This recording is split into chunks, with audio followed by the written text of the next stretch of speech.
Chapter 1. 3 are chosen. One day Julius called a conference of the instructors, and all training was cancelled. The three of us, Henry, Beanpole and I, decided to use the free time to explore the upper reaches of the tunnel. So, we got picnic rations from the kitchen and half a dozen big, slow-burning tallow candles and set off up the long winding slope from the caves in which we lived. At first we chatted as we went, hearing our voices echo from the confining walls of rock. But as our progress became more slogging and arduous, we talked less, conserving our strength.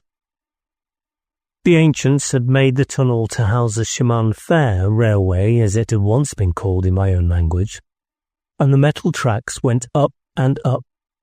Interminably, it seemed. The candles gave only a small and flickering light, but a sure one.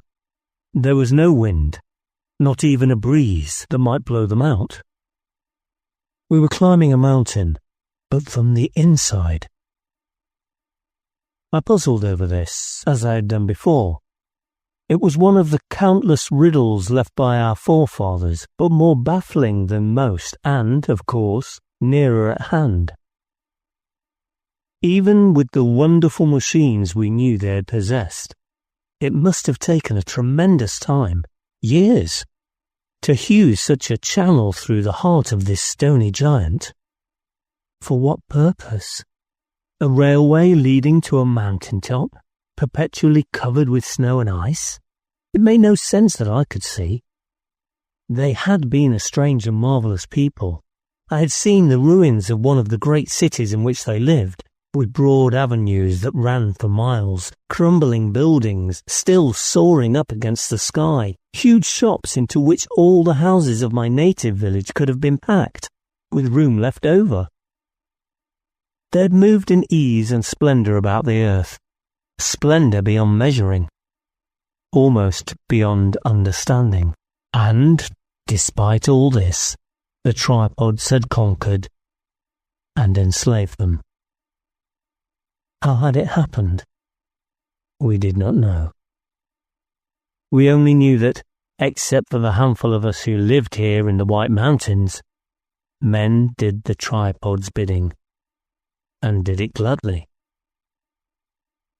The way in which they kept their domination, on the other hand, was plain enough.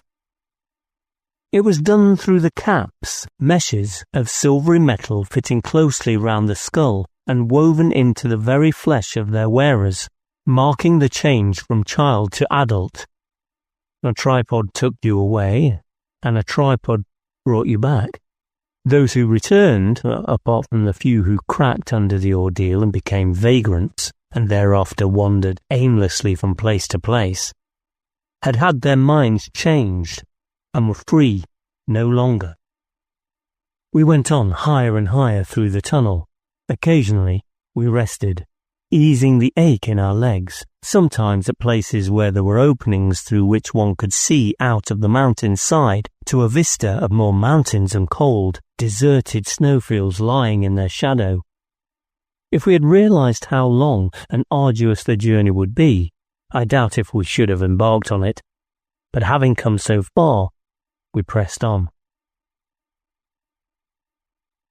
We found small things, a button, a carton that said camels and had a picture of a beast like a humpbacked horse on it, and a scrap of newspaper printed in the German language that we were learning, that spoke of incomprehensible things.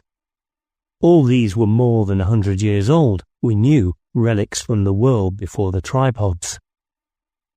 At last we reached the cavern where the railway ended. There were stone steps leading to a room in what seemed like a palace. Higher still, in a vast wooden hall, we stared through gigantic windows at a scene of wonder. There were peaks all round, guarding a valley through which a river ran far into the distance.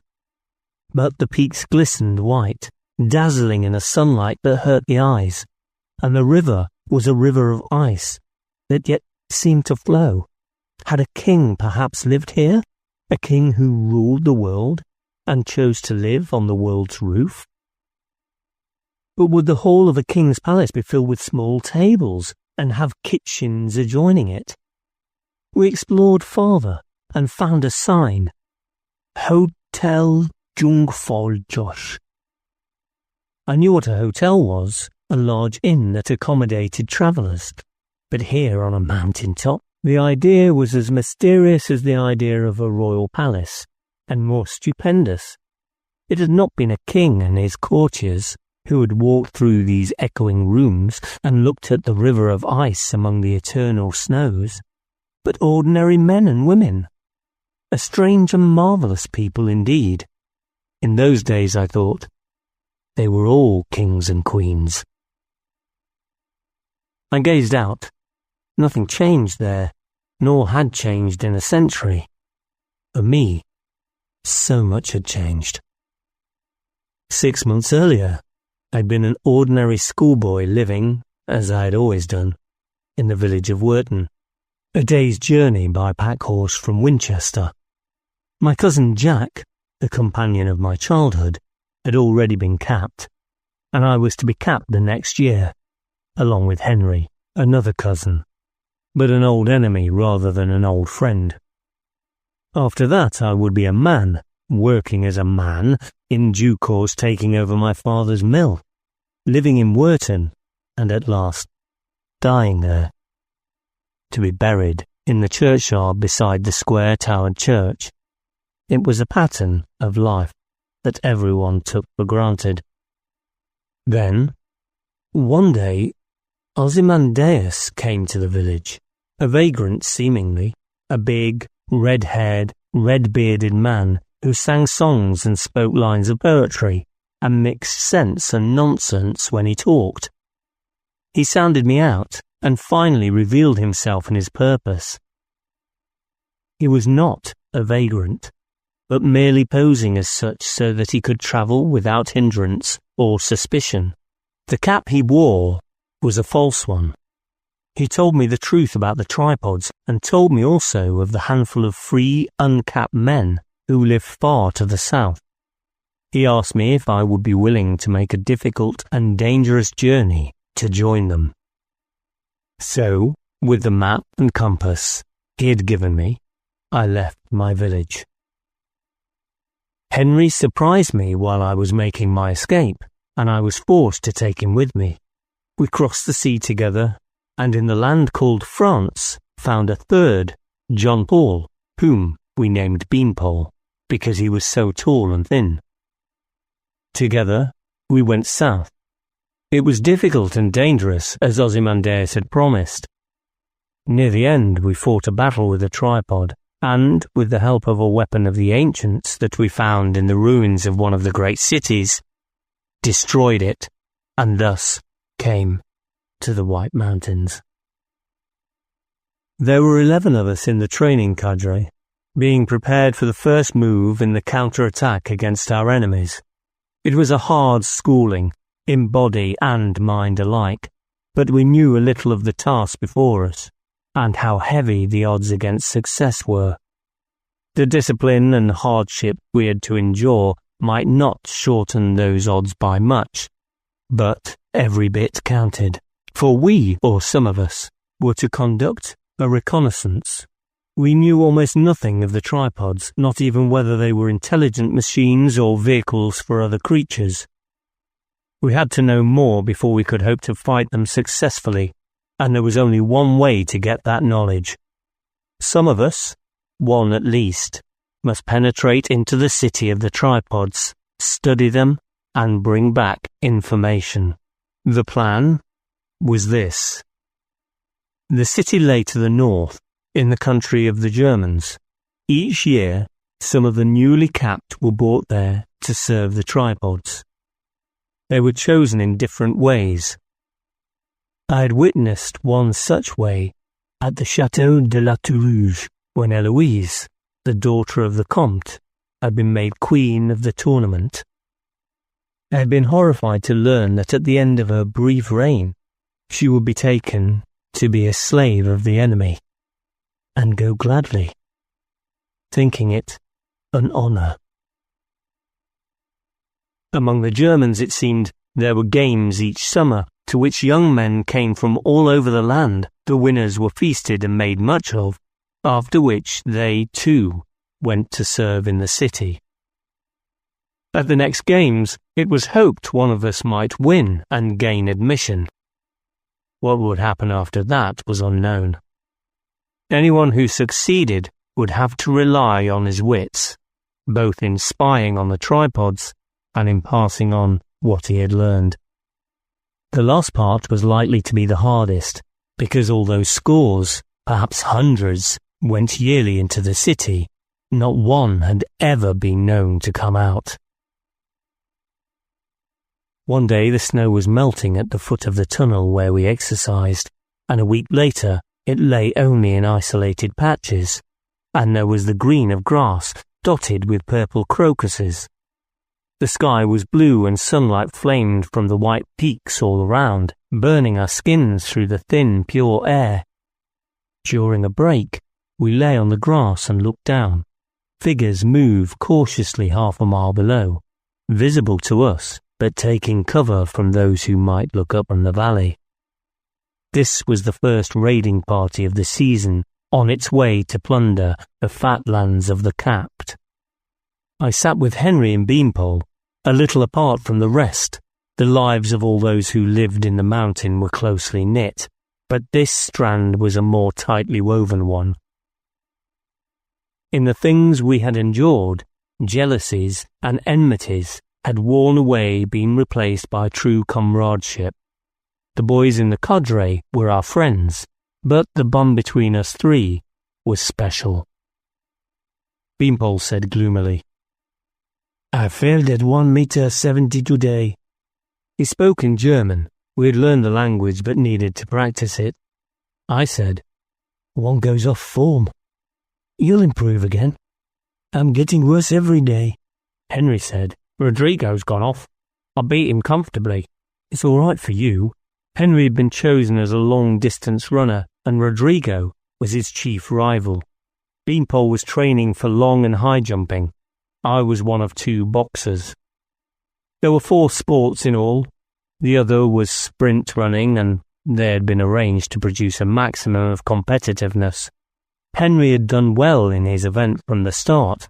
I myself was fairly confident, at any rate as far as my opponent here was concerned. This was Tonio, a dark-skinned boy from the south, taller than I, with a longer reach, but not as quick. Beanpole, though, had grown increasingly pessimistic about his chances. Henry reassured him, telling him he had heard the instructors saying he was coming on well. I wondered if it were true, or said for an encouragement. The former, I hoped. I said, I asked Johann if it had been decided yet on how many were to go. Johann, one of the instructors, was squat and powerful, yellow-haired, and the look of a bad-tempered bull, but amiable at heart. Henry asked, "What did he say?"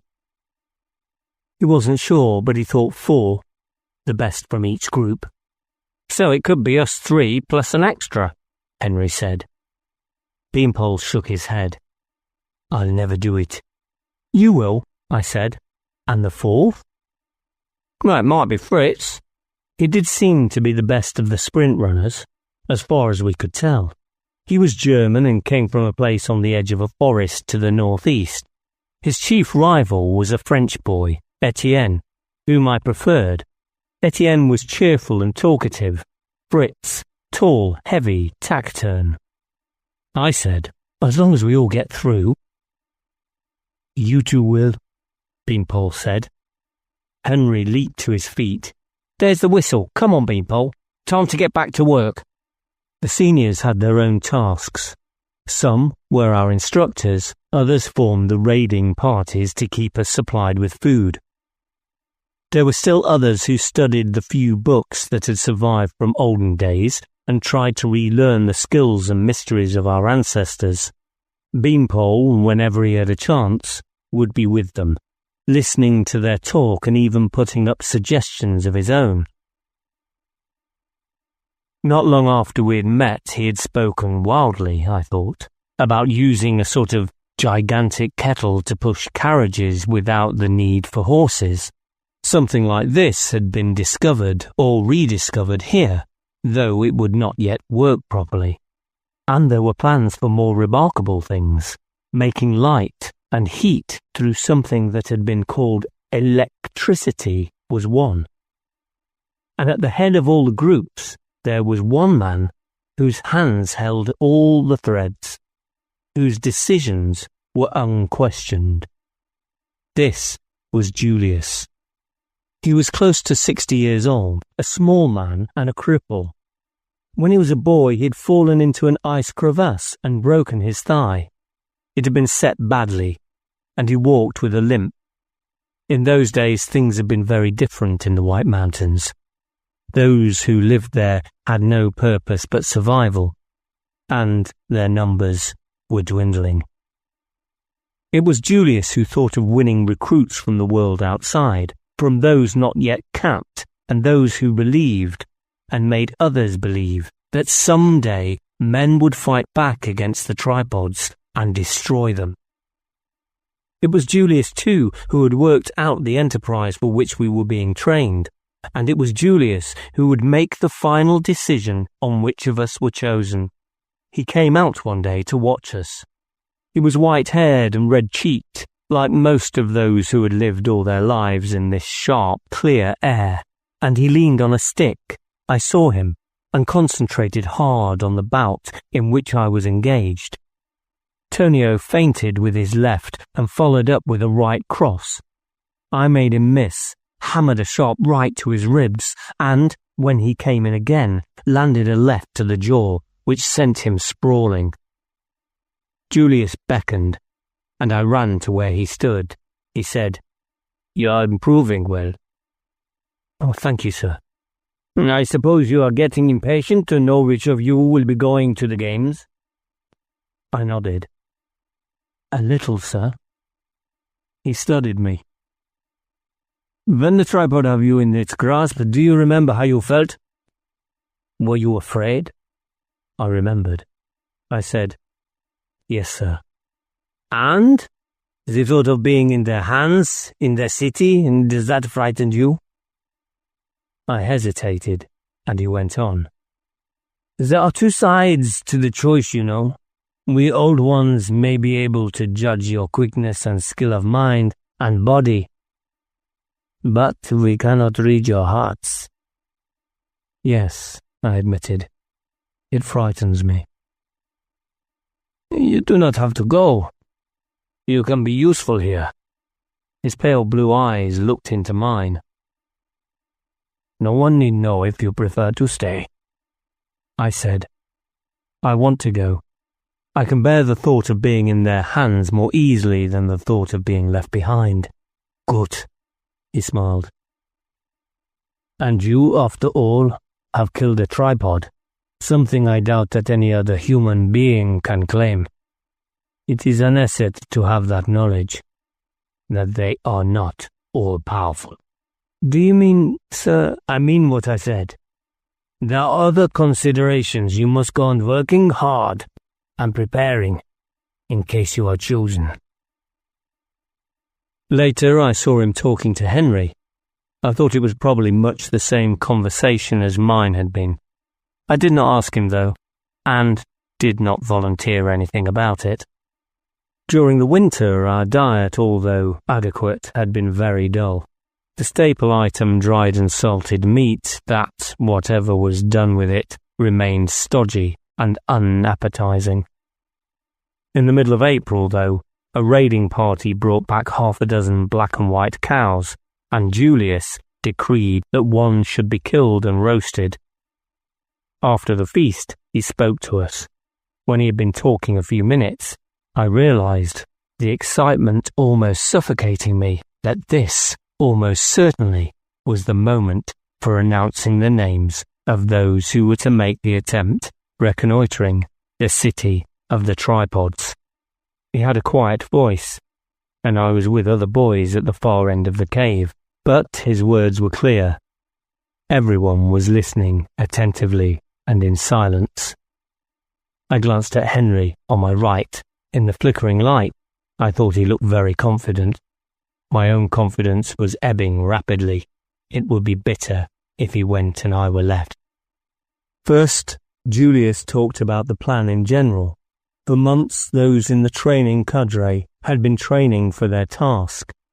They would have some advantage over competitors from the lower lands, because it was known that men in higher altitudes developed stronger lungs and muscles than those who lived in the thicker air. But it had to be remembered that there would be hundreds of competitors drawn from the best athletes all over the country. It might be that, for all their preparation, not one of our small band would wear a champion's belt. In that case, they must find their way back to the White Mountains. We would try again next year. Patience was as necessary as determination. Contestants in the games must be capped, of course. That presented no great difficulty. We had caps, taken from those killed in forays into the valleys, which could be moulded to fit the skulls of the ones chosen. They would look like true caps, but they would not control the mind. Now to the details. The city of the tripods lay hundreds of miles to the north. There was a great river that covered most of that distance. Barges plied up and down it in trade, and one of those was in the hands of our men. It would sail to a spot within easy reach of the place where the games were held. Julius paused before going on. It had been decided that 3 would be selected from the training cadre. Many things had to be taken into account: individual skill and strength, the likely level of competition in the event, the temperament of the person, and his probable usefulness once he had penetrated the tripod's stronghold. It had not been easy, but the choices had been made.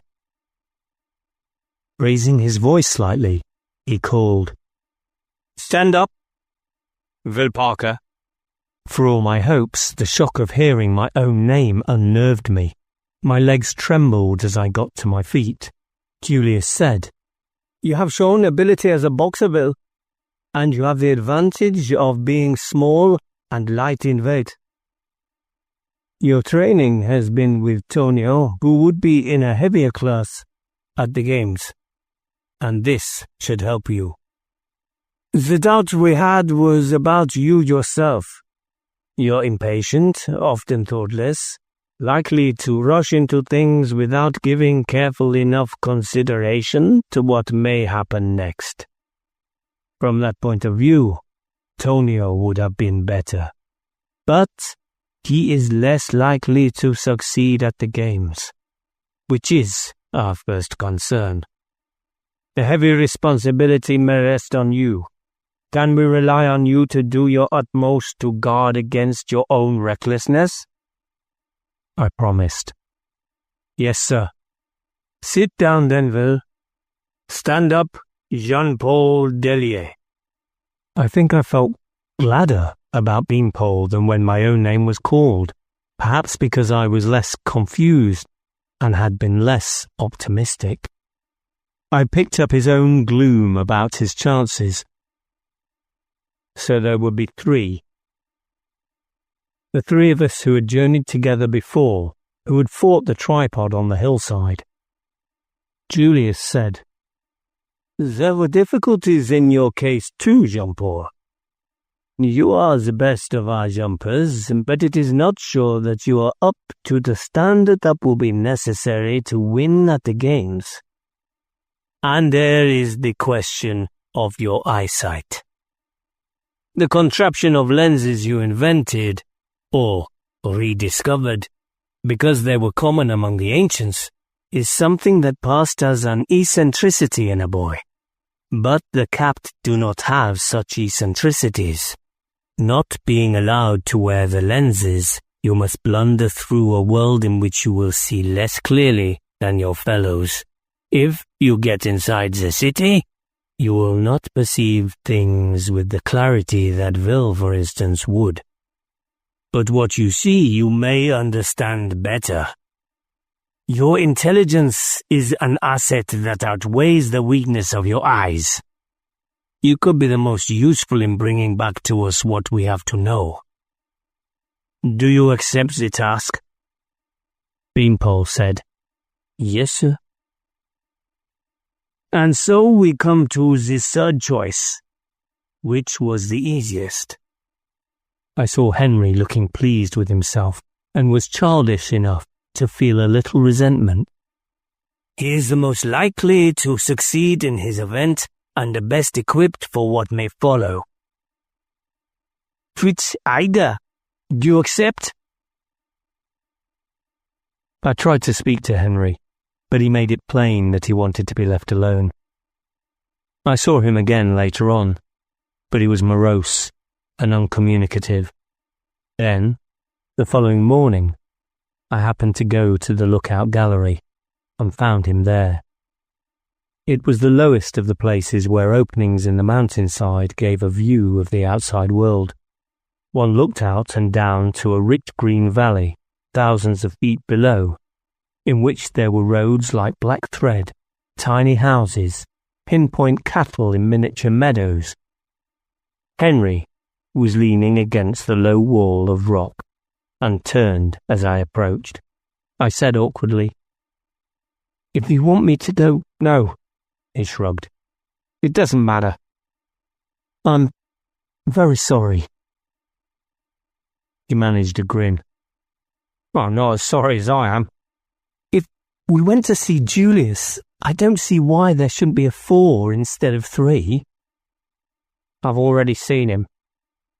And there's no hope? None. I'm the best of my lot, but they don't think I stand much chance in the games. Perhaps it's next year if I keep at it. I don't see why you shouldn't try this year. I said that too. He says even 3 is really too large a party to send out. So much more chance of being spotted, and more difficult with the barge. One did not argue with Julius.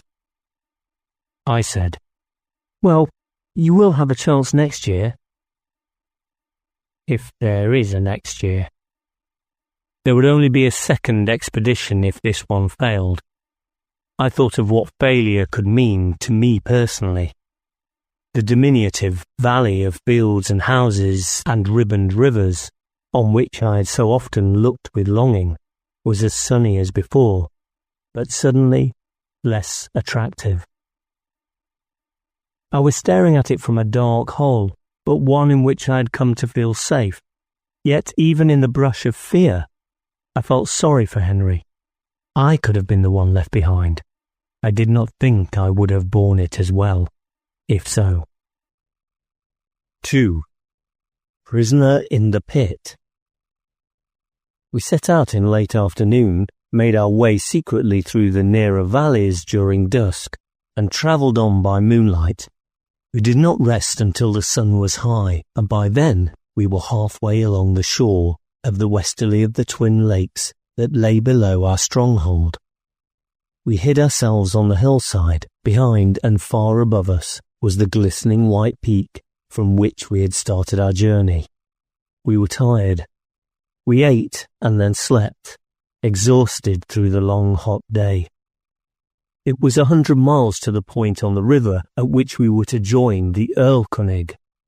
We had a guide, one of the men who knew the country from raiding parties, who would go with us as far as the barge. We went mostly by night, resting during the daylight hours. This was some weeks after the feast and Julius's announcement.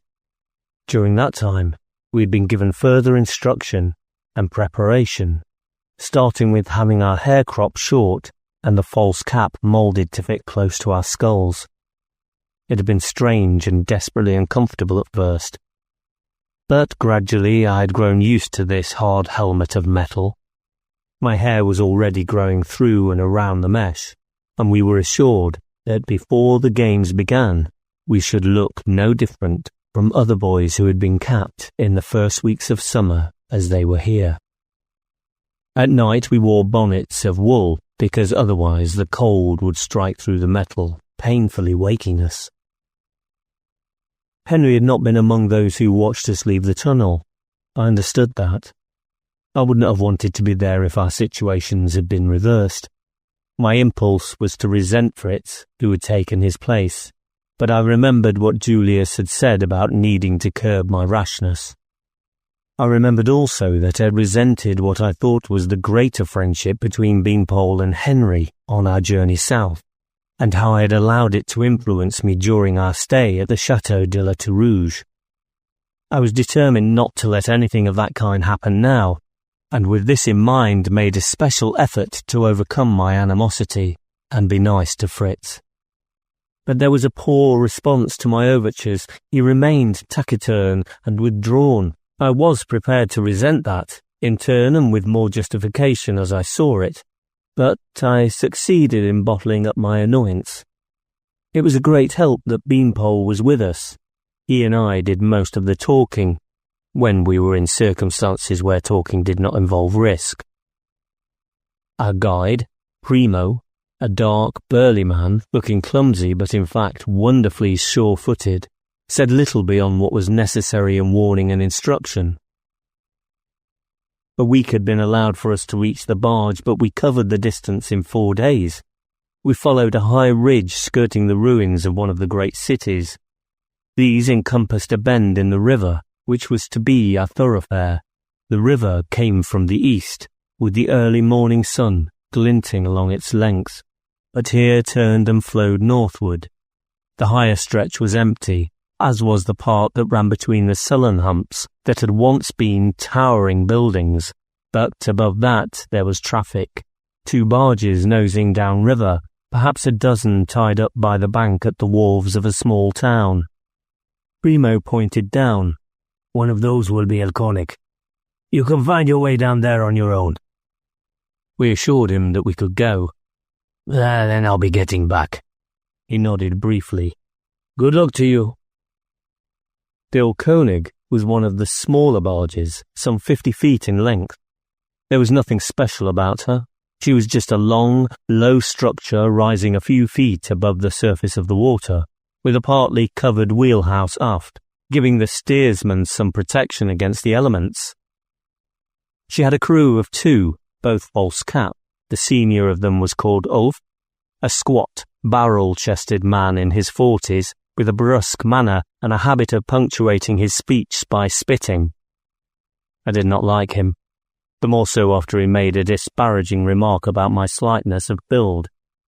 His companion, Moritz, was about 10 years younger and, I thought, 10 times pleasanter.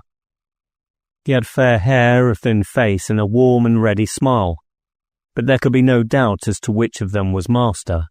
Moritz deferred to Ulf automatically, and it was Ulf spitting and grunting at regular intervals who gave us our instructions for the voyage.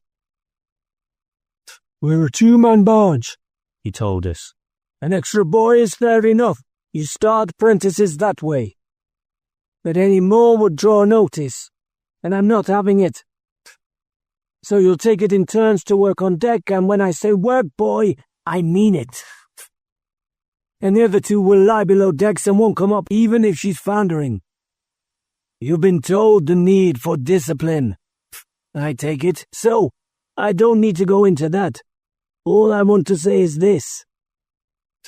I shall give short shrift to anyone who causes trouble, for whatever reason. I know the job you've got to do, and I hope you're up for it, but if you can't behave sensibly and obey orders on this trip, you're not likely to be any good later on. So, I won't think twice about dropping somebody off who's out of line. And since I wouldn't want him to float into the wrong harbor and start people asking questions, I've got a weight of iron to tie his legs to before I do drop him off." He cleared his throat, spat, and growled. The last remark I thought was possibly meant to be a joke, though I was not sure of that. He looked quite capable of carrying out the threat. He continued. "You've arrived early, which is better than arriving late. We have a cargo to load yet. And in any case, it's known that we're not due off for another 3 days. We can leave a day early, but no more. So for the first couple below have got a 2-day stint before they see the sky again. Do you want to draw lots for it?" I glanced at Beanpole. 2 days on deck were vastly preferable to spending the time below. But there was possibility of 2 days confined with the silent Fritz. Beanpole, his mind presumably working along the same lines, said, "Will and I will volunteer to stay below." Ulf looked at me and I nodded. He said, "Just as you like. Show them where they bunk, Moritz." A problem that had engaged Beanpole as we came down from the hill to the riverbank had been the way in which the barges were propelled. They had no sails, and these, in any case, would have been of limited value in the confines of a river. They could go down, of course, easily enough with the current, but how had they come up to this point against it? As we got nearer, we saw that they had paddle wheels in their sides. Beanpole was excited by the thought that there might be some machine surviving from the days of the ancients that moved them. The truth was disappointing. Each wheel had a treadmill inside, and the treadmill on journeys upriver was worked by donkeys, trained for the task when young. They strained steadily forward, and their efforts pulled the larger barge through the water. It seemed a hard and dreary life, and I was sorry for them. But they were well looked after by Moritz, who was plainly fond of the beasts. They were worked very little on the downriver trips, and were pastured whenever there was an opportunity. They were in a field not far from the riverbank now, and would stay there till it was time for the Ölkönig to move on. Until they came aboard, Beanpole and I stayed in their small stables with the smell of donkey and fodder mixing with the smells of old cargoes. The cargo this time was wooden clocks and carvings. The people who lived in the great forest east of the river made these, and they were shipped downriver to be sold. They had to be loaded with care because of their fragility, and men came aboard the barge to see this. Beanpole and I hid behind the bales of hay that were kept for the donkeys, and did our best to stay quiet. Once I could not stop myself from sneezing, but luckily they were talking and laughing loudly enough not to hear it.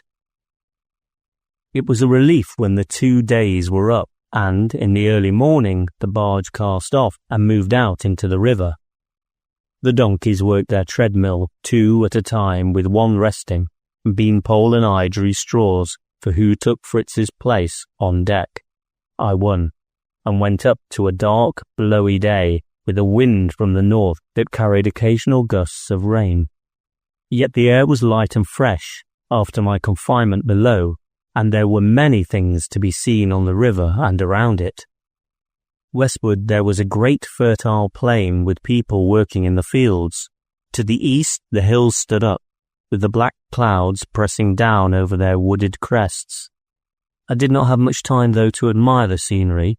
Ulf called me and made me get a bucket of water, a brush, and a handful of yellow, soft soap. The decks, he observed truthfully enough, had not been scrubbed for some weeks. I could make myself useful by remedying that. The progress of the Ölkönig was steady, but not fast. In the evening, before it was dark, we tied up on a long island where another barge was already moored. This was one of a number of staging posts that apparently ran the 500-mile length of the river. Moritz explained to me that they were set a distance apart, which was calculated as a minimum day's haul upriver. Going down with the current, one usually covered 2 stages easily in a day, but to achieve a third meant risking darkness, falling before one got there. The barges did not sail by night. We had seen no sign of tripods during our journey from the White Mountains through the valleys to the river. During this day on deck, I saw 2. Both were distant, striding along the western skyline, 3 or 4 miles away at least. But the sight of them gave me a shiver of fear, which took some subduing. For quite long periods it was possible to forget the exact nature of the mission on which we had embarked, being reminded of it was a nasty jot. I tried to console myself with the thought that there had been no hitches so far, that everything was going well.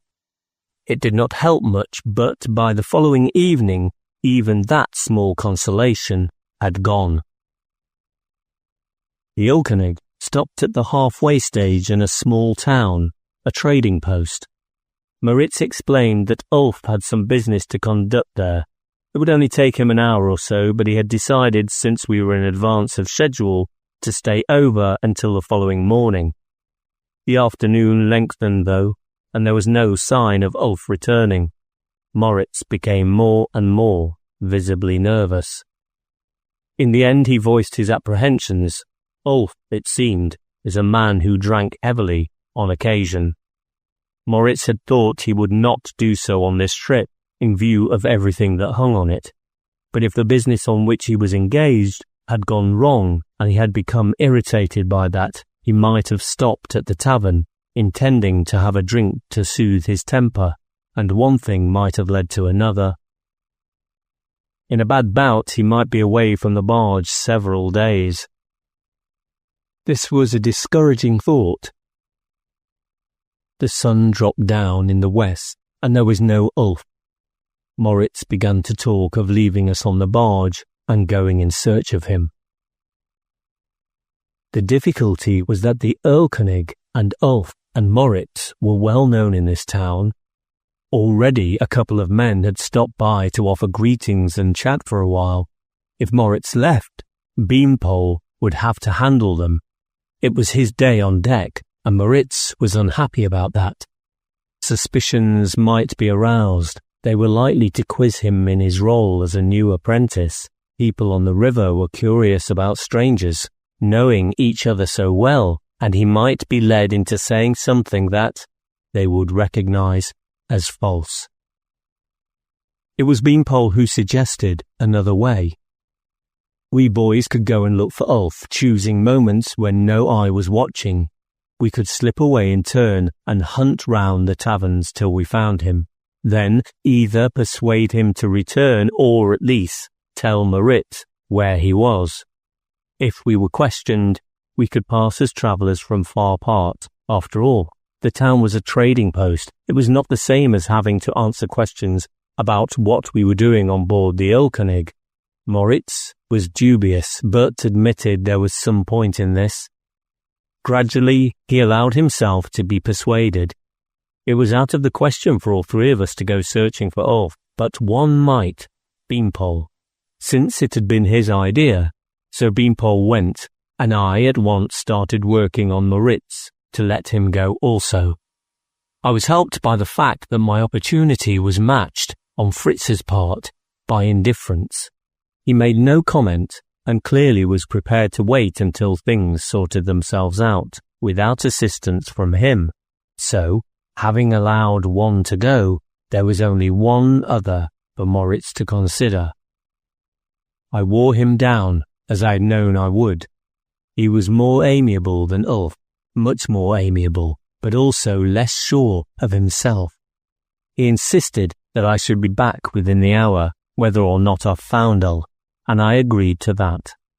I was tingling with the excitement of exploring a strange town in a strange country. I checked that no one was watching the barge, then jumped quickly onto the quay and made my way along the waterfront. It was a bigger place than I had thought. Looking at it from the deck of the barge, fronting the river was a row of warehouses and granaries, many of them with 3 floors above ground. The buildings were partly of stone, but more of wood, and the wood was carved and painted with figures of men and animals. There were a couple of taverns in this stretch, and I looked in briefly, though Beanpole, I guess, would have covered these before me. One of them was empty except for 2 old men, sitting with large mugs of beer. They were called steins, I knew, and smoking pipes. The other had perhaps a dozen men in it, but I could tell in a quick survey that none of them was Ulf. I came to a road which ran at right angles to the river and followed it. There were shops here and a fair amount of horse traffic with pony traps and larger carriages and men on horseback. There were, I thought, a lot of people about. I understood why on coming to the first intersection, the crossing road in either direction was blocked by stalls that sold food and cloth and all kinds of goods. This was the town's market day. It was exhilarating, after the long winter of exercise and study in the darkness of the tunnel or on the bare vastness of the mountainside, to be once more among people going about their daily lives, and particularly exhilarating for me, who before fleeing to the White Mountains had known only the quietness of a country village.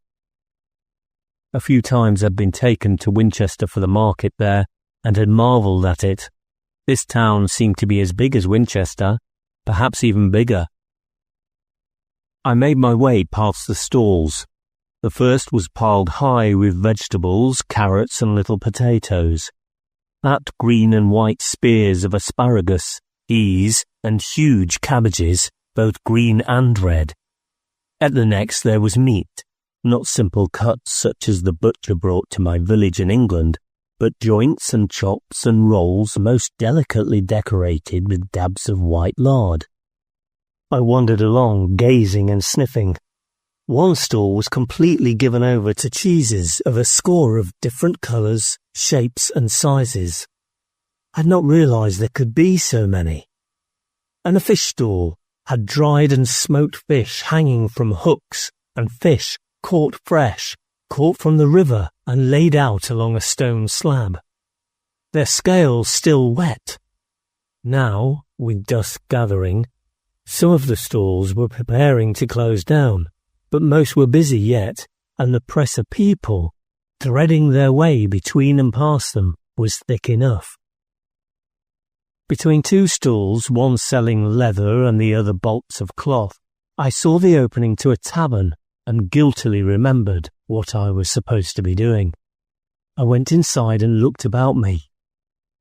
It was darker than the taverns on the waterfront, full of tobacco smoke and crowded with dim figures, some sitting at tables and others standing by the bar counter. As I went up to look more closely, I was addressed from the other side of the bar. The speaker was a very big, very fat man wearing a leather jacket with sleeves of green cloth. In a rough voice, with an accent that I could barely understand, he said, "What is it then, lad?" Moritz had given me some coins of the money used in these parts. I did what seemed the safest thing, and ordered a stein of Dunkels, which I knew to be the name of the dark ale that was commonly drunk. The stein was larger than I had expected. He brought it to me, with ale foaming over the side, and I gave him a coin. I drank and had to wipe foam from my lips. It had a bitter, sweet taste, which was not unpleasant. I looked round for Ulf, peering into the many dark recesses whose panelled walls carried the mounted heads of deer and wild boar. I thought for a moment I saw him, but the man moved into the light of an oil lamp and was a stranger. I felt nervous. Having a cat, I was regarded as a man, so that there was no reason why I should not be here. But I lacked the assurance of someone who had been truly capped, and I was aware, of course, of my difference from all these others. Having established that Ulf was not one of the figures sprawling at the tables, I was eager to be away. As inconspicuously as possible, I put the stein down and began to move toward the street. Before I'd gone a couple of paces, the man in the leather jacket roared at me, and I turned back. "Here!" He pushed over some smaller coins. "You're forgetting your change!" I thanked him, and once more prepared to go. By this time, though, he had seen the stein, and that it was 2/3 full. "You're not drunk your ale either! Have you got any complaint about it?" I hastily said no, that it was just that I was not feeling well. To my dismay, I realised that the others had taken an interest in me. The man behind the bar seemed partly mollified, but said, "You're not a Werdenberger. By the way you talk, where are you from then?" This was a challenge for which I had been prepared. We were to hail from outlying places, in my case a land to the south called Tyrol. I told him this. As far as allaying suspicion was concerned, it worked. From another point of view, though, it was an unfortunate choice. I learned later that there was a strong feeling in the town against the Tyrol. The previous year at the Games, a local champion had been defeated by a Tyroler, and, it was claimed, through trickery. One of the others standing by now asked if I were going to the Games, and I cautiously said yes. What followed was a stream of insults. Tyrolers were cheats and braggarts, and they spurned good Württemberg ale.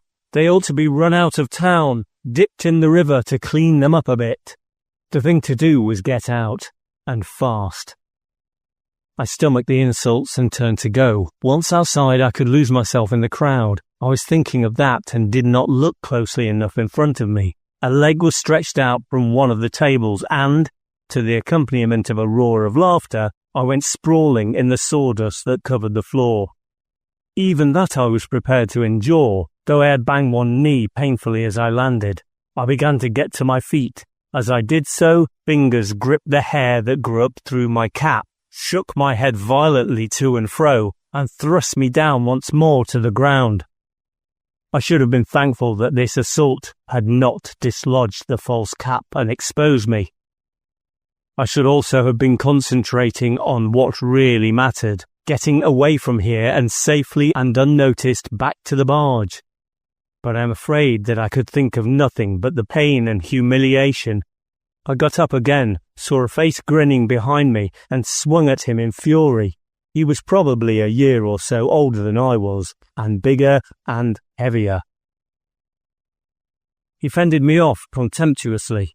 My mind did not cool down enough for me to realize how stupidly I was behaving, but enough for the skills I had acquired during my long training to take over.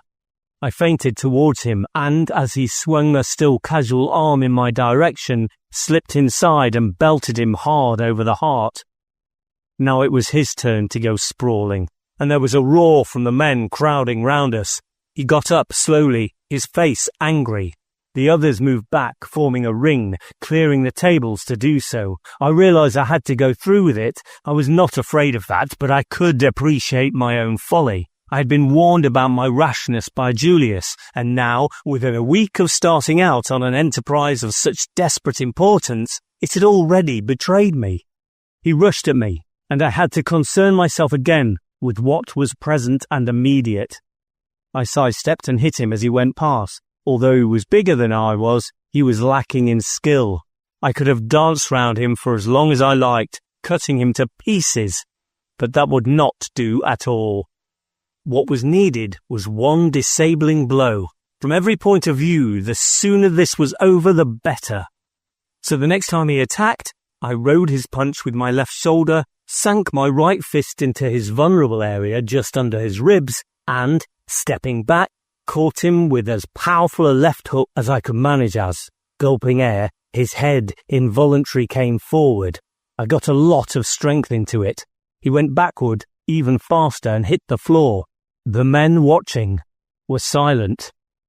I looked at my fallen opponent and, seeing that he showed no signs of getting up, moved in the direction of the door, expecting that the ring would open to let me through. But that did not happen. They stared at me sullenly without budging. One of them knelt beside the prone figure. He said, "He hit his head. He may be hurt badly." Someone else said, "You ought to get the police." A few hours later, I stared up at the stars, bright in a clear black sky. I was cold and hungry, miserable and disgusted with myself. I was a prisoner in the pit. I had met very rough justice at the hands of the magistrate who had examined me. The fellow I had knocked out was a nephew of his, a son of a leading merchant in the town. The evidence was that I had provoked him in the tavern by saying things derogatory of the Württembergers, and that I had then hit him when he was not looking. It bore no resemblance at all to what had happened, but there were a number of witnesses who agreed on the story. My opponent, to give him possible credit, was not one of these, the reason being that he had suffered a concussion when his head hit the floor. He was in no state to say anything to anybody. I was warned that if he failed to recover, I would assuredly be hanged. Meanwhile, I was to be consigned to the pit during the magistrate's pleasure. This was their preferred way of dealing with malefactors. The pit was round, some 15 feet across and about as many feet deep. The floor was of rough flagstones, and the walls were also lined with stones. They were smooth enough to discourage attempts at climbing up, and there were iron spikes near the top, projecting inward, which further discouraged thoughts of escape. I'd been dropped over these like a sack of potatoes and left. I had been given no food and had nothing to cover me in a night that looked as though it was going to be cold. I'd banged my elbow and grazed my arm in the fall. But the real fun, as I had been told with satisfaction by some of my captors, would take place the following day. The pit was designed partly for punishment, partly for the amusement of the local people. It was their custom to stand at the top and pelt the unfortunate prisoner with whatever came to hand or mind. Filth of all kinds, rotting vegetables, slops, that sort of thing, were what they chiefly preferred. But if they were really annoyed, they might use stones, billets of wood, or broken bottles. In the past, prisoners had sometimes been severely injured, even killed. They appeared to get a lot of pleasure out of the prospect, and out of telling me about it. I suppose it was something that the skies had cleared. There was no protection here from the elements. By the wall was a trough with water in it. Although I was thirsty, I was not yet thirsty enough to drink it. There had been enough light when I was first thrown down to see that it was covered by a greenish scum. No food was provided to those in the pit. When they got sufficiently hungry, they would eat the rotten refuse, bones and stale bread that were hurled at them. That too was supposed to be amusing. What a fool I'd been. I shivered and cursed my idiocy, and shivered again. Gradually the night wore through. A couple of times I lay down, curled myself up, and tried to sleep, but it was growing colder, and I had to get up again and walk about to restore my circulation. I longed for the day and dreaded it at the same time. I wondered what had happened to the others, whether Ulf had got back yet. I knew there was no hope of him intervening on my behalf. He was quite well known in the town, but he dared not take the risk of associating with me. Tomorrow they would go downriver, leaving me here. There was nothing else they could do. The wide circle of sky above me brightened, and I could tell which side faced east by the softer light there. For a change I sat with my back to the stone wall. Tiredness, despite the cold, crept over me. My head nodded to my chest. Then a sound overhead jerked me into wakefulness. I saw a face peering down. It was a small silhouette against the paling dawn. An early riser, I thought drearily, impatient to get at the victim. It would not be long before the throwing started. Then a voice called quietly down. "Will, are you all right?" Beanpole's voice. He had brought a length of rope from the barge. He stretched down and tied it to one of the iron spikes, then tossed the other end to me. I grabbed it and hauled myself up. The spikes took some negotiating, but Beanpole was able to get a hand over them to help me. In a matter of seconds I was heaving myself and being hauled over the edge of the pit. We wasted no time in discussing our situation. The pit was on the outskirts of the town, which, sleeping still but outlined now in the clear light of dawn, stood between us and the place where the Ilkenig was moored. I had only a hazy recollection of being brought here the previous evening, but Beanpole ran confidently, and I followed him. It took us about 10 minutes to come within sight of the river. and we had seen only one man in the distance who shouted something but did not attempt to follow our fleeing figures. Beanpole, I realized, had timed things perfectly. We passed the street where the market had been. In another 50 yards, we should be on the quay. We reached it and turned left. About as far again along, just past the tavern next to the barge called Siegfried, I stared and stopped. And Beanpole did the same. The Siegfried was there, all right, but the berth next to her was empty. Beanpole, after a moment, plucked my sleeve.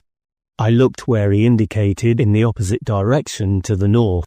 The Ilkenig was out in midstream, beating down river a quarter of a mile off, a toy boat rapidly diminishing in the distance. 3. A raft on the river. Our first concern was to get away before my escape from the pit became known. We went north along the waterfront, through a few mean streets with ramshackle buildings quite unlike the painted, carved and well-cared-for houses in the centre of the town, and found a road, little better than a track, that followed the general line of the river. The sun rose on our right behind the wooded hills. There were clouds there too, forming with ominous speed. Within half an hour they had darkened the sky and blanked out the sun. In 3/4, a grey belt of rain was sweeping down the slope toward us. 5 minutes later, already soaking wet, we found shelter in a ruined building lying back from the road. We had time then to think over what had happened and what we should do about it. On the way, Beanpole had told me his side of events. He had not found Ulf, but when he returned to the barge, Ulf was there. He'd been drinking, and it had not improved his temper. He was furious with Beanpole and me for having gone into town, and with Moritz for having allowed us. We too, he had decided, would spend the remainder of the trip downriver below decks. Fritz, obviously, was the only one who could be relied on, the only one with any sense. As time passed without my return, his anger increased. After dark, one of the men he knew, coming to see him, spoke of the young Tiroler who had started a fracas in a tavern, and who, in consequence, had been condemned to the pit. When this man had gone, Ulf spoke in a more coldly angry and implacable fashion. My folly had jeopardized everything. I was clearly a liability to the enterprise rather than an asset. There was to be no more waiting, and certainly no attempt to set me free. In the morning the Ilkenig would resume its voyage. It would take 2 participants to the games instead of 3. As far as I was concerned, I had got myself into the pit, and I could stay there and rot. Although he did not talk about it, I know that Beanpole found himself cruelly in a quandary over this. We were under Ulf's authority and ought to obey him in all things. Moreover, what he said was entirely reasonable. Above all, it was the project itself that mattered, not individuals. His job was to do his best to win at the games, to gain entry into the city of the tripods, and to bring out of it information that might help to destroy them. That was what was really important. But Beanpole talked to Moritz, asking him questions, particularly about the pit. What it was like, where it was situated. I do not know whether Moritz was too stupid to see where the questions might be tending, or whether he understood and approved. He was, I thought, really too amiable a man for work that, of its nature, required a streak of ruthlessness. Anyway, Beanpole found out what he wanted to know and, at first light, took a length of rope and left the Ilkenig in search of me. Presumably Ulf heard or saw something of his departure and either in rage or out of cold logic decided there was nothing to do but salvage the one reliable member of the trio and get the Ilkenig under way before there could be any question of suspicion falling on the boat or the crew. So here we were, stranded, hundreds of miles short of our objective. The rain stopped as abruptly as it had started and gave way to hot sunlight in which our wet clothes steamed as we walked.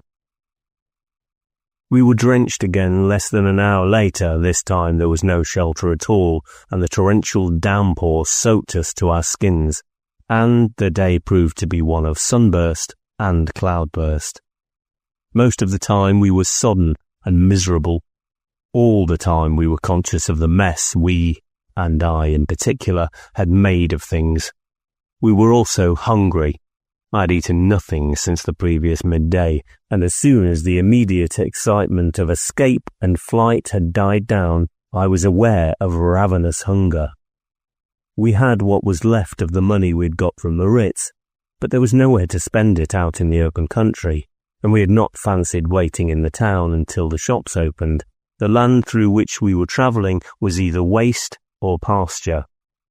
With groups of black and white cows chewing their cuds, I proposed milking one, and, with Beanpole's assistance, cornered her in an angle of a field. But it was a fiasco. I got out no more than a few drops. She objected strongly to my rough and inexperienced handling, and forced her way clear. It did not seem worthwhile trying again. Several hours after we started, we came on a turnip field. There was a cottage within sight of it, but we risked taking some. They were small and bitter, but it was something to chew on. The rain came down again as we continued, and this time lasted without ceasing for an hour or more. We found a patch of ruins in which to spend the night. We had discovered no other source of food, and chewed grass and the green shoots of the hedgerow in an attempt to stay our hunger. It was ineffective, and gave us stomach pains. Also, of course, our clothes were wet. We tried to sleep, but with poor success. We were awake as night greyed into morning, and set off, tired and wretched, on our way. It did not actually rain, but the day was cloudy and chilling. The river rolled beside us, broad and turbulent, and we watched a barge go downstream and thought we detected in its wake the fragrance of bacon frying on the galley stove. Not far on, we found a cluster of houses, a farming hamlet. Beanpole had the idea of presenting himself as a vagrant, hoping to be given food. I offered to do it instead, but he said it was his idea and I must keep out of sight. Vagrants never travelled in company, so I hid in a hedge and watched. In my village at home, there had been the vagrant house, provided for the use of these poor wandering madmen. There they were given food and drink, and there were servants to clean and cook. Beanpole had told me that in his country nothing of this sort was provided. Vagrants slept rough and where they could, in barns if they were lucky, or in ruins. They begged their food from door to door, and it was given to them with varying generosity. We had assumed that something of the sort might apply here. There were half a dozen houses, and I saw Beanpole go up to the first of them and knock at the door. It did not open. Later he told me that a voice from inside shouted at him to go away, adding curses. At the second door there was no response at all. At the third a window opened and a bucket of dirty water was thrown over him, to the accompaniment of laughter. As he went away, wetter than before, the door opened. He half turned, prepared to put up with insults if there was a chance of food, and then fled. They had loosed a savage-looking, brindle dog on him. It chased him halfway to where I was lying and then stood barking its hostility after him. Half a mile farther on we found and raided a potato field. They were small and would have been more palatable cooked, but we had no prospect of making a fire in this cold, grey, sullen land. We slogged on, and as darkness fell, saw ahead of us, downriver, a barge moored by the bank. I think the same thought struck us both, that it might be the Ilkenig, that for some reason Ulf might have been held up, and that we might rejoin them. It was an absurd hope, but it was bitter, all the same, to have it dashed. The barge was bigger than the Ilkenig and was making upstream, knocked down. we went away from the river to circle past it. Later we came back to the riverbank to sit shivering in a broken-down hut. An unhappy silence had fallen. I wondered if Beanpole was thinking that he might, but for me, have been safe and warm and well-fed on the barge. I thought about that myself, though it did no good. Then he said, "Will." "Yes." "Where the barge was moored, there was a wharf and a couple of houses. That would be one of the stages." "I suppose so." "The first we have passed since the town?" I thought about that. Yes, it is. Ulf was reckoning to cover 2 stages a day, taking things easily. So in 2 days we had covered a distance the barge would have sailed in a morning, though we'd walked from first light till it was too dark to see where we were going. It was reasonable enough, but discouraging. I made no comment. Beanpole went on. "It was planned that we should get there 3 days before the opening of the games. It was to take 5 days. At this rate, we shall take 20. The games will be over before we arrive." Yes. I tried to rouse myself from torpor. "Do you think we ought to go back instead?" "To the tunnel? I don't like to think what we should say to Julius in that case." Nor did I. But I did not see what else we could do. Beanpole said, "We must get on faster. There is the river."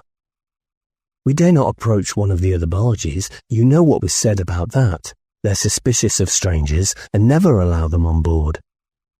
"If we had a boat of our own?" "It would be a fine thing," I said with a touch, I fear, of sarcasm. "Or if we found a chamois fair travelling along the river bank and could climb aboard it." Beanpole said patiently, "A boat or a raft?" "The side of this hut, maybe. It is falling apart as it is. If we could detach it and get it into the water, the current would carry us twice as fast as we could walk at least, and much more directly." I took his point and felt a sudden, unexpected lift of hope, which for a moment allowed me to forget my cold, shivering limbs and groaning, empty stomach. Long ago, as a boy, I had helped to make a raft under the supervision of my cousin Jack, and we had floated it on a nearby duck pond. It had collapsed and precipitated us into pea-soup water and stinking mud, but we had been children then. This was a different proposition. I said, "Do you think we can?" "In the morning," Beanpole said. "We will try in the morning." The day, as though to encourage us, started bright. We tackled the job at first light. It was encouragingly easy and then discouragingly difficult. The wall Beanpole had spoken of was about 6 feet square and already largely split away from the roof. We completed the separation and freed the sides. After that, it was simple enough to press it outward and down. It collapsed with a satisfying clatter, and in several sections as the individual planks fell apart. The thing to do, Beanpole said, was to secure them with cross pieces. Planks taken from the other walls would do. As for the means of securing them, we would have to take nails out and drive them in again where needed. He spoke with a fine, practical-sounding confidence. The trouble was that most of the existing nails were both twisted and rusted, in some cases to the point where they broke under simple finger pressure. We had to hunt for reasonably sound ones to lever them out carefully, avoiding any further distortion, and then straighten them and drive them through the crossed planks. We had nothing like a hammer, of course. We had to use chunks of stone with fairly flat surfaces. Beanpole found quite a good one and surrendered it to me because, as he said, I could use it better. This was true. I've always been fairly skilled with my hands, more so, I am afraid, than with my head. It was hard work and took time. We were sweating by the time we'd finished, and the sun stood clear above the hills. That left us with the task of getting our raft into the water, and this was not easy either. The butt was some 50 feet from the riverbank, and the ground between was uneven and marshy. The raft was much too heavy to lift, so we had to drag and pull and maneuver it, a little at a time, and resting between efforts. Once, when it got entangled in some viciously prickly thorn bushes, I almost felt like giving up, and kicked the planks in angry despair. It was Beanpole who tugged it free. Not long after that, we got it to the bank, and only had to force it down a short slope to the dark, rushing waters of the great river. And it was here that, again, through Beanpole, we had a stroke of luck. He found the rough nest of a water bird with 4 large speckled eggs in it. We ate them raw, licking the inside of the shell with our tongues, and threw ourselves into the final struggle. Beanpole plunged into the river and dragged it. I thrust from the other side. The raft creaked ominously, and I saw a nail spring. But she went in and floated. We clambered aboard and pushed off from the bank. It was not exactly a triumphant voyage. A current took us out and propelled us, spinning around in sluggish circles downstream. She floated, but only just. Under our combined weight, all but one corner was under water. Through some freak of balance, this rode some inches above the level of the river. We took it in turns for one to crouch there while the other sat or sprawled in the sloping wet. The water was cold too, as well it might be at this time of year in a river whose early course was fed by the melting snows of the southern mountains. But at least we were getting on faster than we had done by land. The bank flowed past us at a steady rate, and the weather was holding fine. The sun blazed hot in a sky whose blue was reflected more deeply in the smooth thoroughfare along which we travelled. Beanpole called to me and pointed. To the west there was a tripod, giant, striding through the fields. I felt a kind of satisfaction at the sight. Ridiculously puny by comparison though we were, it was something that we were still in the fight. The next time I saw a tripod, I was a good deal less happy about it. An hour after we set out, we passed a barge. It was heading upstream, and the encounter was therefore a brief one. A man on deck stared at us curiously, and threw out some comment or question that we did not grasp. We must have presented an odd sight, floating along on this waterlogged contraption. Hunger had been scarcely abated by the 4 raw eggs and became more and more insistent. We saw fields that looked as though they held crops that might be worth raiding, but here a particular deficiency of our ramshackle craft was brought home to us: our inability to steer it. We had a couple of plank splinters, but they were only of value in pushing the craft off obstacles, and not much then. I realized that we must go where the river took us, and that apart from the chance of running aground, we could only make a landfall by abandoning the raft and swimming for it. We were well out now, and the current was strong. It would have taken quite a swim to make shore. Meanwhile, the fields slid by and gave way, after a time, to terraces planted with the regular ranks of vines. There was no provender there. The tiny grapes would be barely set at this early season. A large fish, possibly a salmon, leapt tantalizingly near us. We had no means of cooking it, but if we had been able to catch it, we would have had a shot at eating it raw. Visions of food passed before me as I clung to the rough wood. Beef roasting on a spit, tender leg of lamb, with the sauce my mother made from garden mint, or just bread and cheese, bread crusty outside and soft within, cheese yellow and crumbling to the touch. I tasted my own spit, salt and unsatisfying. The hours passed, the sun arched high behind us, and then curved down to the west. I was both hot and cold. I tried drinking great quantities of water, scooping it up in my hands to fill the aching void in my belly, but it only made me feel bloated without being any less hungry. In the end, I told Beanpole that we must get food somehow. We had passed 2 villages, one on either bank of the river. There would be food there, something edible at least in the gardens if we could not manage anything better. If we worked hard to paddle ourselves in towards shore with the bits of wood we had, and then did our best to beach the raft at the next sign of human habitation. He said, "It would be better if we could hold out till evening. There will be more opportunity to forage. We may not see a village then," we argued, and at last, reluctantly, he agreed. We had moved by degrees nearer the west bank, and we tried paddling toward that. The result was ludicrous. The raft spun round, but our position relative to the shore did not alter. We abandoned the attempt, realizing we were getting nowhere. Beanpole said, "It's no good." I said, "Then we'll have to swim for it." "That means abandoning the raft." Of course it did. I was angry. We can't go on without food. It was a mad idea to do this anyway, without any means of controlling it. Beanpole was silent. Still irritated, I said, "And what about tonight? We can't sleep here. If we tried to, we would roll off and drown. She'll have to abandon it before dark anyway."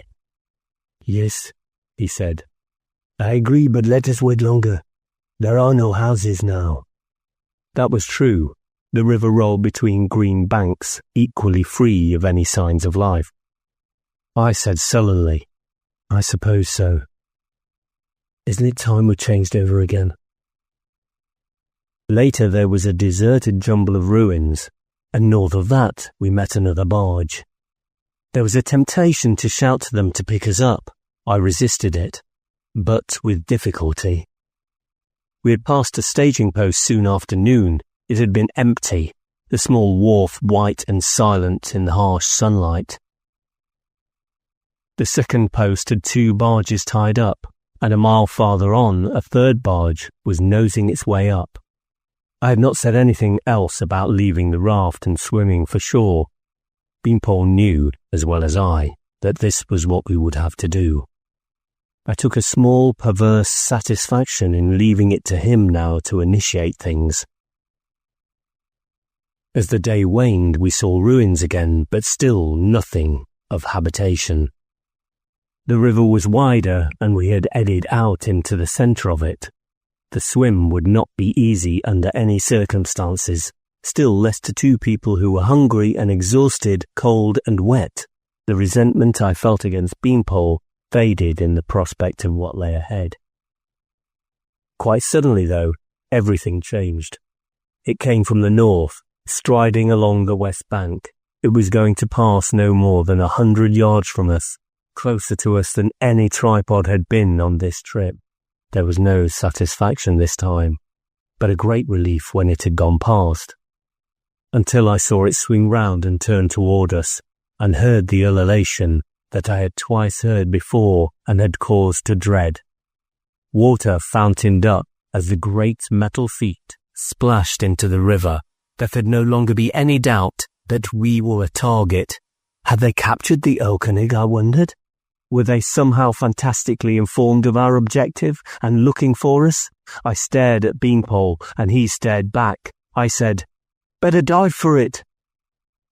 It was already too late. At that instant, the metal tentacle snaked down from the hemisphere. It crashed between us, splintering the frail planks. The next moment, we were struggling in the water. 4. The Hermit of the Island. I had been expecting to be snatched up by the tentacle. The tripod's action of smashing the raft instead astonished as well as alarmed me. I went deep under and took a mouthful of river water before I fully realized what was happening. When I surfaced, I first looked up and saw that the tripod, silent again, was rocking away on its previous course to the south. It seemed that what it had done had been aimless, on a par with the waltzing around the Orion when we were crossing the Channel from England. Like a vicious boy, it had noticed something, swatted it out of pointless malice, and gone on its way. But survival was a more pressing concern than speculation on the motives of the tripods. The raft had disintegrated into its component planks, one of which bobbed in the water near me. A couple of strokes took me to it, and I hung on and looked for Beanpole. I could see nothing but the river, greying with the approach of evening, and wondered if the tip of the tentacle might have struck him as it came down.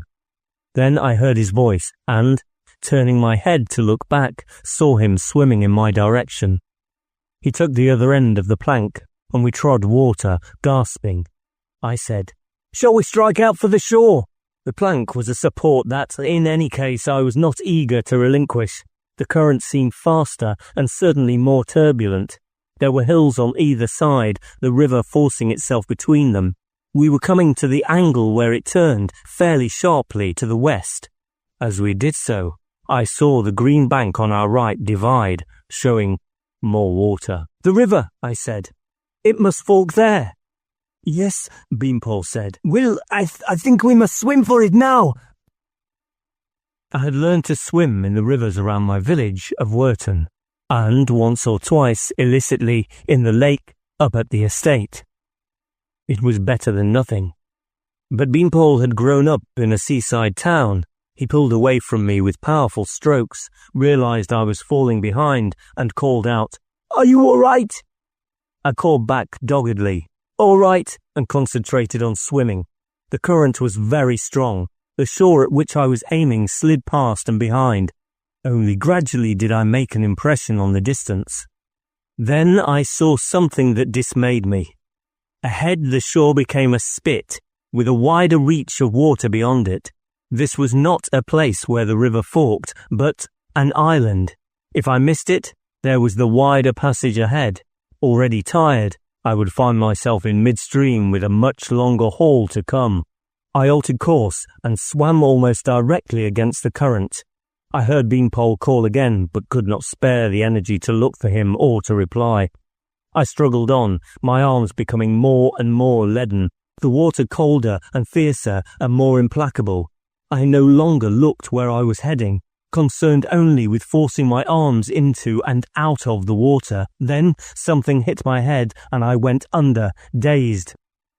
I remembered nothing after that until I was aware someone dragging me and of firm ground under my feet. It was Beanpole, who pulled me up onto a grassy bank. When I recovered enough to take in my surroundings, I saw by how small a margin we had made it. We were within a few yards of the northernmost limit of the island. It lay in the centre of the river's bend, and just ahead the river broadened considerably. My head was hurting, and I put my hand up to my forehead. "A plank hit you," Beanpole said. "From the raft, I think. How do you feel, Will?" "Oh, a bit dizzy," I said. Something else returned. "And hungry." "Across there, isn't it?" "Yes," he said. "A village." Despite the deepening dusk, it was possible to see houses on the east bank. Some had lights in their windows, and by this time I would have been prepared to take a chance on having dirty water thrown over me, or being chased by large dogs, even on being questioned as to what I was doing here. But not on trusting myself to the river again. I could think more clearly, but physically I was as weak as though I had spent a month in bed. "We will get across there in the morning," Beanpole said. "Yes," I nodded wearily. "In the morning. The trees are thicker farther back, more shelter if it rains." I nodded again and moved my leaden legs forward for a few steps only, and then stopped. Someone was standing by the edge of the trees, watching us. When he realized we had seen him, he came toward us. In the dim light, I could see that he was a man in his middle years, tall and lean, dressed in rough-looking dark trousers and shirt, his face long and his face bearded. I saw something else, too. Although his hair hung down behind his neck, it receded at the forehead. It was dark hair, beginning to turn grey, and where the silver band of the cap should have been, There was only flesh, toughened and browned by long years of exposure. He spoke in German, in a harsh dialect. He had been looking out and had seen us struggling in the water, and had watched Beanpole haul me into shore. His manner was odd. I thought part grudging and part welcoming. I had the feeling that he would have been quite happy to see us drift on past, and would not have spared more than a moment's thought of our chances of escaping drowning. But now that we were here, he said, "You want to dry yourselves out, you'd better come with me." All sorts of questions were in my mind, apart from the really crucial one of why he was not one of the capped. But it seemed best to do as he said and let enlightenment wait. I looked at Beanpole, and he nodded. The man led the way to what I saw was a well-trodden path. It wound between the trees for several minutes before coming out into a clearing. In front of us there was a wooden hut with an oil lamp burning in the window and smoke blowing from its chimney. He unlatched the door and went inside, we following. A log fire was burning in a stone fireplace. There was a large woolen rug in front of it, red with weirdly shaped black and yellow animals, and sitting on the rug there were 3 cats. 2 of them were tabbies marked with white patches, the third an oddly patterned black and white with a white face and a funny black moustache under the nose. The man moved them with his foot, not roughly, but merely forcing them to yield their place. He went to a cupboard and produced 2 lengths of coarse toweling. "Get your wet things off," he said. "Warm yourselves in front of the fire. I've got a couple of shirts and trousers you can put on while your own are drying." He stared at us fiercely. "Are you hungry?" We looked at each other. Beanpole said, "Very hungry, sir. If you..." "Don't call me sir. I'm Hans. Bread and cold ham. I don't usually cook at night. Just bread will do," I said. "Aye," he said. "You look starved. Get yourselves dry then." The trousers and shirt were too big, of course, particularly in my case. I had to roll the bottoms up and he gave me a belt to put around the middle. I was lost inside the shirt. While we were changing, he had been putting things on a scrubbed wooden table under the window. A couple of knives, plates, a dish of yellow butter, a large flat loaf of brown bread, and a ham, partly cut, that showed firm pink meat surrounded by clear white fat, baked brown on the outside. I sliced into it, while Beanpole cut bread. I saw Hans watching me, and was a little ashamed of the thickness of the slices I was cutting, but he nodded approvingly. He brought over a couple of mugs, plonked them by our plates, and returned with a big earthenware jar from which he poured us dark draughts of beer. We set to. I warned myself to eat slowly, but to no avail. The ham was sweet and good, the bread nutty and coarse-textured, the butter of a finer quality than I had tasted since leaving home.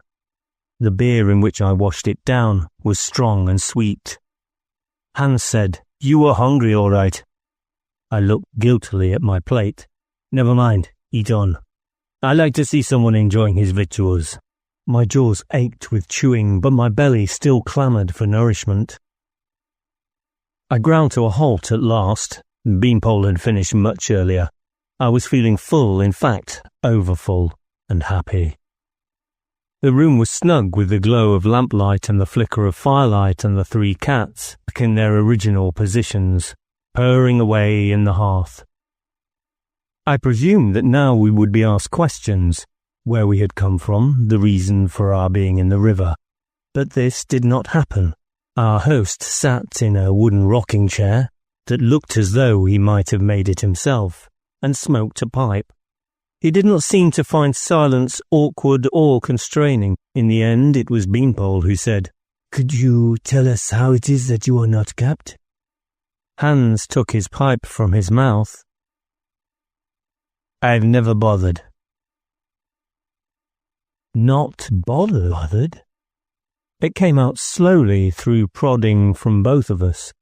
His father had brought him to this island as a young boy after his mother died. The pair of them had lived together here, growing their own vegetables, keeping chickens and a few pigs, making things to sell in the village across the river. Then his father had died, in turn, and he had stayed on. No one from the village troubled about him. He was not counted as part of their life. This happened in the spring of the year in which he would have been capped, and during that summer he had not moved from the island, concerned only with doing on his own all the things in which previously he had assisted his father. He had buried his father, he told us, not far from the hut, and over slow months that winter carved a stone with his name to put over his grave. Since then he had gone across to the village perhaps twice a year. He had a boat in which he rowed there and back. At first I was incredulous, thinking of the trouble we who had fled to the White Mountains had taken to avoid being capped, while this man had just stayed where he was, not worrying. Surely there could not be flaws like this in the tripod's mastery of the earth. But the more I thought about it, the less surprising it seemed. He was one man, living like a hermit. The domination of the tripods depended on the serfdom of men as such, and to that end it was enough that capping should be accepted as a natural and inevitable thing where a handful of men, 2 or 3 even, were gathered together. One man did not matter as long as he stayed quiet and caused no trouble. And the moment he did cause trouble, of course, he would be dealt with, either by the tripods or their human servants. There would be no difficulty in that. Beanpole, once he had established all this, quizzed him about the tripods. Did he see much of them? What did he feel about them? I saw where the line of questioning was heading and was content to leave it to him. He did not seem surprised at or suspicious of the conversation, and this in itself showed how small his contact with the wider world must have been. Local customs varied in different countries, but in every one the subject of tripods and caps were covered by a taboo. No one, capped as we appeared to be, would have spoken like this. But if unsuspicious, he was also indifferent. He saw the tripods from time to time, yes. He believed they damaged crops on the mainland. It was hard to see how they could avoid it, great massive things that they were. But none of them, he was glad to say, had ever planted its heavy foot on this island. As for caps, well, people wore them, and they didn't seem to do a lot of harm, and didn't seem to do any particular good. He believed it was something to do with the tripods, since the boys who went for capping were taken up by the tripods. Did they prevent people wanting to fight against the tripods? Beanpole asked daringly. Hans looked at him over his pipe. He said shrewdly, "Well, you'd know more about that than I do, would you not? It wouldn't make a lot of sense wanting to fight against the tripods, would it? You would have to be pretty strong in the arm to throw a stone high enough to hit that part at the top. And what good would it do you if you did? For that matter, what's the point in it? It's not as though they do any harm, a bit of damage now and then to crops and cattle. To men, maybe, if they don't get out of the way fast enough. But lightning can kill you with even less chance of dodging, and hailstones can ruin crops." Beanpole said, "We were on a raft farther up the river. The raft was smashed by a tripod. That's how we came to be washed up here." Hans nodded. "Bad luck comes to everyone. Some sickness got among my hens 2 years back. Wiped out all but 3 of them. We are very grateful to you," Beanpole said, "for giving us food and shelter." Hans stared from his face to the fire and back. "As to that, I get along without seeing people well enough. But now you're here, there's some wood that needs cutting up at the top end. I've had rheumatics in my shoulder and it's not got done. You can get on with that tomorrow, and it will pay for the food you eat and your lodging. Later maybe I will row you across to the village." Beanpole started to say something, then stopped, and merely nodded. There was silence again. Hans staring into the fire. I said, part exasperated, part in hope, But if you found people who were fighting against the tripods, wouldn't you help them? After all, you are a free man. That strange have a lot to do with strange talk to me, you parts lad. It was part accusation, part question. I said, but if there were men who were not slaves of the tripods, surely you would want to do what you could. I found my voice trailing off under the steady regard of the bearded man. Strange talk. Strange talk, he repeated. I mind my own business. I always have, and I always will. Are you one of those they call vagrants? Maybe. But they travel around by themselves, not in couples. I don't have trouble with anyone, because I keep out of it.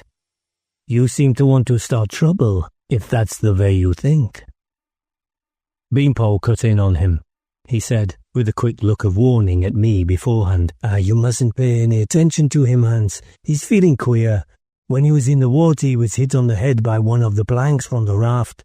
You can see the bruise on his forehead. Hans got up from his seat and came toward me. He peered at my head for a long time. Then he said, Aye, he's maybe addled his wits a bit. It won't hinder him from swinging an axe in the morning. But you'll both benefit from a good night's sleep. I rise early, so I don't stay up late. He brought blankets from the hut's other room in which he slept. Then, with a gruff good night, he left us, taking the lamp with him. Beanpole and I settled ourselves down on the floor on either side of the fire. I was feeling vaguely uncomfortable from the supper, which, following the previous 2 days' privation, was not proving easy to digest. I expected to have a restless night, but tiredness was stronger than queasiness. I looked at the glow of the fire and the 3 cats still sentinel in front of it. My next sight was of sunlight on cold ashes, the cats gone, and Hans, whose heavy tread had wakened me, calling to us to get up. The breakfast he prepared for us was enormous. Great slices of grilled gammon with as many eggs as we wanted. I ate 3. And hot, golden brown potato cakes. With it, we drank more of the beer he had given us the previous night. Eat well, Hans said. The more you eat, the better you'll work. He took us with him to the north of the island. There was a field of about an acre. Under potatoes, a rid he explained that he wanted to extend it by cutting down and rooting out the trees in the adjoining copse. He had started this task, but the rheumatism in his shoulder had first hindered and then entirely prevented him. He provided us with an axe, spade, and mattock, watched us while we set to, and left us. It was hard work. The sap was rising in the trees, and the roots of those already cut down were tangled and hard to dig out. Beanpole suggested that, if we worked hard, he might regard a morning's work as sufficient return for hospitality and take us across the river in the afternoon. But although we sweated at the job, the going proved slow. When Hans came for us toward midday, he looked critically at our results. I thought you would have done better than that. Still, you've made a start. You'd better come now for your dinner. He'd roasted a couple of chickens, and he served these with a heap of buttered potatoes and a sour-tasting cabbage. He gave us wine with it because drinking beer in the middle of the day, he said, was likely to make us sluggish. Afterward, there were sweet blueberries doused with cream. Then he said, "You can rest now for half an hour and digest your food while I get things cleared up. Then you get back to the field. Leave that big oak till tomorrow. I want to make sure she falls the right way." He left us lying in the sun. I said to Beanpole, "Tomorrow."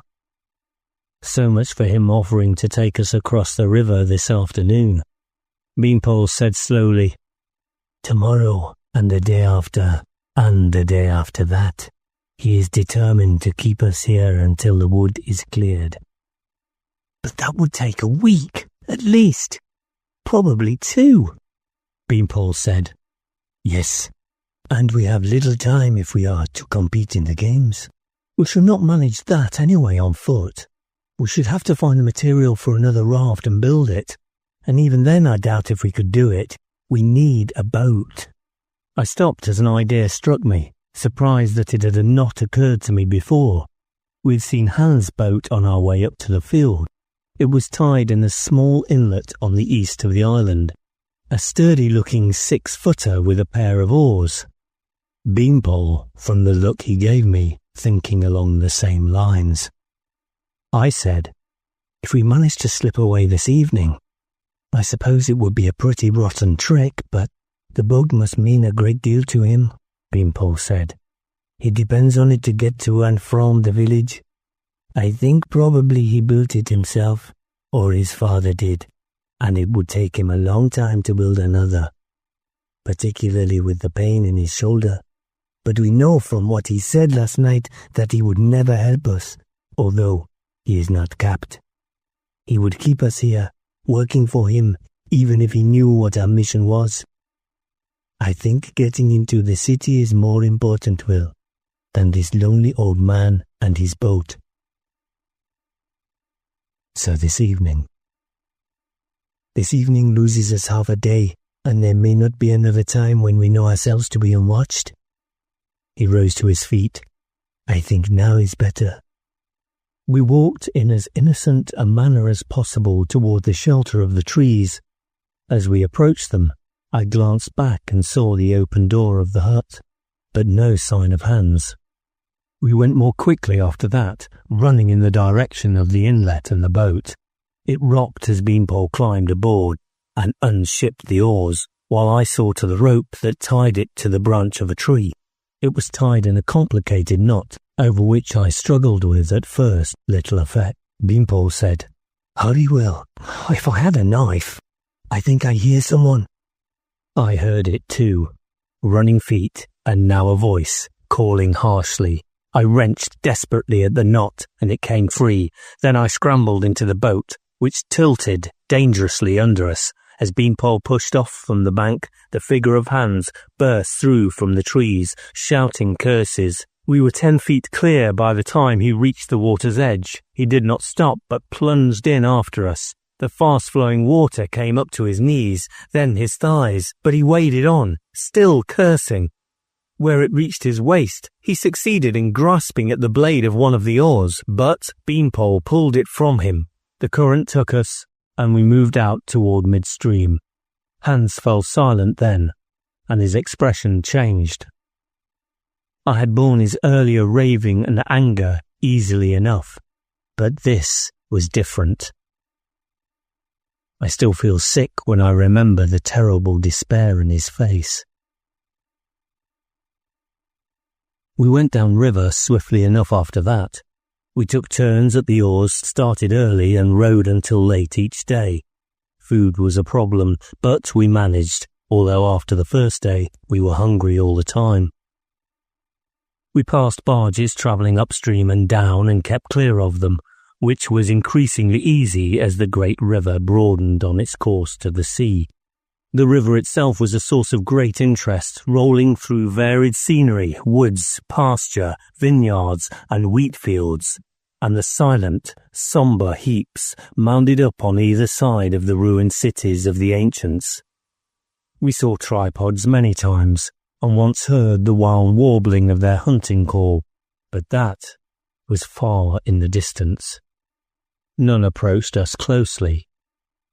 There were rivers that ran in to join the mother river, castles of great antiquity lifted high on spurs of cliff, and in one place a huge tawny mass of tree-decked rock, taller than a tripod, set in midstream. Finally we came to where the games were held. There were many barges tied up there, the Ilkenig among them. 5. The Games. It was a land of flower-starred meadows, heavy, rich yielding earth, small, prosperous villages, and windmills everywhere, their sails turning slowly in warm gusts of wind. The season was perhaps not so far advanced in the south, but the weather seemed to have set in fair. This was true games weather, people said. though I thought the fact that so many of them remarked on it might indicate that true games weather was more a rarity than a reasonable expectation. The town lay west of the river, behind meadows that, as we made our way through them, were hot and slumberous in the afternoon sun. Many people were travelling that way, not only competitors but spectators, to see the games. The town and nearby villages seemed to bulge with them, and thousands more set up tents in the fields.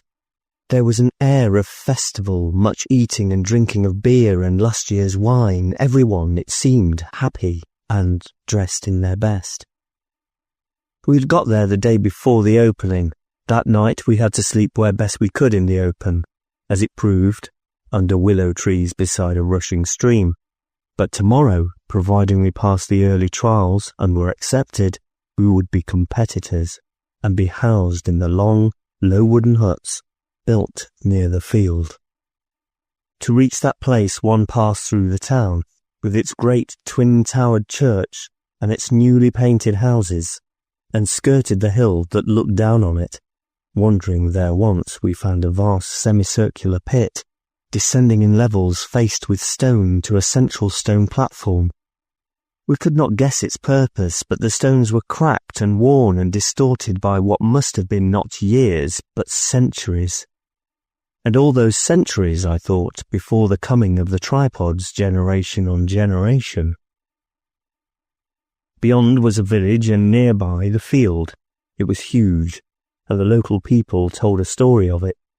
In the days of the ancients, they said, there had been many great battles, in which, though it was scarcely to be believed, men had slaughtered each other because of their wickedness. This was the field of the last, most immense and savage battle of all, though where some said it had happened, others believed it was still to take place. Hearing this, I hoped it was an omen for our success.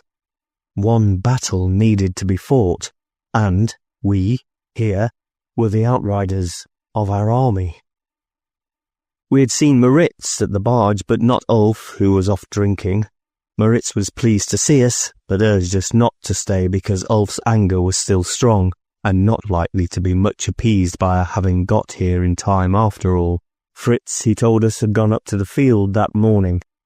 There were flags and banners in all the towns and villages, and they surrounded the field like the fluttering petals of 1,000 huge and gaudy flowers.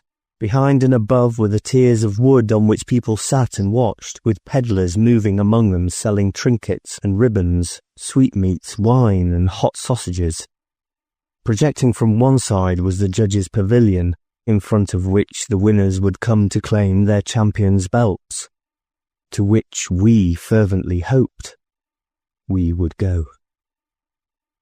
On the first day, as I've said, those who were obviously unsuitable were weeded out. We had not felt any doubt that we should qualify, and we did so, easily.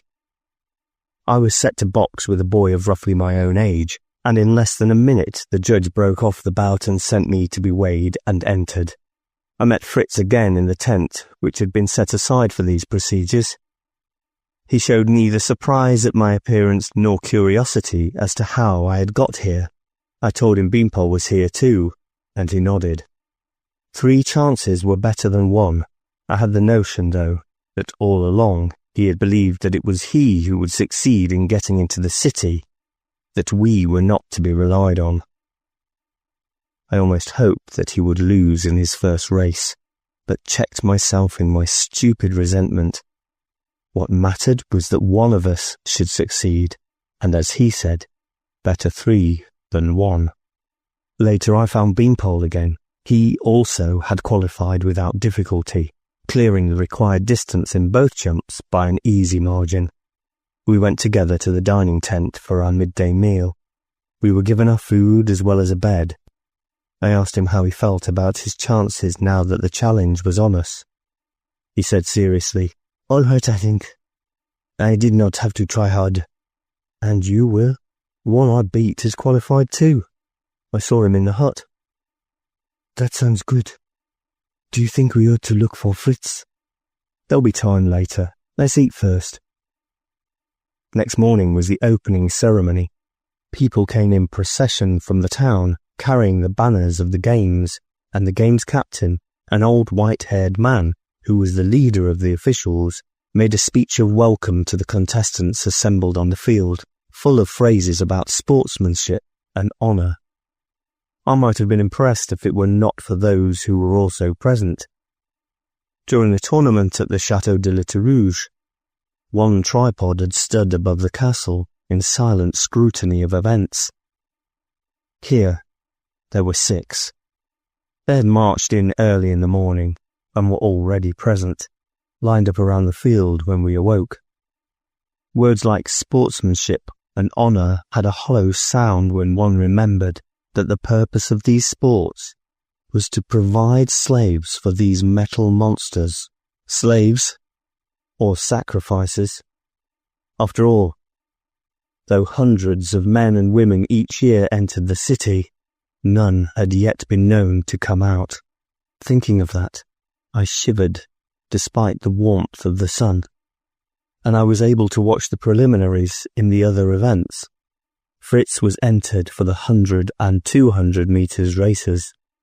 These were popular events. For the first there were to be 12 heats, 10 entrants in each, with the first and second runners going through to 3 further races in which the first 3 qualified. Fritz came in second in the 4th heat. This could have been misleading, of course, but it looked to me as though he was straining hard. The first part of the long jump was held in the afternoon, and Beanpole won easily, half a metre ahead of his nearest rival. My own first trial came the following morning. My opponent was a tall, skinny lad who moved quickly but was almost entirely defensive. I chased him around the ring, missing occasionally, but landing punches more often, and had no doubt about the result. Later in the day I fought again, and again won easily. Beanpole had been watching. Afterward I put on the tracksuit they had given me, and we went to watch the field events. The 200 metres heats were being run. Beanpole strained his eyes toward the announcement board, but had to ask me which race had been reached. I told him 7. "Then Fritz has already run," he said. "His heat was 6. Are the results up?" "They're going up now." The results board was to one side of the judges' pavilion. It had an elaborate system of trapdoors and ladders and ledges behind it, through which a troop of boys put up the numbers of the winners. The numbers of the 2 qualifiers in Heat 6 appeared on the board while I watched. Beanpole said, "Well?" I shook my head. No. Beanpole made no comment, nor did I. Fritz's elimination from one of his 2 events was our first defeat, forcing us to the realization that there might be others. It would be sickening if we were all forced back, defeated from this first obstacle, but the possibility had to be reckoned with. For me, personally, the possibility became very real the next time I fought. This opponent, like the first, was fast, but he was more skilled and much more aggressive. In the initial round, he landed several good punches and made me miss when I counteracted, once leaving me tangled with the ropes. I had no doubt in my mind that I had lost the round and was in a fair way to losing the contest. When we came out again, I concentrated on getting in close and punching to the body. I did better, but I had a feeling I was still behind on points. I went into the last round in a desperate mood. I attacked in a fury that rattled my opponent.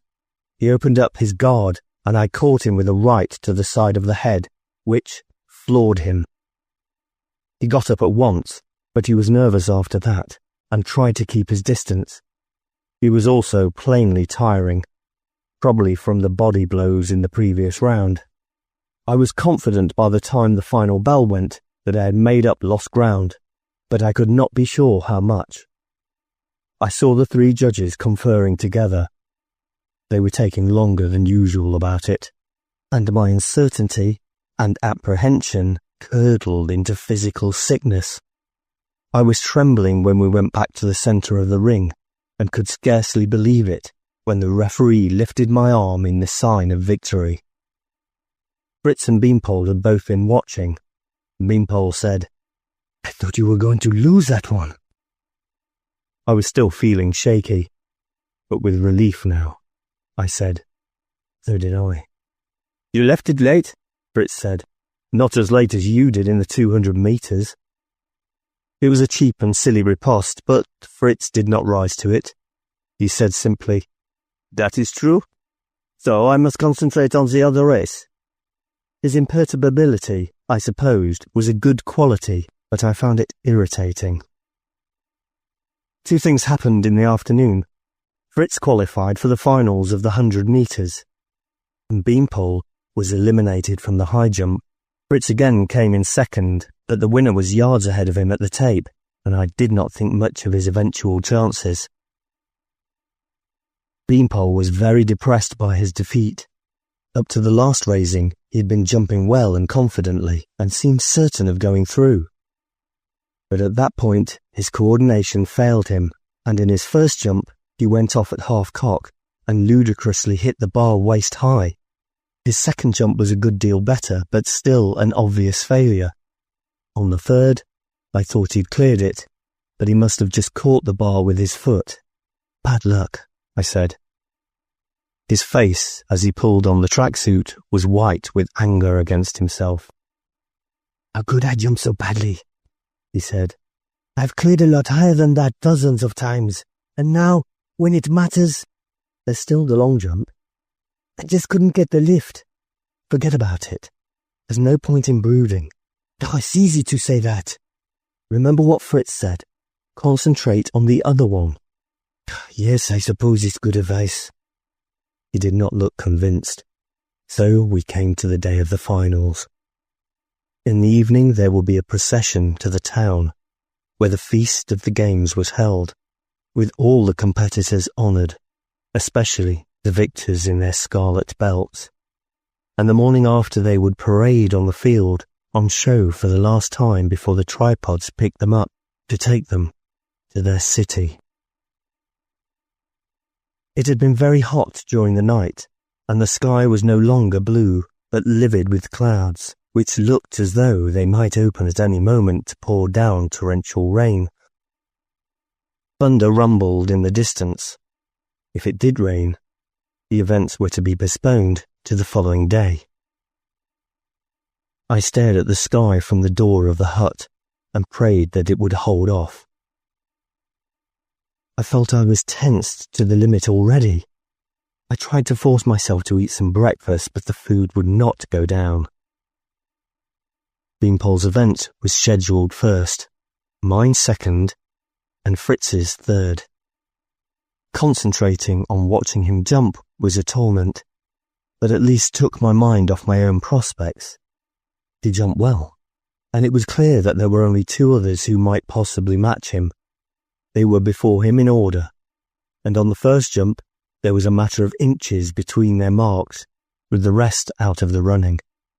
On the second jump, their results were much the same, but this time Beanpole outdistanced them to take the lead. I saw him walk back from the pit, brushing sand from his leg, and thought, he has it now. One of the others fell badly short on the final jump, but the second, a gangling, freckled-faced boy, hair sprouted in bright ginger tufts through the silver mesh of the cap, did much better, and his jump put him in the lead. The difference was 9 centimetres, about 4 inches by our English measurement, which was not much in itself, but terribly disheartening at this stage. I watched Beanpole tense himself, run down the grassy track, and hurl his body through the humid air. A cry went up. It was clearly the best jump of the day. But the cry turned to a groan of disappointment as the judge's flag was lifted. The jump had been disqualified, and the ginger-headed boy had won. Beanpole went off by himself. I followed him and said, "Couldn't be helped. You did your best." He looked at me with a blank expression. "I stepped on the board. I haven't done that since the early days of training." "You were putting too much effort into it. It could happen to anybody. Was I? Of course you were, Beanpole said. I wanted to win, and also I was frightened about what came next. I thought I was trying. We could all see you were. In the high jump, he said. I went to pieces at the crucial moment, and this time I got myself disqualified quite stupidly and unnecessarily. I thought I was trying, but was I? What you're saying is stupid. You were just trying too hard. The blankness had turned to misery. Leave me alone, Will, he said. I don't want to talk at the moment. The boxing finals were early in the afternoon, and my section provided the second contest. The boy I was fighting was a North German, a fisherman's son. He was smaller even than I was, but compact and well-muscled. I had seen him box and knew that he was good, a fast mover and a hard hitter. For the first minute we circled each other warily. Then he came in at me with a quick left and right, which I parried. I counteracted, forcing him to the ropes and getting in a right cross to the ribs, which made him grunt as breath was forced from his lungs, but he got away before I could do any further damage. We fought at a distance again, but in the last 30 seconds, I carried the fight to him and scored a few times. It was my round, I thought. I went out confidently for the second. He backed away, and I followed. He was almost on the ropes. I threw a left hook at his jaw. It did not miss by much, but it missed. The next thing I remember was lying on the canvas, with the referee standing over me counting. 3, 4, 5. It was an uppercut, Beanpole told me later, which did not travel far and caught me under the chin, lifting me and dumping me. All I knew then was that I was at the same time floating in a haze of pain and rooted to the hard boards beneath me. I supposed I ought to get up, but I did not see how I was going to set about it. Nor did there seem much urgency. There appeared to be long intervals between the words that were being chanted, at once close above me and from an echoing distance. See? But I had done my best at any rate, like Beanpole. I saw his set, bitter face through the haze. I thought that I was trying, but was I? And what about me? I'd been hit because I had dropped my guard. Had something at the back of my mind wanted to do that? Was there even now the beginning of the feeling, you did your best and lost so no one can blame you? You can go back to the White Mountains instead of the city of the tripods, and with it the beginning of a doubt that would not easily be dismissed? Somehow I got to my feet. I could not see straight, and I was staggering. The boy from the north came after me. I managed to dodge some blows and ride the others, but I have little idea how. For the remainder of the round he chased me, and once caught me in a corner and gave me a hammering. I did not go down again, but I knew as I sat on my stool and the cool sponge was rubbed over my flesh that I was desperately far behind on points. I would have to knock him out to win. He realized this too. After his first probing had established that I was no longer dazed, he did not try to take the fight to me, but boxed me from a distance. I went after him, but he stood me off. I was gaining a few points, probably, but nothing like the number I had lost, and the seconds were ticking away on the big wooden clock that stood on the judge's table and was started at the beginning of each round and stopped 3 minutes later. In the end I grew desperate. I abandoned my own defence deliberately this time and went in hitting as fast and as often as I could. Most of my blows failed to land, whereas he got in a couple to the body that rocked me, but I kept on, fighting, not boxing, forcing in the hope that somehow something would give. And it did.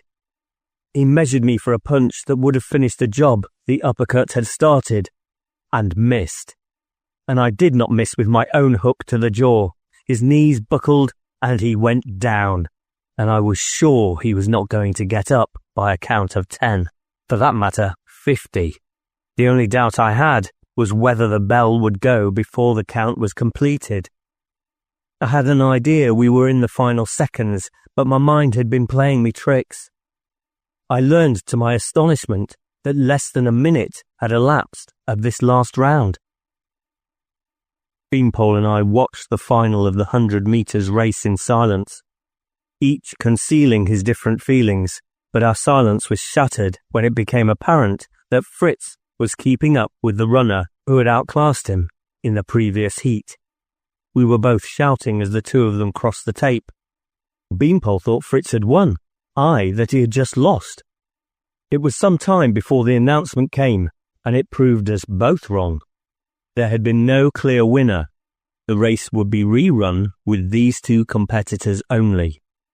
And this time, Fritz made no mistake. He went into the lead right away and held it to win, if not comfortably, very obviously.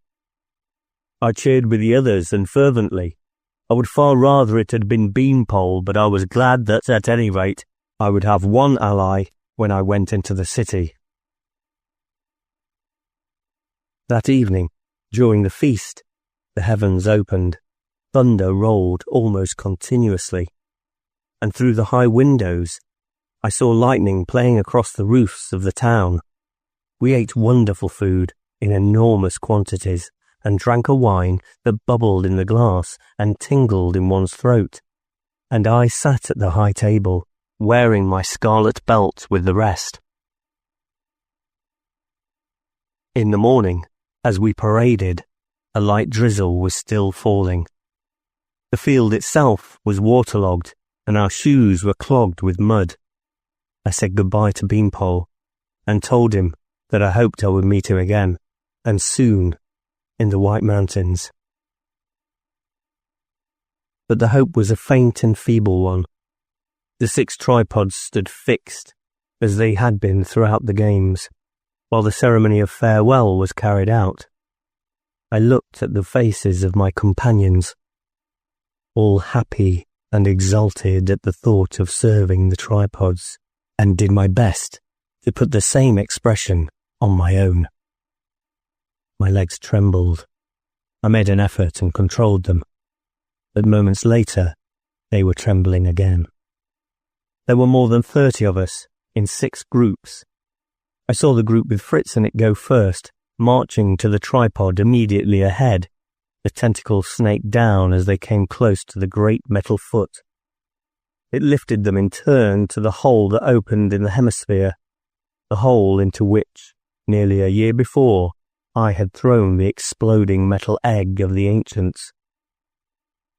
I had no defense now, and could have none. I watched the next group go, and the third, and fourth. Then it was our turn, and splashing through puddles, I walked woodenly forward with the rest. 6. The City of Gold and Lead.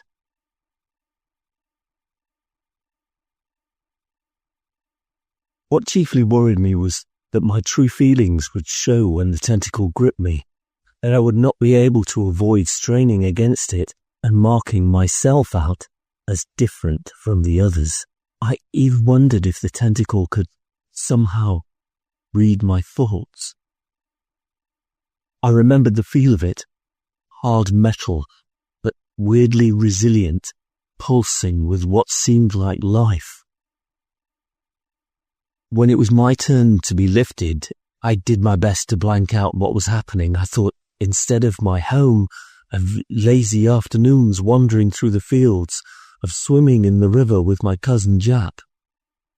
Then my breath gasped from my body as I was plucked up and lifted through the rain-seeping air. Above me the door in the hemisphere was open, the mouth growing larger as I was brought toward it.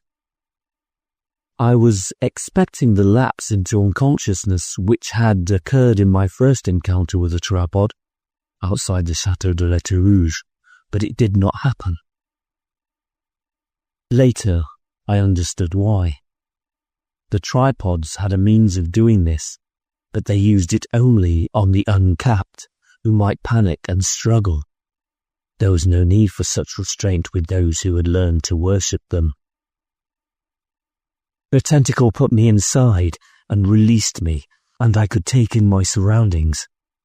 The hemispheres were some 50 feet across the base, but the part we were in was much smaller, an irregularly shaped cell about 7 feet high. The outer wall with the door was curved and had portholes on either side, covered with what seemed to be very thick glass. The remaining walls were straight, but the side ones sloped inward so that the interior wall was shorter than the external. There was another door there, I saw, but it was closed. There were no furnishings of any kind. I ran my fingernails over the metal and found it hard but satiny in texture. There were 6 in my group, and I had been the 5th to be taken. The last one was brought in and the door closed. A raised round flap coming down to make a tight seal. I looked at the faces of my companions. They showed some confusion, but excitement and exultation as well, which I did my best to copy. No one spoke, which was a help. I would not have known what to say or how to say it. Silent for endless minutes, then abruptly the floor tilted. The embarkation must have been completed. Our journey to the city had begun. The motion was extremely odd. The 3 legs of the tripods were attached to a circumferential ring beneath the hemispheres. At their points of attachment and where the legs joined were segments that could lengthen and shorten as the legs shifted relative to each other. There was also an arrangement of springs between the ring and the hemisphere that compensated for much of the jolting. What was left, after the tilt when the tripod started to march, was a mild rocking movement. It was a little nauseating at first, but one rapidly grew accustomed to it. The tripods could travel as easily in one direction as another by reason of their 3-legged symmetry, but at present the section we were in represented the front. We crowded to the portholes and looked out. Ahead, a little to our right, was the hill with the ancient semicircle of stone steps. Behind it, the town where, the night before, we had feasted. Beyond that again was the dark ribbon of the great river. We were going slightly north of east, heading toward it. The countryside beneath us was blurred and wet, but the rain had stopped and there was a patch of brightness in the cloud where the sun might be. Everything was small and far away. The fields and houses and cattle seen in the valley below from the tunnel had been tinier, but that panorama had been fixed, unchanging. Here, change was continual. It was like being in the belly of a huge low-flying bird, flapping its way across the landscape. Remembering the tripods whose feet had served as boats, I wondered if these might do so too on reaching the river, but they did not. The forward leg sent up a fount of spray as it broke the surface, and the others followed. The tripod crossed the riverbed as a horseman would have forded the stream below my father's mill at Wurton. On the other side, it changed direction, turning south. There was open country, and then desolation. Beanpole and I had seen something of this brooding ruin of one of the great cities on our way north. The river had flowed for miles between its black, unpromising shores. But from this high vantage point, one saw so much more. It stretched eastward from the river, a dark and ugly mass of destroyed buildings and broken roads. Trees had grown among them, but to a lesser extent than in the great city we had crossed on our way south to the White Mountains. This place seemed to be vaster and uglier. I saw no remains of broad avenues and concourses, no sense here that our ancestors before the tripods came had lived lives of order and beauty, but there was an awareness of might and power. I wondered again how they would have been defeated, how we, a handful of shattered remnants, could hope to succeed where they had failed. One of the others saw it first and cried out, and we jostled each other to look. It rose beyond the edge of the ruins, a ring of dull gold standing against the grey of the horizon, surmounted and roofed in by an enormous bubble of green-tinged crystal. The wall was more than 3 times as high as the tripods, smooth and unbroken. The whole place, although resting solidly on the earth, seemed strangely unconnected with it. Some distance from the point for which we were making, a river bubbled up from under the shield of gold and flowed away toward the mother river behind us. The eye, following its course, could almost imagine that the city was not there at all, that if one looked hard enough the illusion would vanish, and there would be just the river running through ordinary fields. But it did not vanish. The wall rose higher as we approached, becoming more awful and forbidding.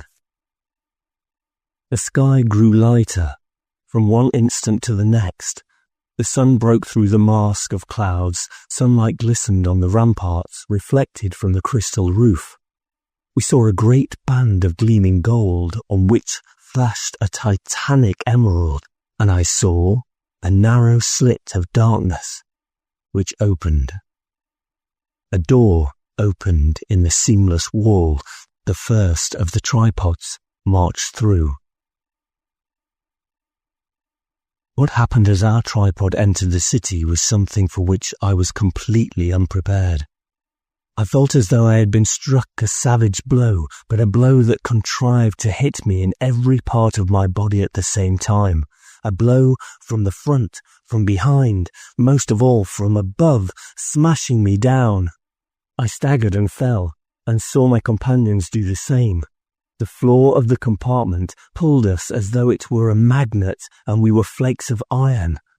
I struggled to rise, and I realized it was not a blow, but something different. All my limbs had turned to lead. It was an effort to raise my arm, even to twitch a finger. I strained and stood up. I was carrying a tremendous burden on my back, nor on my back alone, on every square inch of bone and muscle in my body. The others followed suit. They looked puzzled and frightened, but they still did not look unhappy. After all, what the tripods wished on them was good. It must be. There was dim green light. It was as though one was very far down in a thick forest or in a cave under the sea. I tried to make sense of it all, but could not. The weight on my body bowed my shoulders. I straightened myself up, but felt them sag again. Time passed, and we waited. There was silence and heaviness and greenness. I tried to concentrate on what must be the most important thing, that we had achieved our first objective and were inside the tripod city. One must have patience. It was not, as Julius had pointed out, my most outstanding quality, but I had to cultivate it now. Waiting would have been easier without the dimness and the crushing weight. It would have been a relief to say something, anything, but I dared not. I shifted my feet, seeking a stance of greater ease, but not finding one. I had been looking at the door on the inner wall, but it was the other that opened, swinging back and up with a faint whirring noise. There was still nothing to be seen outside, just a high, dim green. A tentacle came in and lifted one of my companions out. I realized that it must be able to see independently of the hemisphere. Might it still be that the tripods themselves were alive? That we were the captives of living and intelligent machines? The tentacle returned. This time it took me. It was like a hall, long and narrow, but of enormous size, probably 80 feet high, and 2 or 3 times that in length. I saw that it was a kind of stable for tripods. Against one wall, a long row of them stretched away into the green dusk, faintly illuminated by hanging globes that gave a dim green light. Their hemispheres rested close against the wall, far above us. Those in which we had travelled were unloading their human cargo. I saw Fritz, but did not speak to him. We had agreed that no contact should be attempted until the first stage. Whatever that proved to be was safely over. One by one the others joined us. At last the tentacle hung limp and inactive. A voice spoke. This too sounded as though it might have been the voice of a machine. It was deep and toneless, echoing and booming in the vast space. The words were in the German language that we knew. Humans, you have the privilege, the high honor, to have been chosen as servants of the masters. Go where the blue light shines. In the place to which it leads you, you will find fellow slaves who will instruct you in what you are to do. Follow the blue light. It had come on while the voice was speaking, a light that glowed deep blue in the base of the wall by which the tripods were standing. We walked toward it, or staggered, rather, against the drag of this leaden weight that pulled us down, and the air was hotter, I thought, than it had been inside the tripod. And clammy, like the moment before summer thunder. The light was above an open door which admitted us to a small room, much the same size as that in the tripod, but a regular cube. The door closed when we were all in. There was a click and another whir, and suddenly the weight was even greater, seeming to drag my stomach down with it in a swoop of nausea. This lasted several seconds and was followed by a brief sensation of lightness. The whirring stopped, the door opened, and we walked out into another room. This also was large, although modest in comparison with the hall of the tripods, but of more conventional proportions. There was the same green glow from lamps that studded the walls. The light I saw did not flicker the way our lamps did. I had a confused impression of rows of tables, or benches rather, and of half-naked old men. They were the ones who, the voice said, were to instruct us. They wore only shorts, reminding me of men who worked in the harvest fields, but there was no other resemblance. The green light tricked the eyes, but even so I could see that their skins were pallid and unhealthy. But were they as old as they seemed? They walked like old men, and their skin fell into the folds of age, but in other ways. They came to us one to each, and I followed my guide to one of the benches. A little pile of articles was laid out there. Most of them were self-explanatory. There were 2 pairs of shorts, like the ones our instructors were wearing, 2 pairs of socks, 2 pairs of shoes. No, 1 pair of shoes and 1 of sandals, the latter, I was told, for indoor wear. But there was also a device that baffled me. He explained it in a tired voice and a South German accent.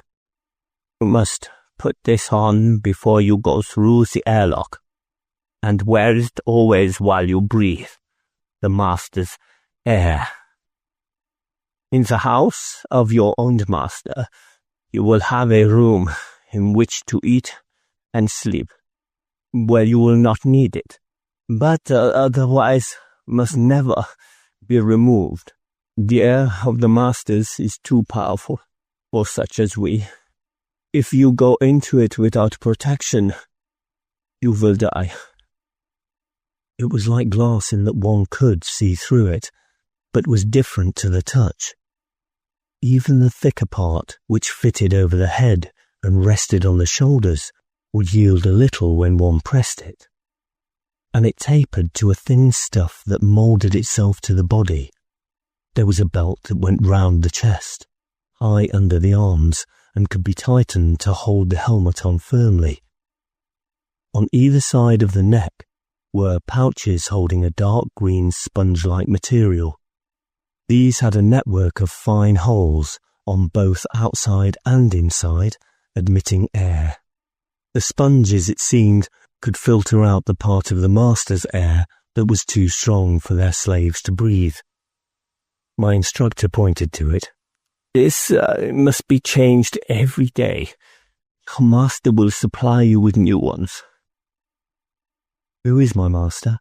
I asked. It was a foolish question. He stared at me blankly. "Your master will choose you." I reminded myself that my policy must be to lie low and say nothing, observing, not questioning.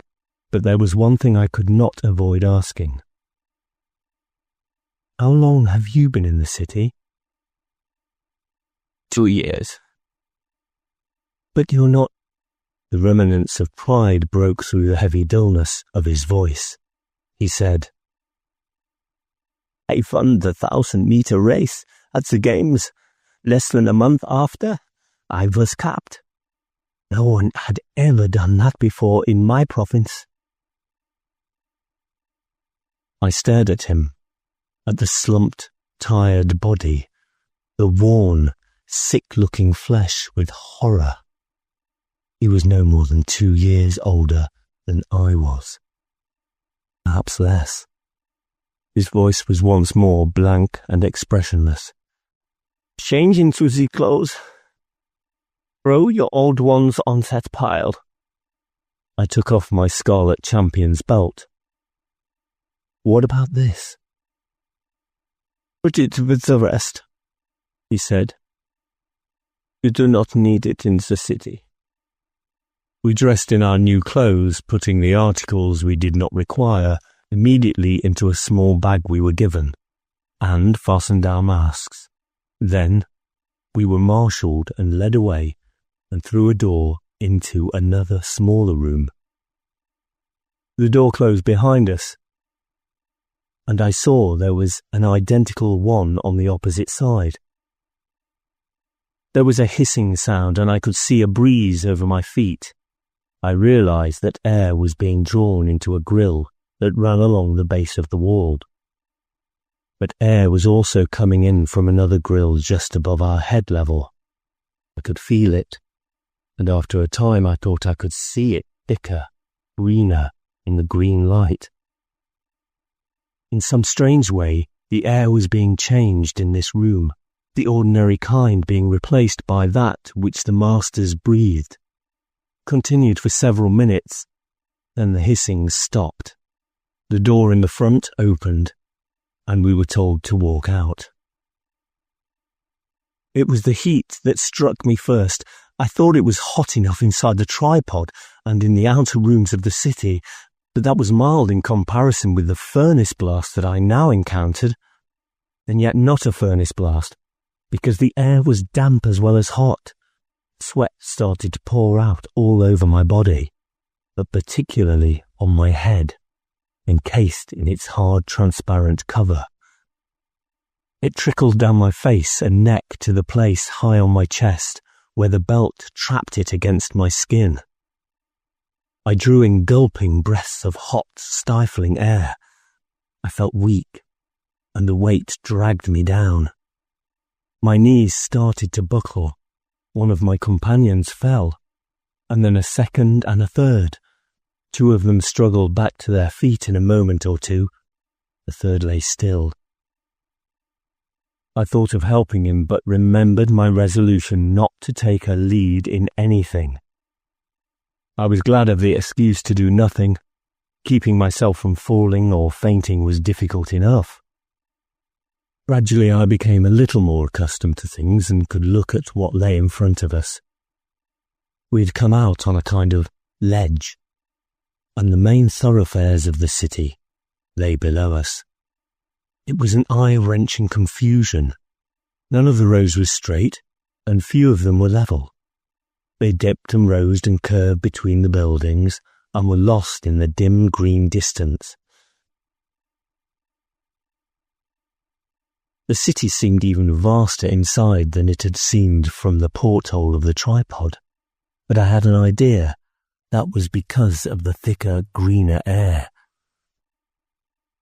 One could not really see very far with any clarity. The crystal dome that covered everything was invisible from here. The green dusk seemed to stretch endlessly. The buildings astonished me too.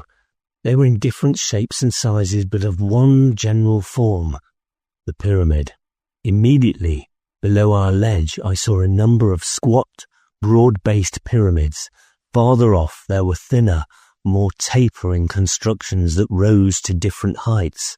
The smallest seemed almost as high as the ledge, but others much taller. There were what looked like windows in them, triangular in shape, but dotted about the walls in no kind of pattern that I could understand. It made my eyes tired to look at them. Strange carriages moved along the ramps. These too, broadly speaking, were pyramids, but resting on one side rather than on the base, which, in this case, formed the rear. The top parts were of a transparent material like our helmets, and I could see figures in them, but only very indistinctly. Other figures moved on the spaces between the buildings and the ledges, which jutted from them at irregular intervals. They were of two kinds, one much smaller than the other, although at this distance one could not make out particular features. It was obvious that one kind was the masters, the other their human slaves, because the smaller creatures moved slowly, as though dragging heavy weights, while the larger ones moved lightly and quickly. One of our instructors said, "Behold, these are the dwelling of the masters." His voice, though muffled, was reverential. Beneath the pouches with the sponges were small metal devices. These, I found, carried sounds through the mask. The sounds were distorted, but to do this, as to other things, one grew accustomed in time. He raised a pointing hand in the direction of one of the nearer pyramids. "And there is the choosing place. Let us go down." We made our slow and staggering way down a spiral ramp, whose steepness threw an extra aching strain on the muscles of our legs, causing falls now and then. The boy who had fainted up on the ledge had revived and was with us. He was the one who had beaten Beanpole in the long jump, the gingery, freckled-faced lad who had managed to put that extra effort into his final jump. He would not jump far here. The heat, too, continued to drain our strength away, and the sweat running down formed an unpleasant puddle at the base of the mask. I wanted desperately to wipe it away, but of course, that was impossible. To do so, I would have to take the mask off, and, as I had been warned, this meant death in the air that the masters breathed. I still had not seen one of the masters close enough for them to be anything but a blur, but at least one problem was solved. The tripods were not the masters, as some had thought, but merely cunningly devised machines that carried them through the world outside. I did not see how this would help Julius and the others much, but it was information. Presumably, I would learn more, a lot more. After that, all Fritz and I needed to discover was a way of making our escape. All? I could have laughed at the thought, but lacked the energy.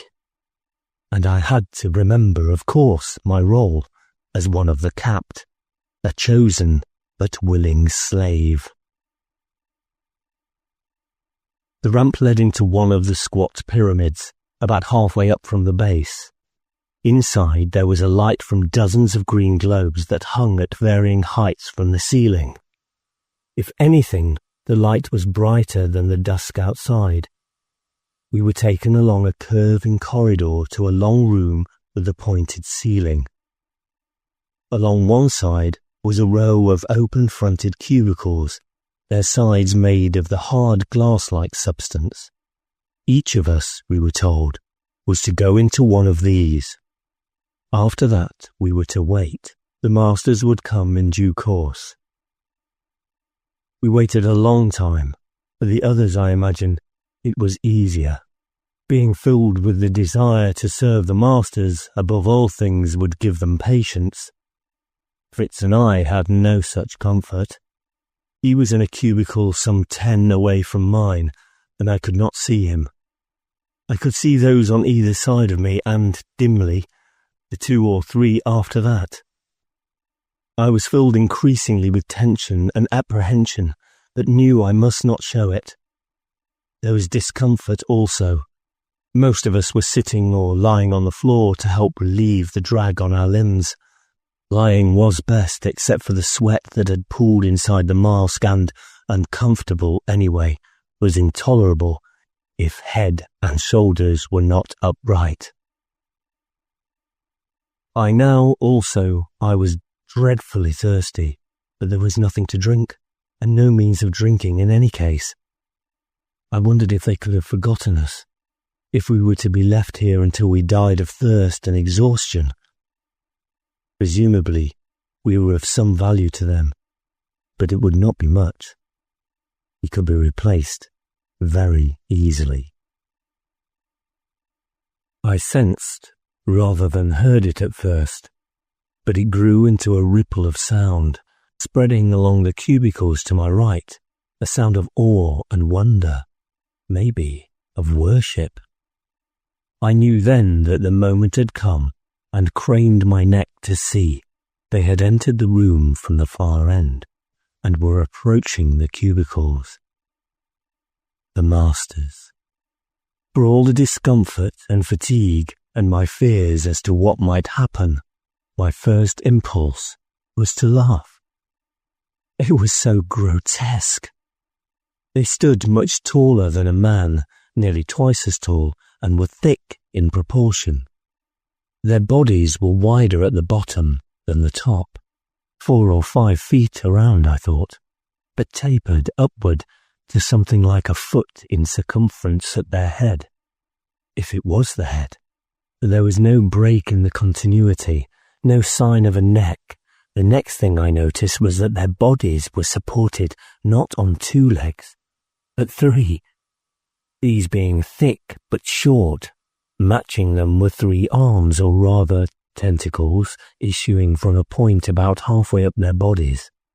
And their eyes, I saw that there were 3 of those too, set in a flattened triangle, one above and between the other 2, a foot or so below the crown.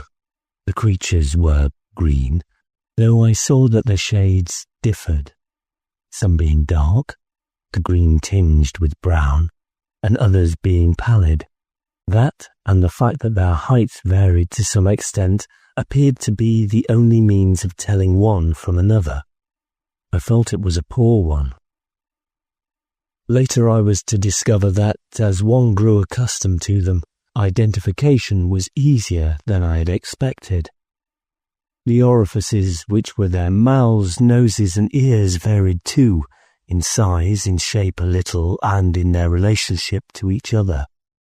They were connected by a pattern of wrinkles and creases that one learned to know and recognize.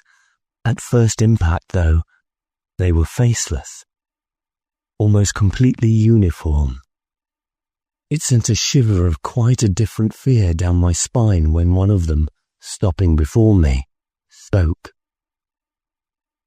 "Boy," he said, "stand up." I thought the words issued from the mouth, which I judged the lower of the 2 central orifices to be, until I saw that it was the upper one that was quivering and open while the other remained closed and still. With the masters, I was to discover the organs of breathing and eating were not connected, as men's are. They spoke as well as breathed through one, and ate and drank through only the lower, larger opening. I stood up as I was bid. A tentacle came toward me, touched me slightly, and then more firmly on the arm. It ran along my flesh like a snake, with the dry, smooth texture of a snake, and I repressed a shudder. "Move about," he said. The voice was cold, flat, not loud, but penetrating. "Walk, boy." I began to walk round the narrow confines of the cubicle. I thought of a horse sale I had seen once at Winchester, men feeling the muscles of the beasts, watching them parade around the ring. We did not need to be paraded. We could parade ourselves. The master stood in front of me critically while I made several circuits of the cell. Then, with no other word or comment, he moved on. I stopped walking and let myself slump back into a sitting position. They travelled fast on those stumpy legs, bouncing off the ground with an up and down rhythmic motion. They were clearly vastly stronger than we were to make so light of this leaden city. They could also, when they really wanted to get somewhere fast, spin along like tops, the three legs whirling them round and round, and at the same time forward, with yards between each foot touching the ground. I suppose it was their version of running. The choosing went on. Another master came to inspect me, and another. The boy in the next stall was taken. A master ordered him to follow, and he obeyed. They disappeared in the throng. Some masters examined me more closely than others, but all moved on. I wondered if they were suspicious, if something in my behaviour were not quite right. I also wondered what would happen if I were not chosen at all. It was known that no one returned from the city.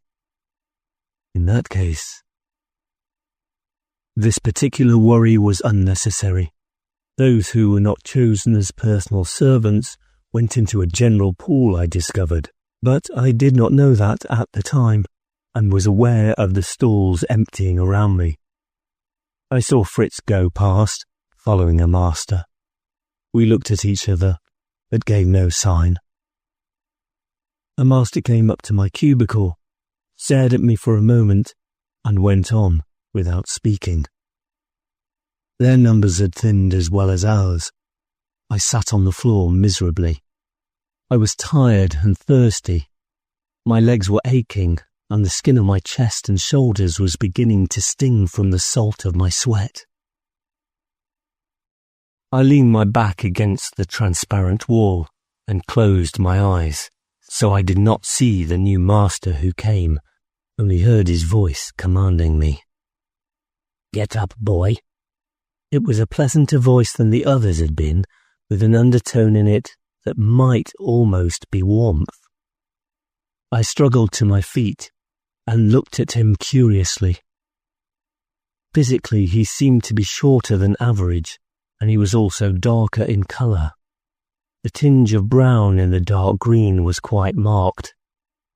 He stared down at me, the skin wrinkling between his eyes, and ordered me to show my paces. I summoned my strength and moved as briskly as I could. Perhaps I'd been too lethargic for the others. I was told to stop and did so. The master said, "Come nearer." As I moved toward him, a tentacle snaked out and, wrapped round my left arm, I gritted my teeth. A second tentacle stroked appraisingly along my body, assessing my legs, reaching up to wind more closely round my chest in a grip that forced breath from my lungs. Then, withdrawing, the voice said, "You are a strange one, boy." The words, summing up my chief fears, petrified me. I stared ahead at the featureless column of the monster. There was almost certainly something I should be doing, showing. Excitement? Happiness at the prospect of being allowed to serve one of these absurd and disgusting creatures?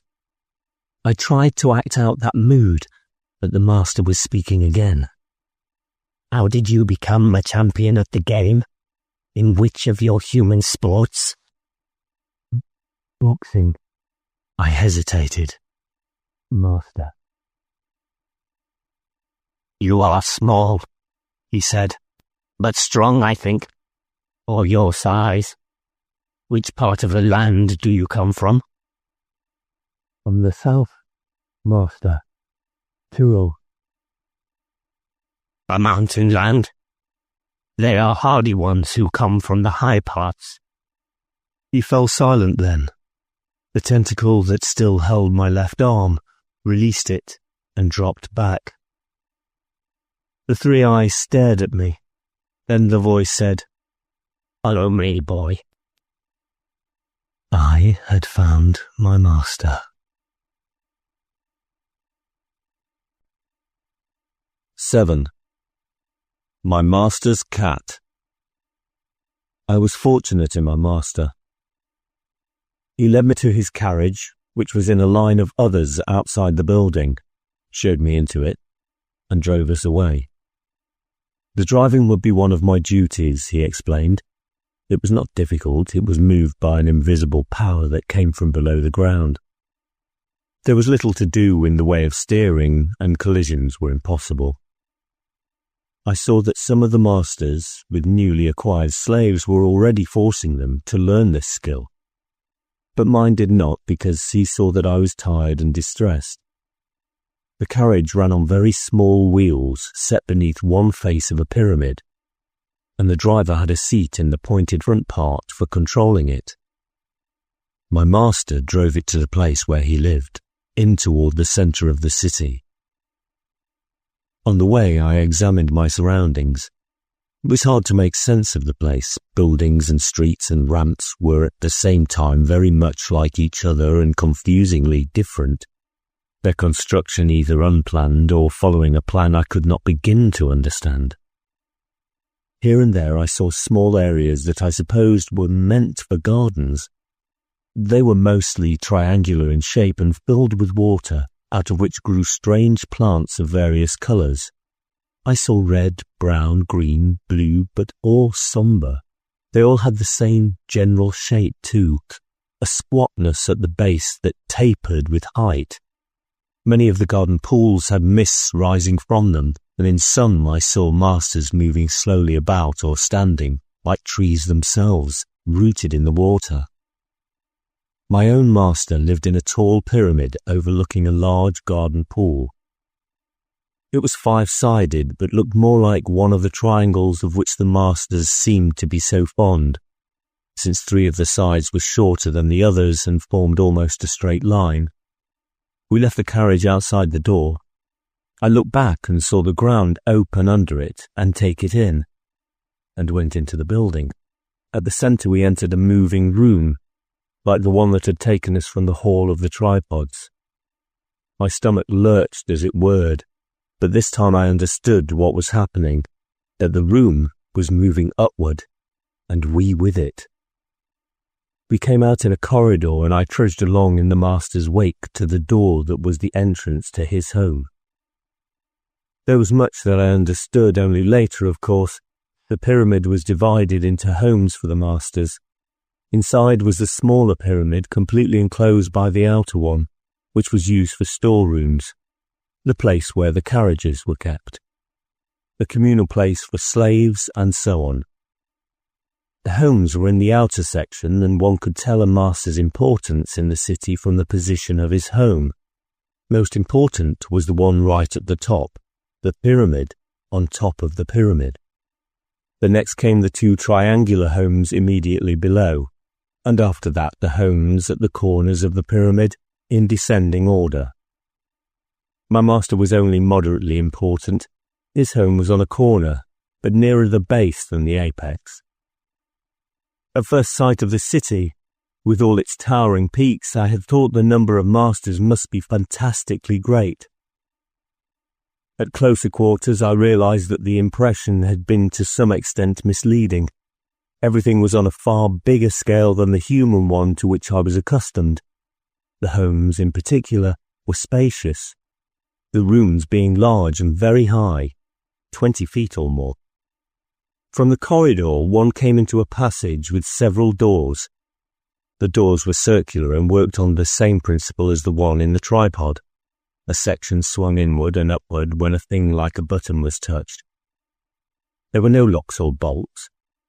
In one direction, the passage turned through a right angle at the end and eventually issued into the most important part of the home, the triangular room that looked out from the building. Here the master ate and relaxed. In the centre of the floor was a small, circular garden pool, its surface steaming from extra heat provided beneath it. It was his favourite spot. But I was not shown this right away. The master took me along the passage in the opposite direction. It ended in a blank wall, but there was a door on the right a little before that. The master said, "This is your refuge, boy. There is an airlock inside. That is a place where air is changed, and beyond that, you can breathe without the mask. You will sleep and eat there, and you may stay there, or in a communal place at times when I do not require your service. You may rest for a while now. In due course, a bell will ring. Then you must fix your mask on again, go back through the airlock, and come to me. You will find me in the window room, which is at the end of the passage." He turned and glided away, light on his stumpy feet, along the broad high passage. I understood that I had been dismissed and pressed the button on the door in front of me. It opened and I stepped through, and automatically the door closed behind me. There was a hissing, and I felt the pull of the air current on my ankles as the master's air was drawn out and replaced by human air. It did not take long, but it seemed an age before the door on the opposite side opened and I could step through. My fingers were tearing at the fastener of the belt that secured the mask as I did so. I did not think that I could have supported the stifling confinement with my own sweat pooling on my chest for much longer. But later I had found that I had been lucky. Fritz had been kept for several hours being instructed in his duties before he was allowed to find relief. My master's consideration was apparent in other ways. The room set aside for the servant was small in floor area, but had the same towering height as the rest of the home. In this case, the master had had an intermediate floor constructed, with a ladder leading up to it. My bedroom was up there, whereas in other cases the bed had to be fitted into the limited living space. Other than that, there was a chair, a table, both of simplest kind, a chest with 2 drawers, a cupboard for storing food, and a small toilet section. It was bare and ugly. There was none of the extra heat which the master's rooms had, but no way of cooling either, or of freshening. One sweltered, the only alleviation being in the toilet section, where there was a device for spraying water on one's body. The water was lukewarm, both for that and for drinking, but cooler at least than the surrounding air. I let it play over me for a long time and washed and changed my clothes. The air made the clean ones damp before I'd put them on. No clothes were ever dry inside the city. In the cupboard I found food in packets. It was of 2 kinds, a sort of biscuit to be eaten dry and some crumbling stuff to be mixed with the warm water from the tap. Neither had much taste, and they never varied. They were made by machines somewhere in the city. I tried a little of the biscuit, but I found I was not hungry enough yet to eat. Instead, I hauled myself warily up the ladder, a straining effort in this city of lead, and dropped onto the bare, hard bed that awaited me. There were no windows, of course, to my quarters, but a globe of green light in each, turned on and off by a button. I pressed the button, fell into darkness and oblivion, and dreamed I was back in the White Mountains, telling Julius that the tripods were made of paper, not metal, and that one could chop their legs off with an axe. But in the middle of telling him, there was a savage clangor in my ears. I awoke with a start and realized where I was, and that I was being summoned. Knowing nothing of conditions in the city, Fritz and I had not been able to make any specific plans for finding each other, though naturally we were anxious to do so as soon as possible. When I contemplated the size and complexity of the place, despondency overcame me. I did not see how we could ever hope to make contact. There were, plainly, thousands of masters in the city, even allowing for the amount of space each took up. If every one of these had a servant. In one way it was less difficult than I had thought, in others more. To start with, each master did not have a servant. It was a privilege reserved for those of a certain rank, probably less than 1,000 in all, and not all availed themselves of the right. There was a movement in opposition to the presence of humans in the city. It was based on a fear, not that the slaves might revolt, because no one doubted their docility, but that the masters, in accepting the personal service of other creatures, were somehow weakened and degraded. The total number of humans, drawn from the games and from other selection procedures in other places, was probably no more than 500 or 600. But between this 500 or 600, means of communication were extremely limited. There was, apart from the individual refuges for sleeping, eating, and so on, a communal place for slaves in each pyramid where they were kept.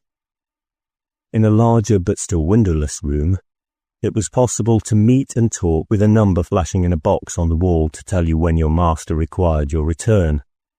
One could not go to a communal place in other buildings without running the risk of being absent when the call came, and the risk was never taken. Not through fear of punishment, but because, to the capped, it was unthinkable that they should fail the master in any way. We might meet on the street or be sent on errands by our masters, but the odds were against that.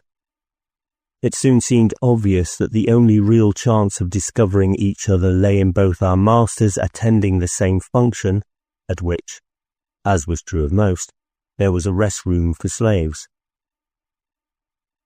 There were a number of such functions, I discovered. The one of which my master was fondest was one in which they rooted themselves in a pool inside a pyramid, while in the centre a group of them used their tentacles to agitate devices that rippled the water and shook the air, and at the same time sent out wild sounds, which my master found pleasurable, but which to me seemed hideous.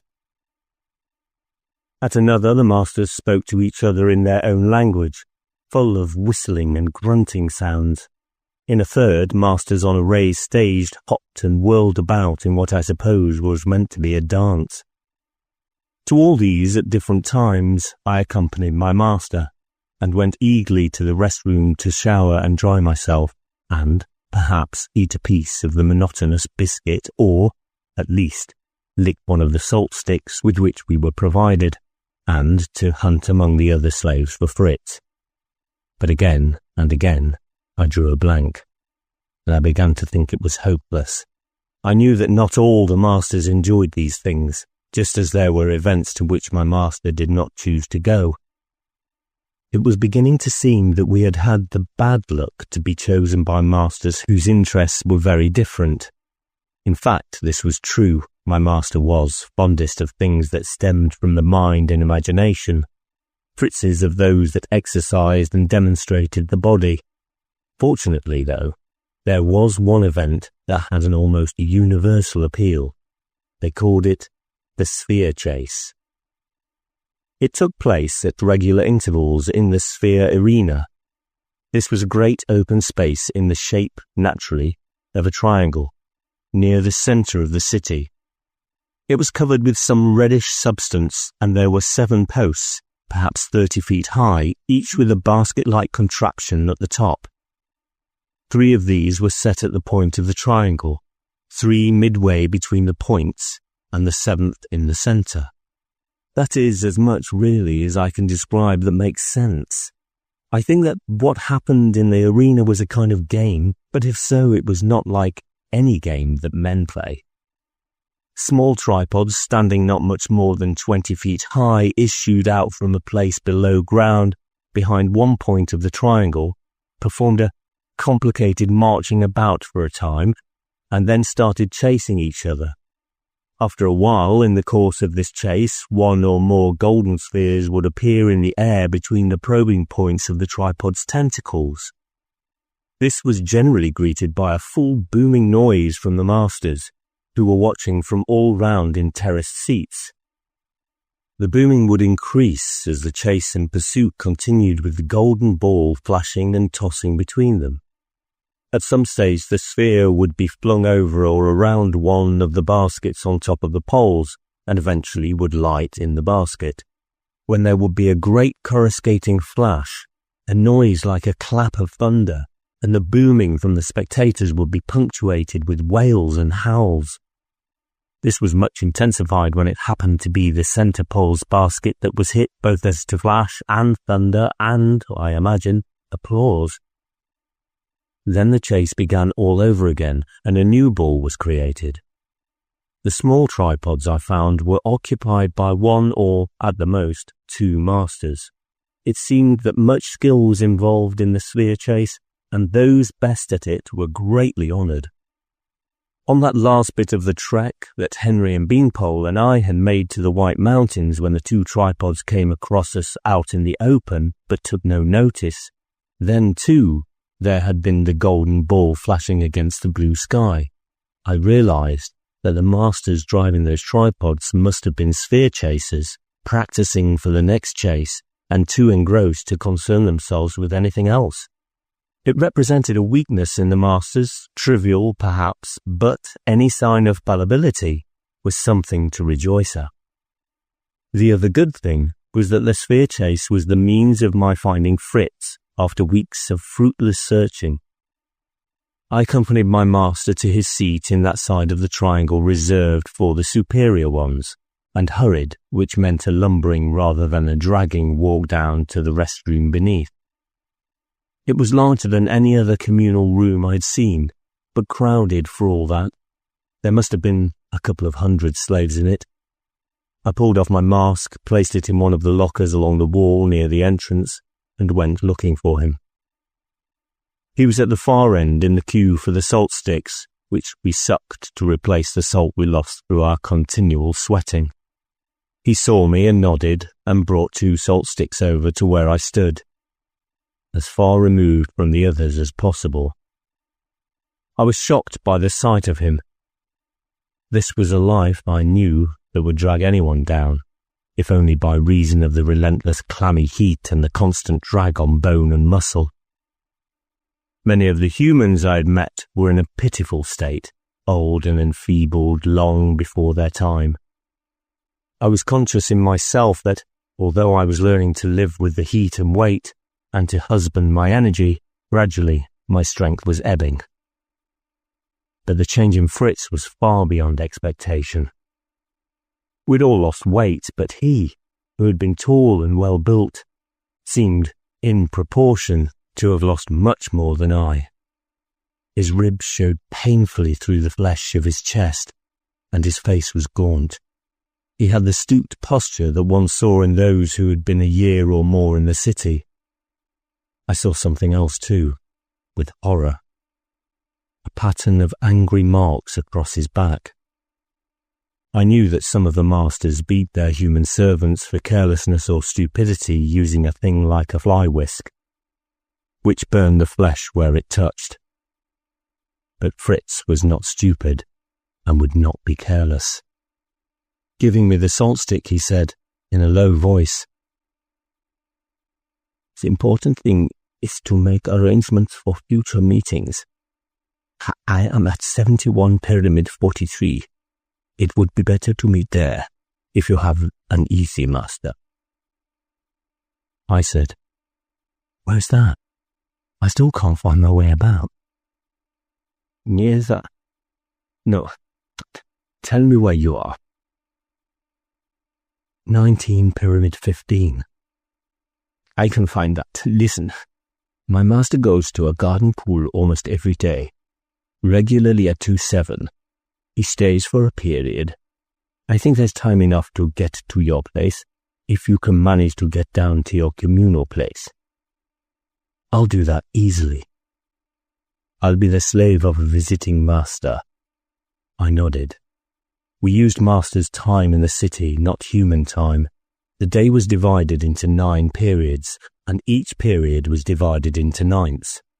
It was made difficult by the fact that the day started with sunrise, and so changed continually. 2-7 was approximately noon. My master, too, often went to a garden pool around then. Even if he did not, I could keep some small errand until that time. Your master, I said. Is he very bad? Fritz shrugged. Bad enough, I think. I have nothing to compare with. You're back. He enjoys that. Enjoys? Yes. At first I thought it was because I was doing things wrong. But it is not so. He finds reasons. I howl and shriek a lot, which pleases him. I have learned to howl louder, and it does not go on so long. What about your master? I see that your back is unmarked. I think he is a good one. I told Fritz something of my life, of the small signs of consideration I was given. He listened and nodded. A very good one, I would say. He related a few other things about his own life, from which it was plain that the whippings were far from being the only respect in which he suffered worse than I. In every way possible, his master humiliated, persecuted, and heaped impossible burdens on him. I was almost ashamed to have been so lucky. He did not dwell on this, though, but said, Anyway, all that is not important. It is what we find out about the city that matters. We must exchange information with each other so that what one learns, the other knows. You tell me first what you have discovered. Oh, very little so far. Practically nothing. I searched my brain for snippets and retailed them to him. They were a meagre collection. That's all, I think. Fritz had listened gravely. He said, It all helps. I have found where the great machine is from which they get heat and light, and the means for making the carriages go, for making the city so heavy as well. Probably ramp G14 leads off Street 11. It goes through a place with garden pools on either side, and then dips down into the earth. The machine is down there somewhere. I have not been able to go down yet. I am not sure if humans can go there, but I will try further. Also, I have found the place where water comes into the city. It is in Wall Sector 23. A river comes in below ground and passes through another machine that makes the water suitable for the masters. I have been there and will go again. It is a huge place and I cannot understand much about it yet. Then there is the place of happy release. Of happy release? I had heard this phrase spoken once or twice by other slaves, but had no clue as to its meaning. Fritz said, That is not far from here, along Street 4. It is the place where the slaves go when they know they are no longer strong enough to serve the masters. I followed one, and saw it happen. There is a place where the slave stands, beneath a dome of metal. There is a flashing light, and he drops to the floor, dead. Then the floor on which his body is lying moves. It goes along, and a door opens, and there is a white, hot furnace inside, which burns the body away to nothing. He went on to tell me what he had discovered about the human slaves in the city. They did not only come from the games. In other countries they were selected in different ways, but always of youth and strength. The life in the city, even where the masters like mine were tolerant, possibly kind, was one that killed them. slowly but surely. Some crumpled up and died almost at once. Others lasted a year, 2 years. Fritz had met a slave who had been more than 5 years in the city, but he was exceptional. When the slave knew that death was on him, he went of his own volition to the place of happy release, and died in the glad assurance that he had served the masters to the utmost of his ability and the last atom of energy. I listened carefully to all this. Now I was really ashamed. I had been thinking my life was hard, and had been treating this as an excuse for not doing anything much.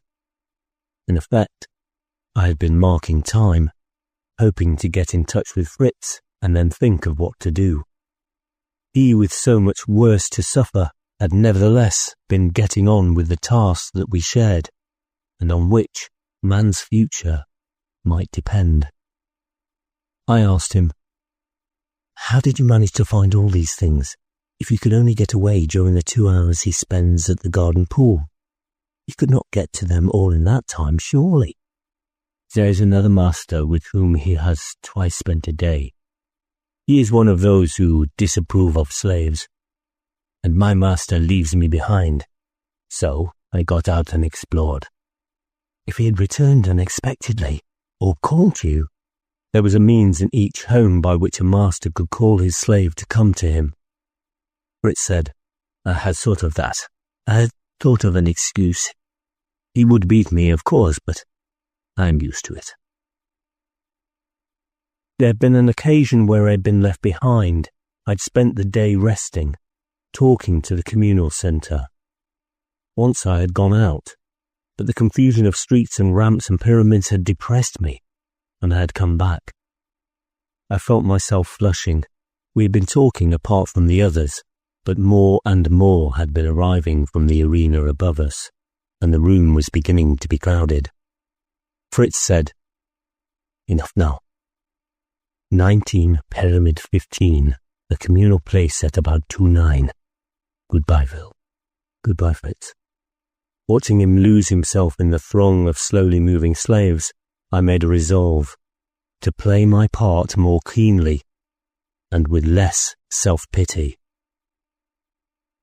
The duties I had to perform for my master were not in themselves particularly onerous. I had to tidy the home, prepare and serve his food, see to his bath, make his bed, that sort of thing. As far as food was concerned, preparation was easy enough, for it consisted of mixtures of differing texture and colour, and flavour too, I imagine, which came in transparent bubble bags. Some needed to be mixed with water, but many of them were eaten just as they were. Serving was a different matter. Portions of the foods were put on a triangular dish and eaten in a certain order. The placing and the ways in which they were laid out were important. I became good at this quite quickly, and was commended for it. It was a little more difficult than it seems because there were dozens of patterns that had to be learned. He had a bath several times a day. In addition to visits to one of the garden pools and wallowings in the smaller pool in the window room, all the masters soaked themselves in water as often as they could. His private bath was next to the room in which he slept. Steps led up to it, and the bath itself was a hole in which he could put his body to be wholly submerged. The water was specially hot for this.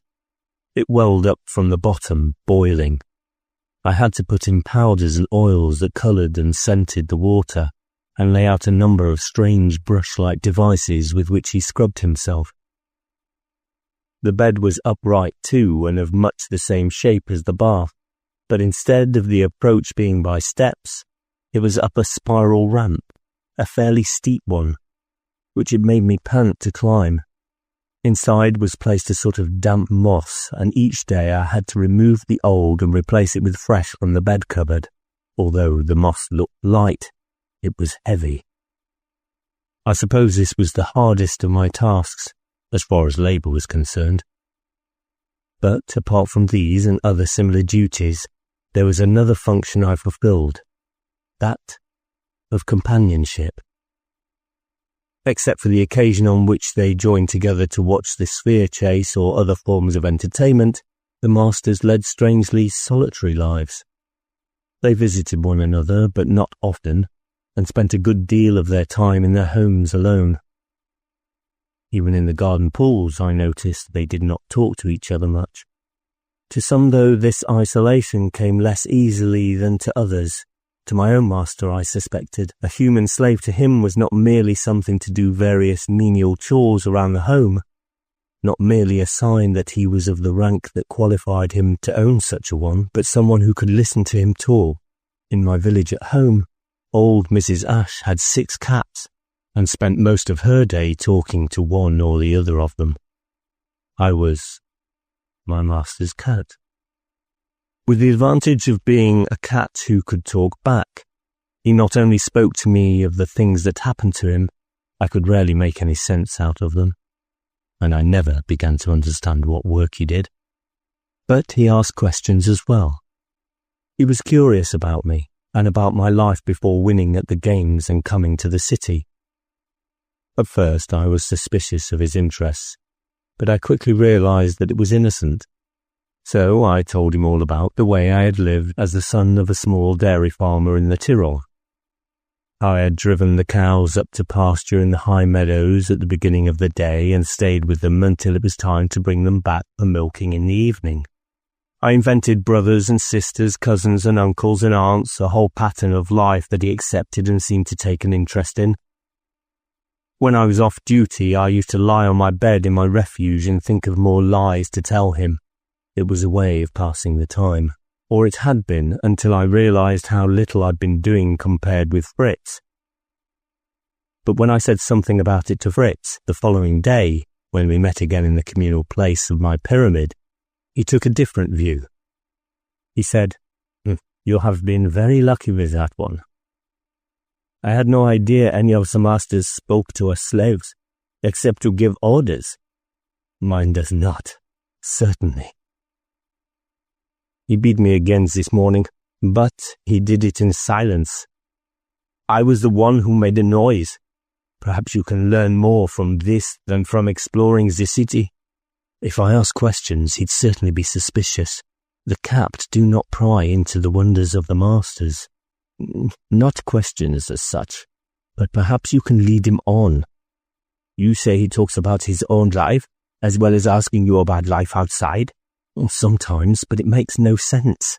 He has to use their words when he talks about his work, because there are no human words for the things he's telling me about. A few days ago, he was saying that he was feeling unhappy because during the Zutelboot at Sutsutsu went into Spewis, and therefore it was not possible to Isdul de Shushutu. At least it sounded something like that. I saw no point in even trying to understand what it meant. If you keep on listening, it may make sense in time. I don't see how it can. It may, though. You must persevere, Will. Encourage him to talk. Does he use the gas bubbles? These were small rubbery spheres that could be stuck to the master's skin below the nose opening. When they were pressed by one of the master's tentacles, a reddish-brown mist came out and rose slowly upward, encircling the master's head. I said, "He has one a day, sometimes 2, when he's in the pool in the window room. I think it does to them what strong drink does to men. Mine beats me harder after he has sniffed a gas bubble. Maybe yours will talk more." "Take him another while he is in the pool," I said. "I doubt if it will work." "Try anyway." Fritz looked ill and exhausted. The wheals on his back were bleeding slightly. I said, "I'll try tomorrow." And I did, but the master waved me away. He asked me how many calves cows bore, and then mentioned that the Pruschlu had struglooped. I did not seem to be getting very far. 8. The Pyramid of Beauty. When I'd just about abandoned hope of getting any useful information out of the master, he solved the problem for me himself. His work whatever it was, took place in a squat pyramid about half a mile from the one in which he lived. I had to drive him there in the carriage and stay in the communal place with the other slaves until he was ready to return. This would be after 2 periods, just over 5 human hours. And I used the time, as the other slaves did, to rest and, if possible, sleep. One learned early in one's life in the city the overwhelming importance of conserving energy to the maximum degree possible. There were couches provided in this communal place. They were hard and there were not enough to go round, but it was a luxury far from being universal, and I was grateful for it. On this occasion I'd been lucky enough to get a couch and was lying on it, drifting into sleep, when my arm was shaken. I asked hazily what was the matter, and was told that my number was flashing on the call box, indicating that I was wanted. My first thought was that it was a trick to get me off the couch, which the other slave probably wanted for himself, and I said as much. But he insisted that it was true. At last I roused myself to look, and saw that it was. As I got my mask and prepared to put it on, I said, "I don't see how the master can want me. It's only been 3 nights. There must be a mistake." The other had taken my place on the couch and was lying there prone. He said, "It may be the sickness." "What sickness?" "It is something that happens with the masters from time to time. They stay at home for 2 or 3 days, or even longer. It's more likely with those like your master, who have brown in their skin." I remembered that I had thought that morning that his skin was darker than usual. When I went to him in the outer room and made the customary deep bow of respect, I noticed that it was very much darker, the brown more pronounced, and that his tentacles, even though at rest, were quivering slightly. He told me to drive him home, and I obeyed. I thought, remembering human sickness, that he might want to go to bed, and realized that I had not yet changed his moss. He did not do that though, but instead went into the pool in the window room and squatted there, motionless and silent. I asked him if there was anything he needed, and he did not answer. So I went to the bedroom and got on with my work. I had just finished and was putting the old moss into the cupboard in which it would be destroyed when the bell rang for me. He was still in the pool. He said, "Boy, bring me a gas bubble." I did as I was told and watched him place it between his mouth and nose and press on it with a tentacle. The reddish-brown mist oozed out, almost like a liquid, and rose up. The master breathed in deeply.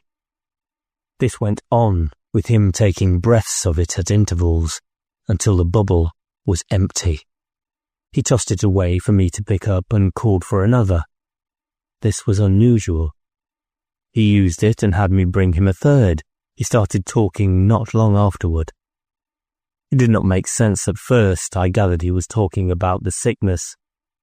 He spoke of the curse of the Scludzi, which seemed to be the name his family or his race, or perhaps it was the name the masters gave themselves. There was a lot about wickedness. I was not sure whether he meant his own or that of the masters in general, but although he bemoaned it, I could not help feeling that he did so with a certain amount of satisfaction. The sickness was a punishment for wickedness and therefore had to be endured with stoicism. He flicked away the third empty gas bubble with his central tentacle and told me to get a fourth, and to move faster this time. The gas bubbles were in the room where the food was kept. I went to bring one, but when I returned to the window room, he was out of the pool. He said, his voice even more distorted than usual, "I ordered you to move faster, boy." 2 of the tentacles gripped me and held me in mid-air as easily as I might hold a kitten. He had not touched me since that first meeting in the choosing place, and I was more shocked than anything else. But shock was rapidly replaced by pain. The 4th tentacle whipped through the air and lashed my back. It was like being hit by a heavy length of rope. I jerked against the tentacles that held me, but it did no good. The lash came down again and again. Now it felt more like a sapling than a rope that was striking me. I thought it would break my ribs, even perhaps my spine. Fritz had said that he cried out because he realized his master wanted him to. I supposed I ought to do the same, but I would not. I gritted my teeth, crushing a fold of skin between them and sending hot, salty blood flowing inside my mouth. The beating went on. I had given up counting the blows. There were too many of them, and then there was a roaring in my ears, and oblivion. I recovered to find myself lying on the floor. I moved slightly, and there was pain again. My body seemed to be one long bruise. I forced myself to get up. As far as I could tell, no bones were broken. I looked for the master and saw him squatting, silent and motionless in the pool. I was humiliated and angry and aching all over. I limped from the room and took the passage round to my refuge. Once inside, I stripped off my mask, dried the sweat from my neck and shoulders, and hauled myself up the ladder to my bed. I realized as I did so that I had omitted the customary bow of reverence to the master when I left the window room. I had certainly not felt reverential toward him, but that was not the point. The essential thing was in every way to imitate the behavior of the truly capped. It had been a slip, and could be a dangerous one. As I was thinking of this, the ringing of the bell hammered my nerve endings. My master wanted me again. Wearily I descended, put on my mask, and left the refuge. My mind was confused, and I did not know what to expect. The thought of another beating was uppermost, and I did not know how I was to endure it. It hurt even to walk. I was entirely unprepared for what did happen when I returned to the window room. The master was no longer in the pool, but standing near the entrance. A tentacle seized me and lifted me, but instead of the lash for which I was trying to prepare myself, there came, from the second tentacle, a gentle stroking gesture. A snake's soft writhing along my battered ribs. I was a kitten, being cuddled after it had been chastised. The master said, "You are a strange one, boy." I said nothing. I was being held awkwardly with my head slightly lower than my body. The master went on. "You did not make loud noises as the others have done. There is a difference in you. I saw it that first day in the choosing room." What he said petrified me. I had not realized, though I suppose I should have, that the natural reaction of the capped to being beaten would be to howl like children. Fritz had sensed this and behaved accordingly.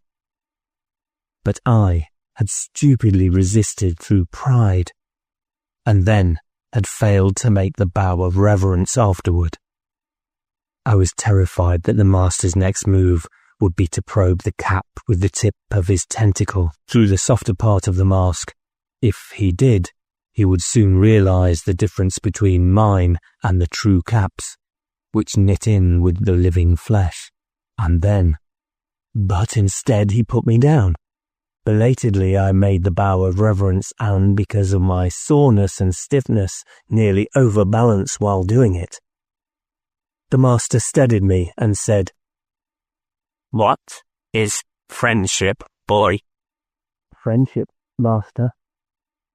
"There is an archive in the city where those things your people call books are kept. I have studied some of them, being interested in your race. Some of the books are lies, but lies that seem like truth. Friendship is one of the things which they tell. A closeness between two entities. That is a strange business to us masters. Tell me, boy, in your life before you were chosen to serve, did you have such a thing? A friend?" I hesitated and said, Yes, Master. Speak of him. I talked to my cousin Jack, who had been my closest friend until he was taken to be capped. I changed the details to the life I was supposed to have led in the mountainous Tyrol, but I described the way we had done things together, and the den we had made outside the village. The master listened with apparent attentiveness.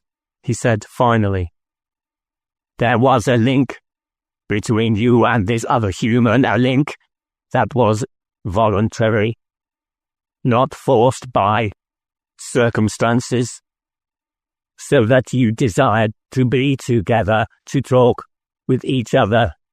Is this right? Yes, Master. And it happens much with your people? Yes, Master. It is a common thing. He fell into silence. It lasted a long time, and in the end I wondered if he had forgotten about me, as sometimes happened, and whether I should take my leave, being careful to remember to bow. But as I was contemplating this, the master spoke again. A dog? That is a small animal that lives with men? Some do, Master. Some are wild. It has been stated in one of the books that I saw. His only friend was his dog. Can this be true? Or is this one of the lies? It can be true, Master. Yes, he said. That is what I have thought. His tentacles described a small movement in the air that I had come to recognize as expressing satisfaction. Then one of them wrapped itself, but not roughly, round my waist. Boy, said the master, you will be my friend. I was almost too astonished to think. I had got it wrong, I saw. I was not a kitten, after all, in the master's eyes. I was his puppy. When I saw Fritz and was able to tell him of what had happened, I expected him to find it funny, but he did not. He said seriously, "This is a wonderful thing, Will. What's wonderful about it?" The masters seem all alike at first, but I suppose men would to them also. In fact, they differ a great deal. Mine is strange in one way, yours in another. But the strangeness of yours may help us to learn things about them, while with mine, he forced a grin, it is merely painful. I still dare not ask him things that the cat would not ask. I am not so sure. You should have howled when he thrashed you, but it was because you didn't that he became interested in you. He said you were strange, before he told you that you were to be his friend. They are not used to seeing free men, remember, and it would never occur to them that a human could be dangerous. I think you can ask him things, as long as the questions are general and you keep making the bow of reverence at the right time. Perhaps you're right. It would be useful. Find the archive where the books are.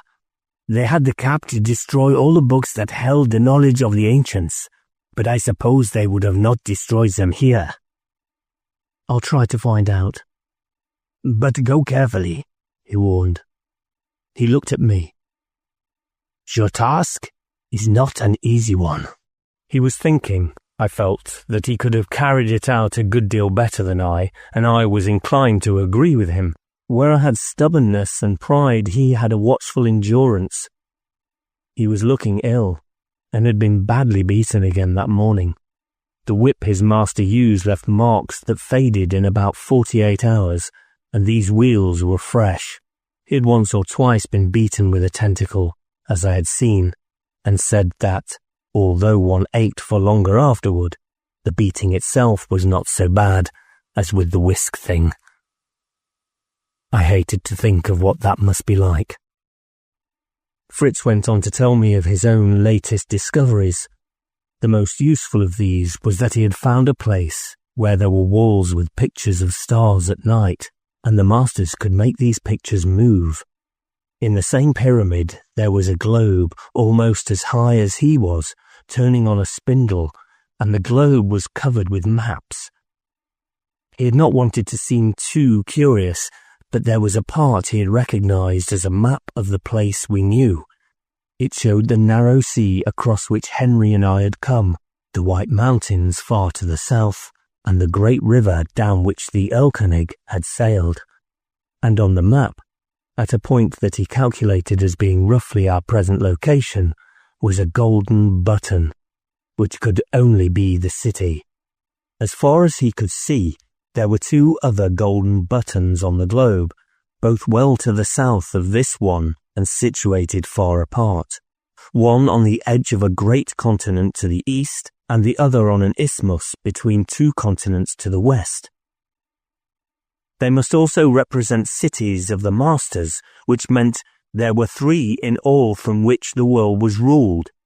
A master had come into the room at that stage and Fritz had been forced to move on, acting as though he were on an errand of some kind. But he planned to go back and get the details of the positions more firmly in his head. I still had nothing that seemed worthwhile to report, except that I was to be my master's puppy. He had said my task was not easy. In one sense I saw he was right. But in every other respect, this was incomparably the harder, and he was the only one who seemed to be getting anywhere. My master's sickness lasted for several days. He did not want to go to his place of work and spent a lot of time squatting in the pool in the window room. He breathed the gas bubbles a good deal, but did not beat me again. Occasionally he came out of the pool and picked me up and fondled me, and he also talked to me. Some of it was as incomprehensible as when he had talked about his work. But not all. I found out one day, when the green dusk outside was fading as the sun behind the dome slanted out of sight in the west, that he was talking about the master's conquest of the earth. They had come in a vast ship that could move through the emptiness between the worlds and the greater emptiness between the stars that warmed the world circling round them. The ship had been propelled at an unimaginable speed, almost as fast, he told me, as a sunbeam travels. But even so, the journey had lasted many long years of time. The masters, I now realized, lived immensely longer than we did, for this one, and, I think, all the masters in the city had made that journey and lived here ever since. Theirs had been an expedition sent out with the purpose of finding worlds that their people could conquer and colonize, an expedition that had many setbacks and disappointments. Not all stars had planets near them, and where they did, these planets were usually unsuitable, for various reasons. The world from which the masters came was much larger than the Earth, and hotter.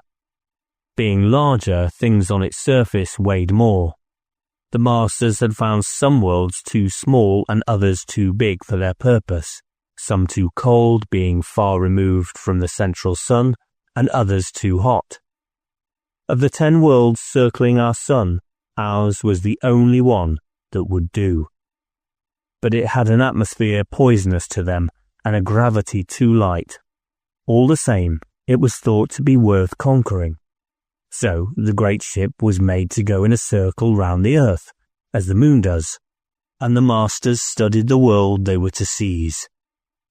It seems that the ancients had marvellous machines by which they could speak and show pictures at a distance, and the masters were able to listen and watch without needing to come close enough for their ship to be seen. They stayed like this for many years, occasionally sending smaller ships in close to examine things which were not shown on the distance pictures, or not in sufficient detail. Some of the ancients, my master said, reported seeing these ships, but others did not believe them. This could not have happened with the masters. But men had this strange thing called lying, in which they told of things that had not occurred, and therefore they did not trust each other. They recognized that in a man they had an enemy who might be formidable. There were all these marvels, like the distance pictures, the great cities at the height of their glory and power. and other things too. Men had already begun to build ships that would take them across the emptiness. They had nothing like the ships of the masters, but they had started, and they were learning fast. And they had weapons. One of these, I gathered, was of the nature of the iron eggs Beanpole had found in the tunnel below the great city, but as much more powerful as a bull compared to an ant.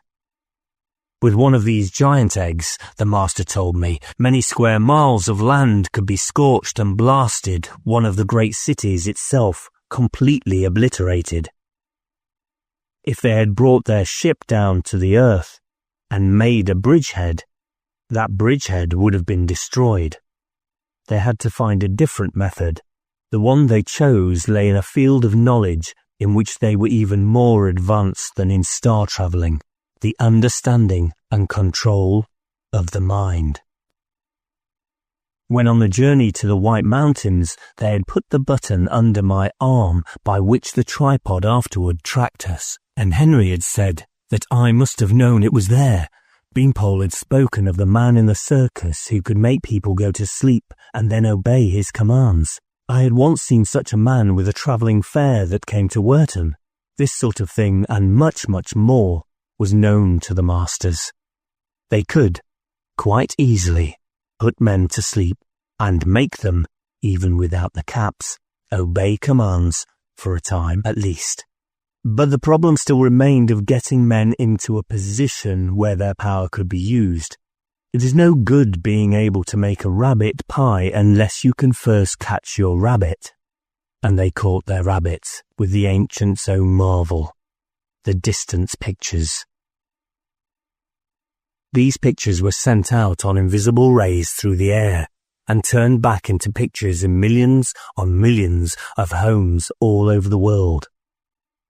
The masters found a means of suppressing those rays at their source and sending out, in their place, rays that made the pictures they wanted. There went with them other rays that made men's minds receptive. So they watched the pictures, and the pictures told them to go to sleep. When they had gone to sleep, the pictures gave them their orders. This control, as I have said, would wear off in time. But it lasted for days, and the masters made good use of the time. 100 small ships landed, and men flocked to them as they had been told. The caps were put on their heads by masters at first, but later by men who had already been capped. It was a process that grew as it went on. All that was needed was that there should be enough caps, and there were. The plans had been well laid. By the time those who had not watched the pictures realized something of what was happening, it was almost too late to do anything about it. They were separate, isolated, while the others were working under the orders of the masters, united in one purpose. And by the time the effect of the commands given by the distance pictures wore off, enough men had been capped to ensure that the masters would have only scattered and ineffective opposition to face. One of the first things the capped had done was to take control of the mighty weapons of the ancients. So it was possible for the parent ship to come down to Earth and the first occupation base to be set up. That was not quite the end, my master told me. Some resistance continued. There were great ships on the sea, and ships that travelled under the sea. Some of those remained free for a time and had weapons with which they could strike from half a world away. The masters had to track them down to destroy them. One of the undersea ships survived for more than a year, and at the end of that time, somehow located the main base. It sent one of the great eggs through the air to miss its target only by a narrow margin. In the attack, though, it revealed its own position, so that the masters could use a similar weapon of their own and sink it. On land, there was sporadic fighting for years, though diminishing all the time because the number of the capped grew while the number of the free diminished. The tripods stalked the earth, guiding and helping their followers against bands of men whose weapons were puny or non-existent. In the end, there was peace. I said, So now all men are happy, having the masters to rule and help them, and there are no more wars and wickedness. It was an expected comment, and I tried to put as much enthusiasm as possible into it. The master said, "Not quite all. Last year a tripod was attacked and the masters in it killed when the poisonous air broke in on them." I said, shocked. Who could do that? One of his tentacles splashed water over him from the pool. He said, "Before you were capped, boy, did you love the masters as you do now?" Of course, master. I hesitated. Perhaps not quite as much. The cap helps. He moved a tentacle in a gesture that I knew to be a sign of agreement. He said, "The caps are put on when the skull is near the end of its growing. There are some masters who think now that it should be done earlier, because some humans, in the year or two before they are capped, become rebellious and act against the masters. This was known, but not thought important, because the cap makes them good again. But it was boys like these who found old weapons that still had power, and by chance used them in such a way that 4 of the masters were killed." Making a note of the fact that 4 was presumably a standard crew for a tripod, I feigned a great shudder of horror and said passionately, Then, of course, boys must be capped earlier. "Yes," the master said. "I think that will happen. It means that the capped will die sooner and have pains in their heads because the caps grip their skulls more tightly. But it is unwise to take risks, even small risks." I said. The masters must not be endangered. On the other hand, there are some who think it does not matter because at last we are in sight of the plan being achieved. When that happens, there will be no more need for caps at all." I waited, but he stayed silent. "Greatly daring," I said. The plan, master? He still did not reply, and I dared not press the question further. After perhaps half a minute, he said, "I have a night feeling sometimes when I think of it. It is probably the sickness, the curse of the Scroozy. What is goodness, boy, and what is wickedness?" Goodness lies in obeying the masters. "Yes." He slumped farther down in the steaming water of the pool and wrapped his tentacles round him. I did not know what that gesture meant. "In a way, boy, you are lucky to wear the cap," I said fervently. I know I am very lucky, master. "Yes." The tentacle unrolled and beckoned. "Come nearer, boy." I went to the edge of the pool. The tentacle, slimy from the water, caressed me, and I did my best to disguise the repulsion I felt. He said, "I am glad of this friendship, boy. It helps with the sickness, particularly. In this book of which I spoke, the human got things for his dog that his dog liked to have. Is there anything you wish, boy?" I hesitated a moment and said, I like seeing the wonders of the city, master. I would be happy to see more of them. "That may be done." The tentacle, with a final pat, withdrew, and he began rising out of the pool. "Now I desire to eat. Prepare my table." The following day the sickness had abated, and the master returned to his work. He gave me a thing to wear on my wrist, and explained that anywhere in the city This would make a sound like many bees when he wanted me. I was to come to him then, but otherwise I could wander about. It was not necessary, for instance, that I stay in the communal room of the workplace. I was surprised that he had remembered my request and had done this. But more was to follow. He actually took me out on sightseeing expeditions. Some of what I saw was uninteresting, and some incomprehensible. There was one small pyramid with nothing in it but coloured bubbles that moved in a slow dance up to the apex and down the sloping sides. What the master said about it made no sense to me at all. And there were several trips to water gardens, larger versions of the garden pools, which meant a lot of standing and sitting about while he waded through the seething waters. He invited me to admire their beauty, and I dutifully did so. They were quite hideous. But he also took me to the place Fritz had spoken of, with the turning globe that had maps all over it, and the walls of bright stars that moved against deep blackness when the master spoke words, in his own tongue, into a machine.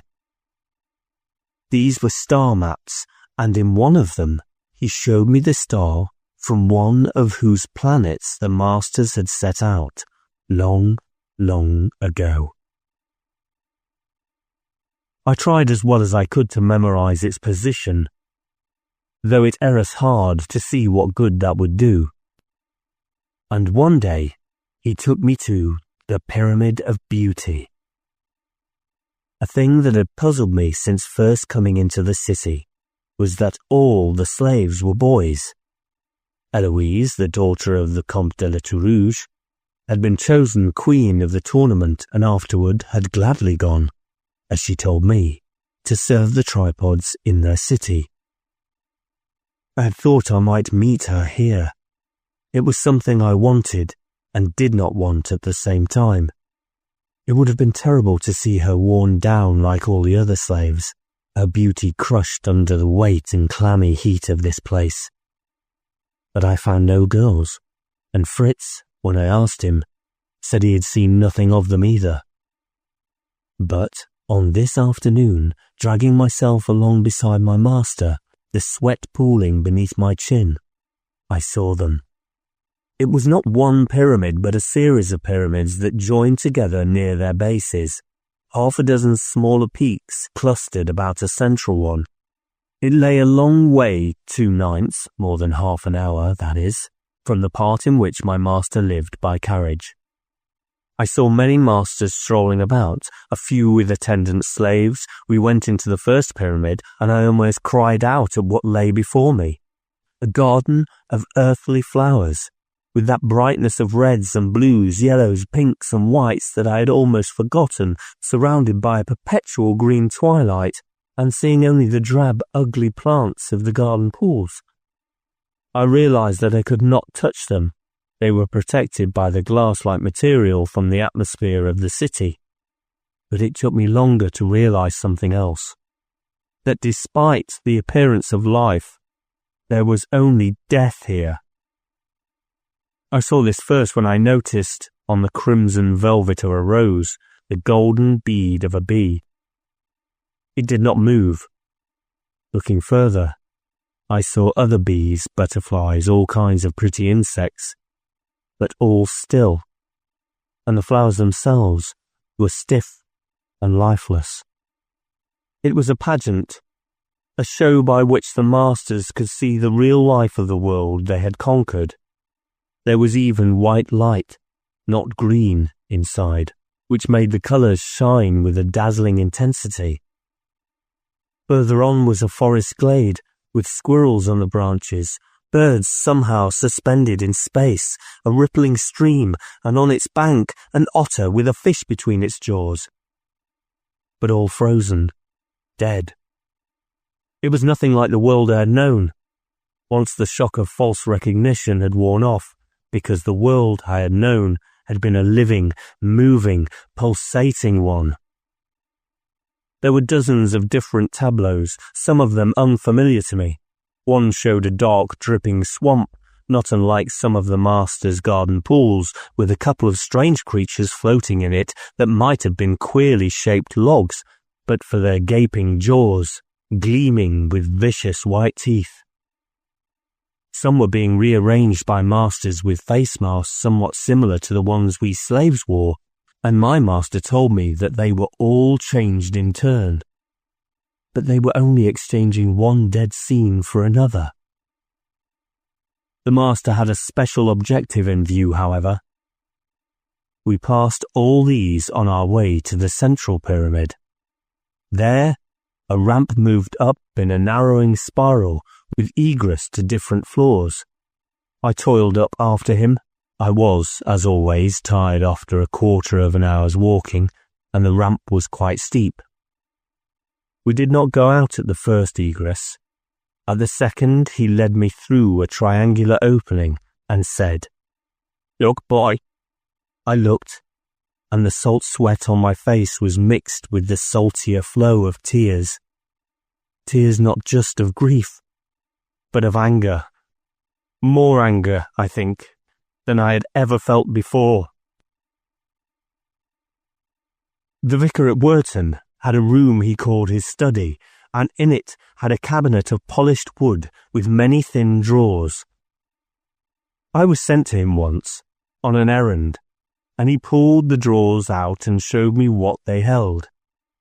Under glass there were rows and rows of butterflies, pinned down, their gay wings outstretched.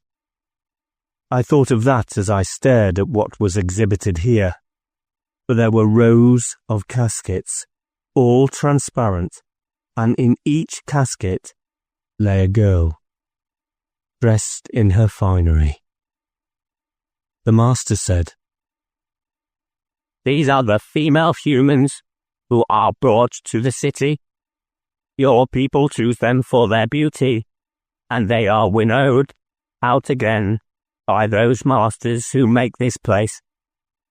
There are discards from time to time, but the really beautiful ones will be preserved here forever, to be admired by the masters long after the plan." I was too full of hate and bitterness to pay attention to the cryptic remark about the plan. If only I had one of those iron eggs we had found in the great city. He repeated, "To be admired by the masters forever. Is it not a fine thing, boy?" Choking, I said, "Yes, master. A fine thing." "It is some time since I looked at them," the master said. "This way, boy. There are some fine specimens in this row. At times I doubt the destiny of our race, to spread far out across the galaxy and rule it. But at least we appreciate the beauty. We preserve the best of the worlds that we find and colonize." I said, "Yes, master." I have said that I both wanted and did not want to find Eloise in the city. Now, in this hideous place, the wanting and the not wanting were increased 1,000-fold. My eyes searched hungrily for something from which they could only turn away in sickness and revulsion. "Here they all have red hair," the master said. "Uncommon in your race. The shades of red are different. Observe that they are arranged from light red to deep. I see that there are 2 new intermediate shades here since my last visit." It was not red hair my eyes sought, but black, dark hair that I had seen only once, a fuzz growing through the silvery mesh of the cap, when I had playfully snatched her turban from her in the little garden between the castle and the river. "Do you wish to go on, boy, or have you seen enough?" "I would like to go on, master." The master made a small humming noise, which was a sign that he was pleased. I suppose that he was glad to think he was making his slave friend happy. He led the way, and I followed. And at last, I saw her. She was dressed in the simple dark blue gown, trimmed with white lace that she had worn at the tournament, when the Forest of Swords flushed silver in the sun, and all the knights acclaimed her as queen. Her brown eyes were closed, but the ivory of her small oval face was delicately flushed with rose. But for the casket, very much like a coffin, and the hundreds of others around her, I could have thought she was sleeping. But her head was bare of both crown and turban. Her hair had grown in the weeks that followed that time in the garden. I looked at her close-cropped curls. They covered but did not quite conceal the one thing she did wear on her head. The cap that had brought her gladly to this monstrous resting place. Also a fine specimen, he said. Have you seen enough yet, boy? Yes, master, I told him. I have seen enough.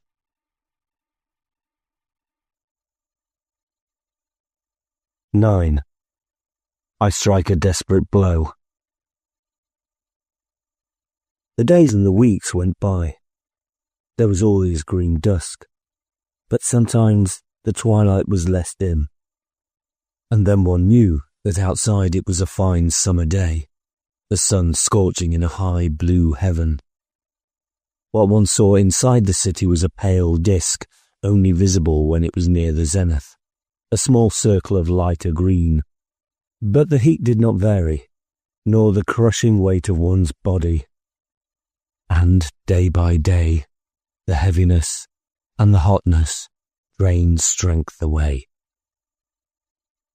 Each night I lay down with greater thankfulness on my hard bed. Each morning it was more of an effort to rise.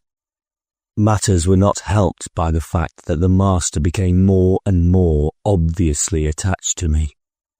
His fondling of me, occasional at first, became a daily ritual, and I was pressed into doing something of the sort in return.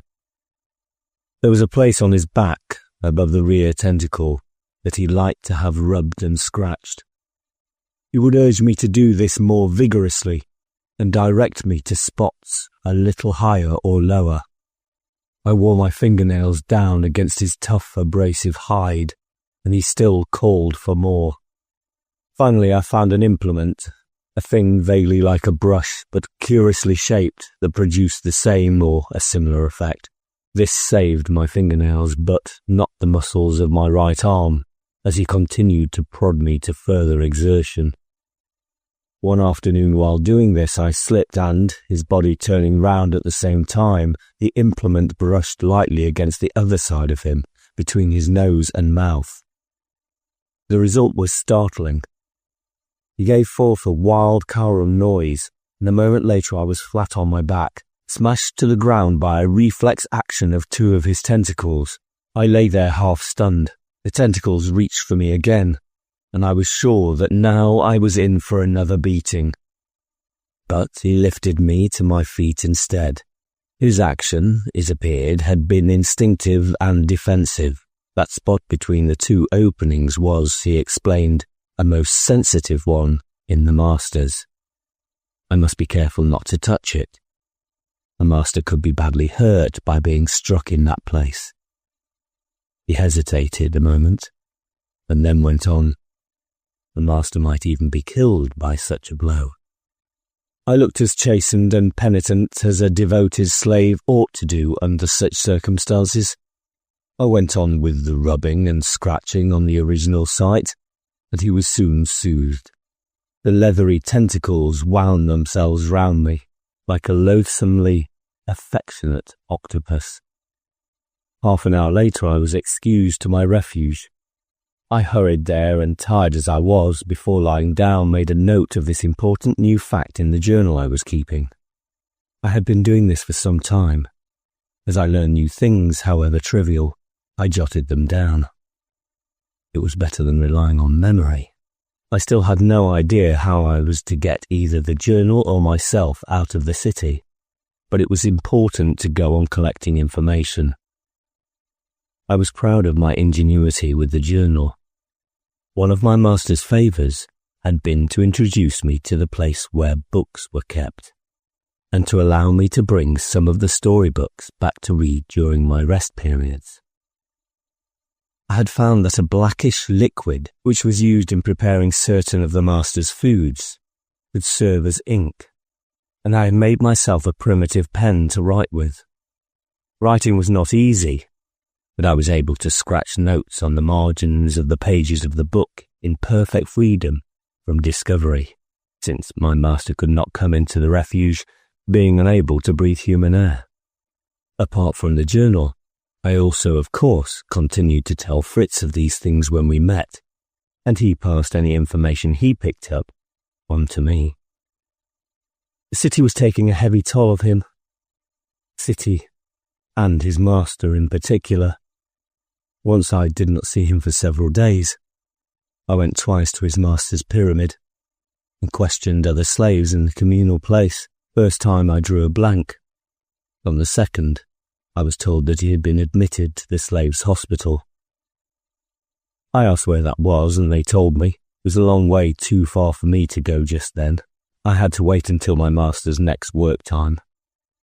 The hospital was in a section of a pyramid otherwise devoted to stores.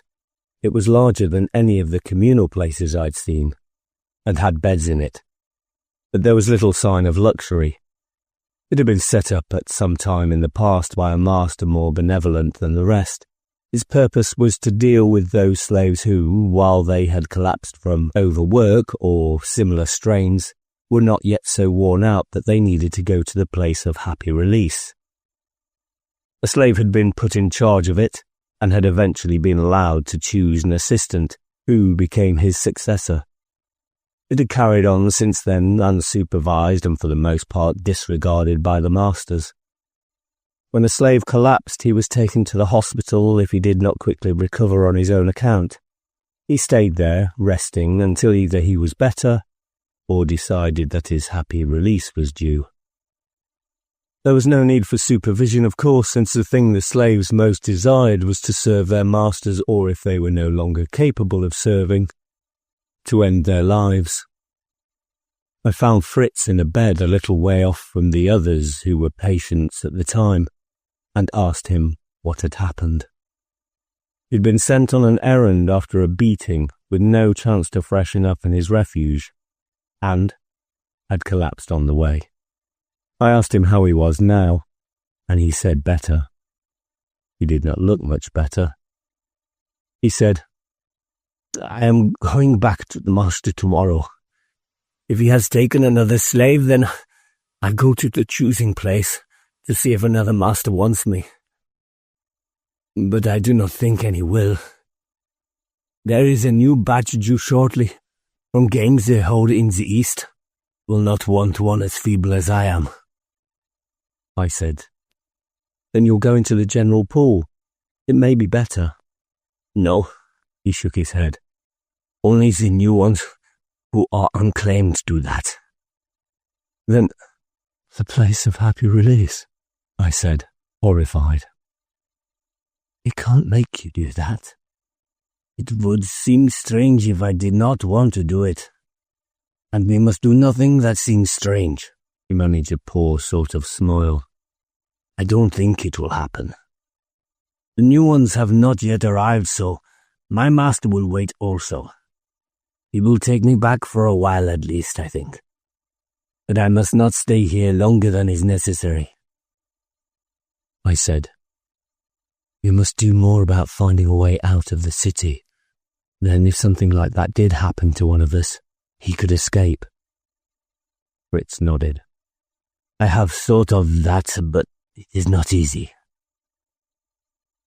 "If we could get into the hall of the tripods and steal one, we might be able to find out how to work the mechanism that drives it." "I do not think there would be much chance. They are twice as tall as we remember, and all the things they use in the city except those like the carriages, which are designed for us to work, are out of our reach. And I do not see how we could get into the hall of the tripods. We would have to go through the entering place, and we would have no excuse for being there. Must be some way of escaping. Fritz said, We have learned many things that Julius would like to know. One of us must get back to the White Mountains. On my way back from the hospital, and later, I thought about Fritz. If his master had taken another slave after all, and refused to have him back, even if not, he was so weak and growing weaker. It was not just the beatings. His master deliberately gave him tasks that were beyond his strength. I tried to remember the time, not so long ago, when I had resented him for usurping, as it seemed, Henry's place on our expedition. Now, although we saw each other only at intervals and for brief periods, I felt closer to him than I had ever felt to Henry or Beanpole, as though we were brothers. One enjoys friendship most when times are good, when the sun shines and the world is kind, but it is the sharing of adversity that knits men together. We were both slaves of these monsters, and, of all the slaves in the city, only we two understood what was being done to us, that they were monsters we were forced to serve, not gods whom it was a joy to wait on. The misery of this was a bond uniting us. I lay awake a long time that night, worrying about him, and trying to plan some way of escape from the city. It was he, plainly, who would need this first. All sorts of crazy notions flitted through my head, such as scaling the inside of the golden wall and cutting a hole through the glass-like stuff that formed the dome. I lay and sweated and despaired. The next day I saw Fritz again. He had left the hospital and his master had taken him back. He had beaten him again already. The urgency of discovering a way out had retreated, but not far. I had wondered at one time why the masters had taken the trouble to learn our languages rather than make the slaves learn theirs. But it was obvious, really. The masters lived far, far longer than normal men, and the slaves in the city were mayflies by comparison. A slave would be worn out by the time he could understand enough to be useful. There were other factors too, I imagine. By this means the masters retained a privacy of expression among themselves. It was also true that they had a way of learning which men did not. They did not need books, but somehow passed knowledge from mind to mind, and so it was easier for them to acquire skills of this kind. My master spoke German to me, but he could speak to other slaves from other lands in their language. This amused him, the division of men into different races that could not understand each other. The masters had always been of one race, it seemed, solitary in themselves, yet part of a unity that men, even before the masters came, had shown small signs of achieving. Like other human things, apart from amusing, it also in a way attracted him. He had studied mankind more closely than the other masters had. He read the old books, and he still plied me with questions, and his attitude towards us was a strange one. It combined contempt and disgust, fascination and regret. This last came to the fore when he was in one of his melancholy moods, minor phases of the sickness, and stayed for long periods in the garden pool, inhaling gas bubbles. It was during one of these phases that he told me something more about the plan. I had taken him a third gas bubble and been forced to submit to the usual caressing from tentacles slimy from the pool, when he started bemoaning the fact that this wonderful friendship we had could only last so short a time, since I, his dog, destined anyway for a brief human life, must have it curtailed still further by the conditions under which I lived in the city. It did not occur to him that the curtailing might be prevented by having me released to a normal life outside, and I could not, of course, suggest it without letting it appear that I preferred such a thing to a year or two of glorious misery as his slave. This was not a new topic, He dwelt on it before, and I had done my best to look puzzled and adoring and ineffably contented with my lot. On this occasion, though, he professed unhappiness about my approaching death turned into a form of speculation and even doubt. It began on a personal level. He had asked me about my life before I came to the city, and I painted for him the picture, a combination of truth and falsehood, that I had outlined before. I'm sure that sometimes there were inconsistencies, but he did not appear to notice them. I talked of children's games we had played, and then of the Christmas feast, which I knew was roughly the same in the south as it had been at Wurton, except that, in the mountains, there was more likelihood of snow. I told him of the exchanging of gifts, the service in the church, and the feast after the roast turkey stuffed with chestnuts and surrounded by glistening brown sausages and golden potatoes, the flaming plum pudding. I described it with some poignancy, because my mouth, despite the heat and my growing weakness, watered at the thought, entrusted with the dreadful food that kept us alive here. The master said, "One cannot share another creature's pleasure, even a lower creature's, but I can tell that this was a joy to you. And if you had not won at the games, you would have gone on having such joys through many years. Do you ever think of this, boy?" I said. "But my winning at the games, I was permitted to come to the city, where I can be with you, master, and serve you." He was silent. The brownish mist had finished rising from the gas bubble, and, without being bidden, I rose and brought him another.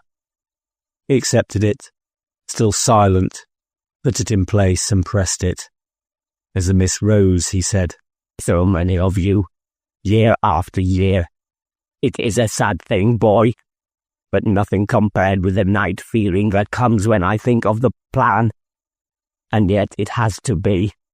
This is the purpose of things, after all." He paused, and I remained quiet, and eventually he began to talk again. He talked about the plan. There were, as far as I have said, several differences between the world from which the masters came and the earth. Their world was bigger, so that objects on it weighed much more, and also were hotter and wetter. These were things that did not greatly matter. In the city were machines that made the heaviness that I knew only too well, but the masters could have lived without them.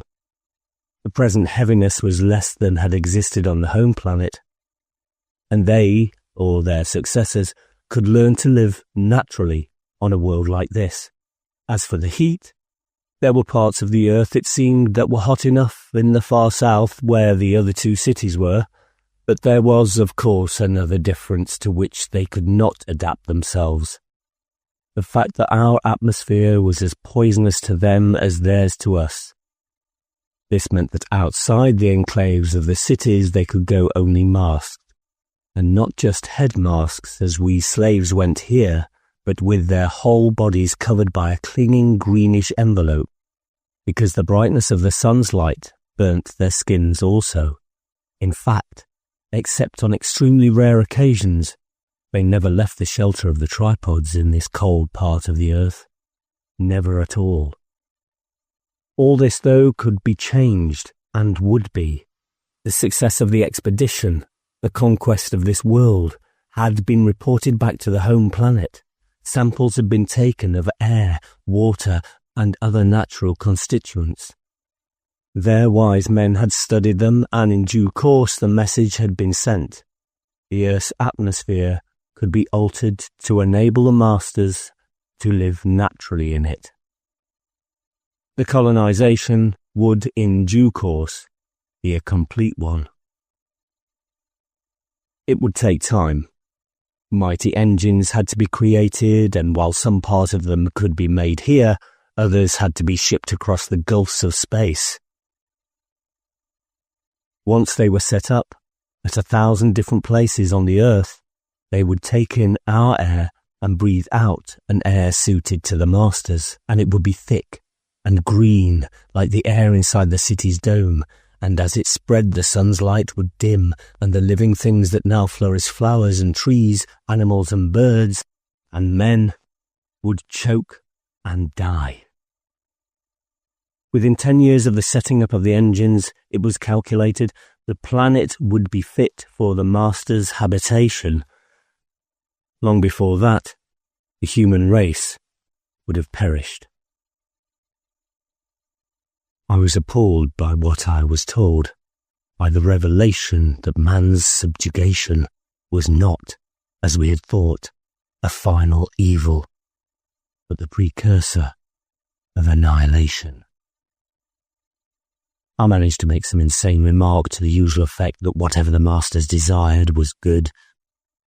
My master said, "You do not understand, boy, but there are some of us who are saddened by the thought that the things and creatures now living on this world must be blotted out.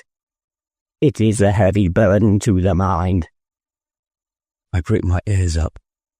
Was it possible that the Masters were divided among themselves, for all that they professed not to understand man's divisions?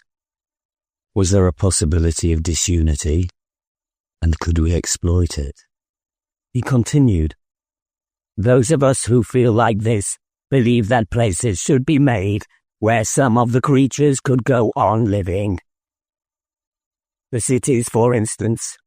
Things could be arranged so that some men and animals and plants were able to shelter in them, and the Masters could visit them, masked or in sealed carriages, and view these creatures, not dead as they are in the Pyramid of Beauty, but alive. Would this not be a good thing, boy?" I thought how much I loathed him, loathed all of them, but smiled and said, "Yes, Master." "There are some who say this is unnecessary, a waste of resources, but I think they are wrong. After all, we appreciate beauty, we Masters. We preserve the best of the worlds we colonize." Places where a handful of men and animals could live, under glass, to satisfy the curiosity and vanity of the Masters. "We appreciate beauty." There was a silence in which we thought our different thoughts. It continued, but the need to know the answer to the vital question pressed in on me. I had to take the risk of asking him. I said, "When, Master?" A tentacle moved in a gesture of interrogation. "When?" he repeated. "When will the plan start, Master?" He did not reply for a moment, and I thought he might be surprised by my query, suspicious even. I could read some of his more obvious reactions by this time, but there was a great deal hidden. He said, "The great ship is well advanced on its journey back to us. With the things that are needed, in 4 years, it will be here." 4 short years before the engines began to belch out poison. Julius, I knew, had been assuming that we had time enough that the next generation, or the one after that, might carry the campaign we had started to a final success. Suddenly time was an enemy, as implacable as the Masters themselves. If we failed that an attempt had to be made next year, we should have lost a quarter of the cruelly short interval in which it was possible to act. The Master said, "It is a splendid sight when the great ship glides through the night like a shooting star. I hope you will see it, boy." He meant that he hoped I would live that long. 4 years represented a very good span of life for a slave in the city. I said fervently, "I hope so, Master. It will be a glorious and happy moment." "Yes, boy, Can I bring another gas bubble, Master? No, boy. I think I will eat. You may prepare my table. Fritz said. Then one of us must get away. I nodded. We were in the communal place at Fritz's pyramid. There were 6 other slaves present, 2 of them playing a game of cards, the remainder lying flat and not even talking. It would be the beginning of autumn in the world outside. The air this morning would have a nip in it, perhaps after an early night frost. In the city, the sweltering heat did not change. We sat apart and talked in low voices.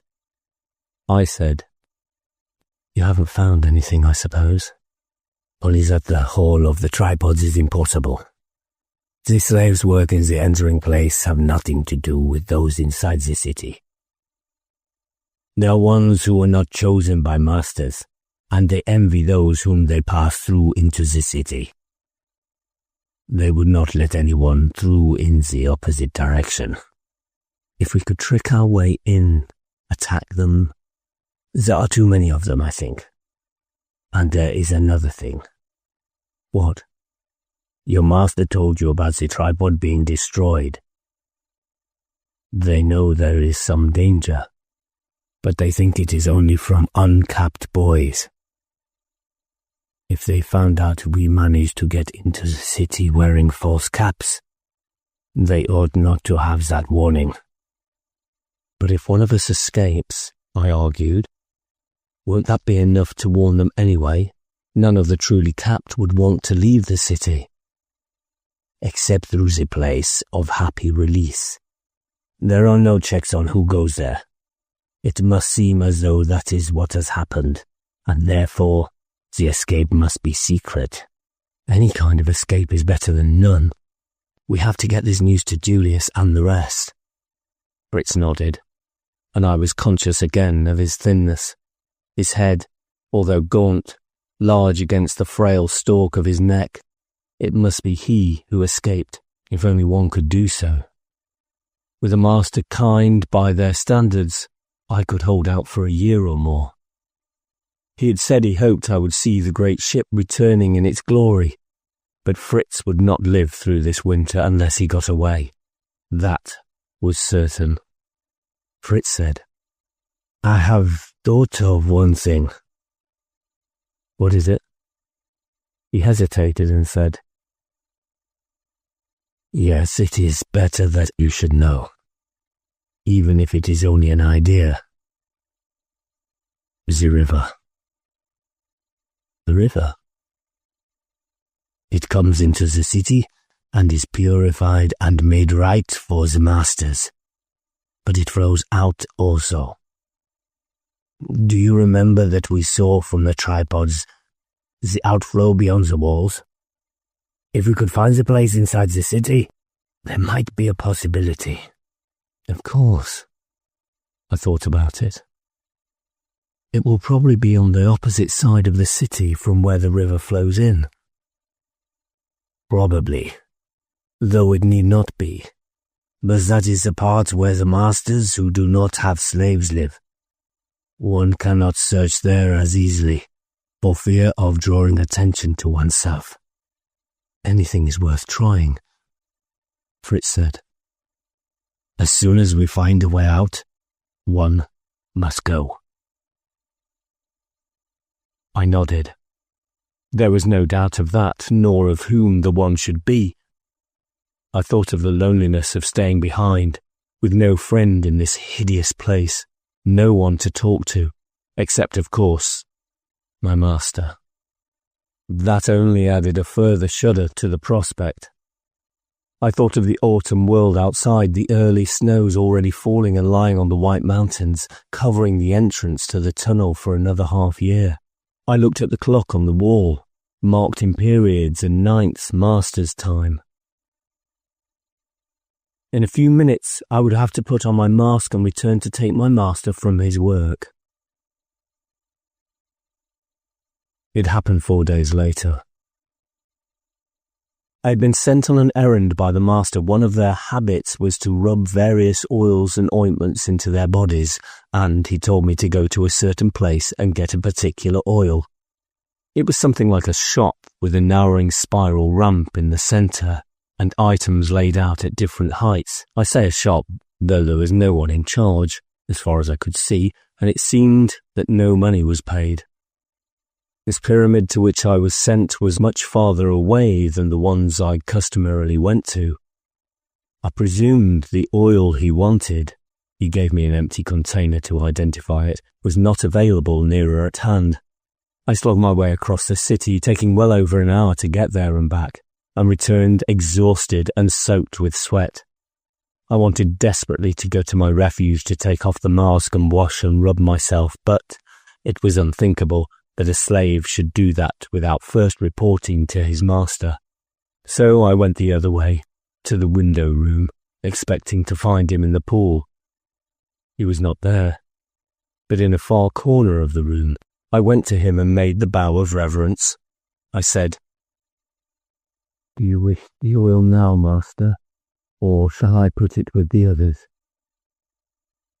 He did not answer. I waited a moment or two, and prepared to go away. It might be one of his times of being withdrawn and uncommunicative. Having done my duty, I could put the oil in the cupboard and go to my refuge until he called me. But as I turned, one of his tentacles snaked out, caught and lifted me. More fondling, I thought. But it was not that. The tentacle held me up. The unwinking eyes surveyed me. "I knew you were a strange one," said the master, "but I did not know how strange." I made no reply. I was uncomfortable, but having grown used to the license he granted me and, to some extent, to the strangeness of his moods, not apprehensive, he went on. "I wish to help you, boy, because you are my friend. I thought it might be possible to make more comfort for you in your refuge. In one of the storybooks of your people, it tells of a man making for a friend what is called a surprise.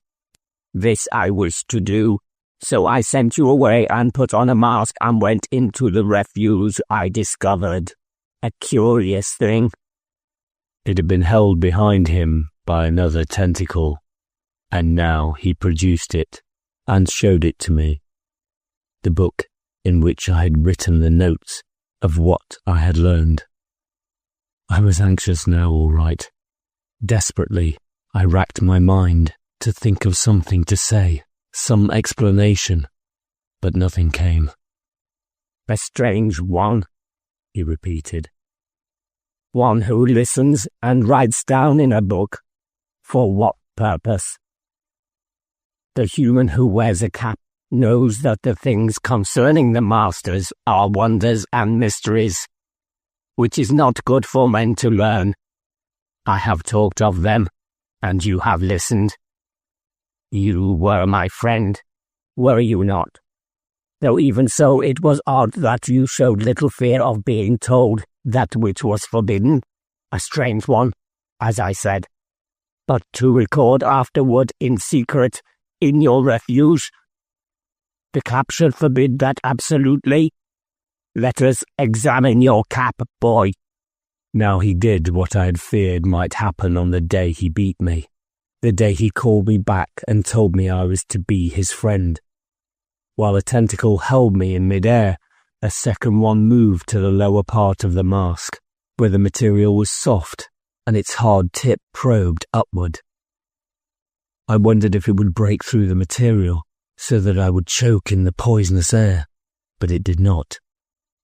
I felt the tip narrowing to needlepoint, but hard and precise, run over the edge of the false cap I was wearing. It probed and plucked. "Strange indeed," said the master. "The cap is not marred to the flesh. Something is wrong here, very wrong. It will be necessary to investigate You must be examined, boy, by the... The word he said meant nothing. I suppose he was talking about a special group of masters who had to do with the cappings. What was clear was that my situation was desperate. I did not know whether they could read my mind under examination or not, but at least they would know of the existence of the false caps and be altered against our enterprise. They would obviously check all other slaves in the city, in which case Fritz, too, was lost. It would be useless to fight against him. Even fully fit, with normal weight, a man was no match for the strength of the masters. The tentacle had me round the waist, so that my arms were free, but what was the good of that, unless... The central eye above the creature's nose and mouth stared at me. He knew something was wrong, but he still did not think of me as a danger. He did not remember what he had told me once when I was rubbing him and my arm slipped. I said, "Master, I can show you. Bring me closer." The tentacle moved me in toward him. I was no more than 2 feet away. I canted my head to the right, as though to show something concerned with the cap. That movement hid the start of my next one, until it was too late for him to parry or push me away. Bunching my muscles, I put every ounce of strength I possessed into an upward-swinging right hook. It caught him where the implement had brushed him, between the nose and mouth, but this time with the full force of my body behind it. He gave a single howl which broke off in mid-cry, and at the same time the tentacle holding me hurled me away from him. I hit the floor hard, some yards away, and slid to the very edge of the garden pool. I was barely conscious as I staggered to my feet and almost fell into the steaming waters, but the master had keeled over as he threw me. He lay there, prone and silent. 10.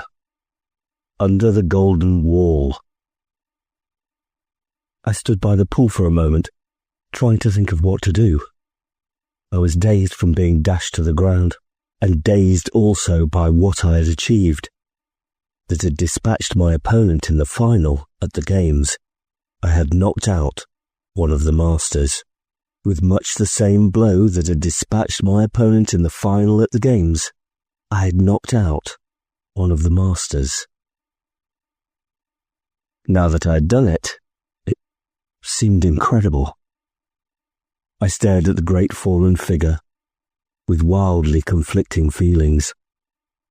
Astonishment and pride were mixed with fear. Even without being capped, it was impossible not to feel awe for the power these creatures had, for their size and strength. How had I, a mere human, dared to strike at such a one, even in self-defense? These feelings faded, though, in a more acute and practical apprehension. What I had done had been unpremeditated, forced on me by the predicament in which I found myself. My situation now was only to a degree less urgent. By striking a master, I had irretrievably shown my hand. I had to decide what action to take next, and decide quickly. He was unconscious, but for how long? And when he recovered? My instinct was to flee, to put myself as far from this place as possible, as quickly as possible. But to do that, I realized, was merely to exchange a small trap for a larger one. I could be tracked down so easily in a place where I could not long survive without going into a refuge or a communal place where the other slaves, once alerted, would be watching for the fiend who had dared raise a hand against the demigods. I looked across the room. All was still, except for the sparks rising one by one in the small transparent pyramid by which the masters measured time. He had not moved. I remembered again what he had said. A master could be hurt by being struck in that spot. a master might even be killed. Was it possible? Surely not. But he had not moved. His tentacles stretched out limp against the floor. I had to know the truth, which meant examining him. There were places, as with men, where veins ran close to the surface, where, despite the abrasive toughness of their skin, one could feel the slow and heavy beat of their blood. I must check for that. But at the thought of approaching him, fear came back, redoubled. Once again I wanted to run for it, to get out of the pyramid while the going was good. My legs were trembling. For a moment, I could not move at all. Then I forced myself forward, reluctantly, to where my master lay. The tip of one of the tentacles lay nearest to me. I reached down, fearfully, touched it with a shudder, drew back, and then, making a great effort, lifted it. It was slack and fell limply when I dropped it again. I went closer, knelt by the body, and felt for the vein that ran to the base of the tentacle between it and the central eye. There was nothing. I pressed again and again, overcoming my repulsion. No throb at all. I stood up and away from him. The incredible was more incredible still. I had killed one of the masters. Fritz said, "Are you quite sure of it?" I nodded. Positive. When they sleep, they look as though they are dead. But the pulse still beats. I've noticed it.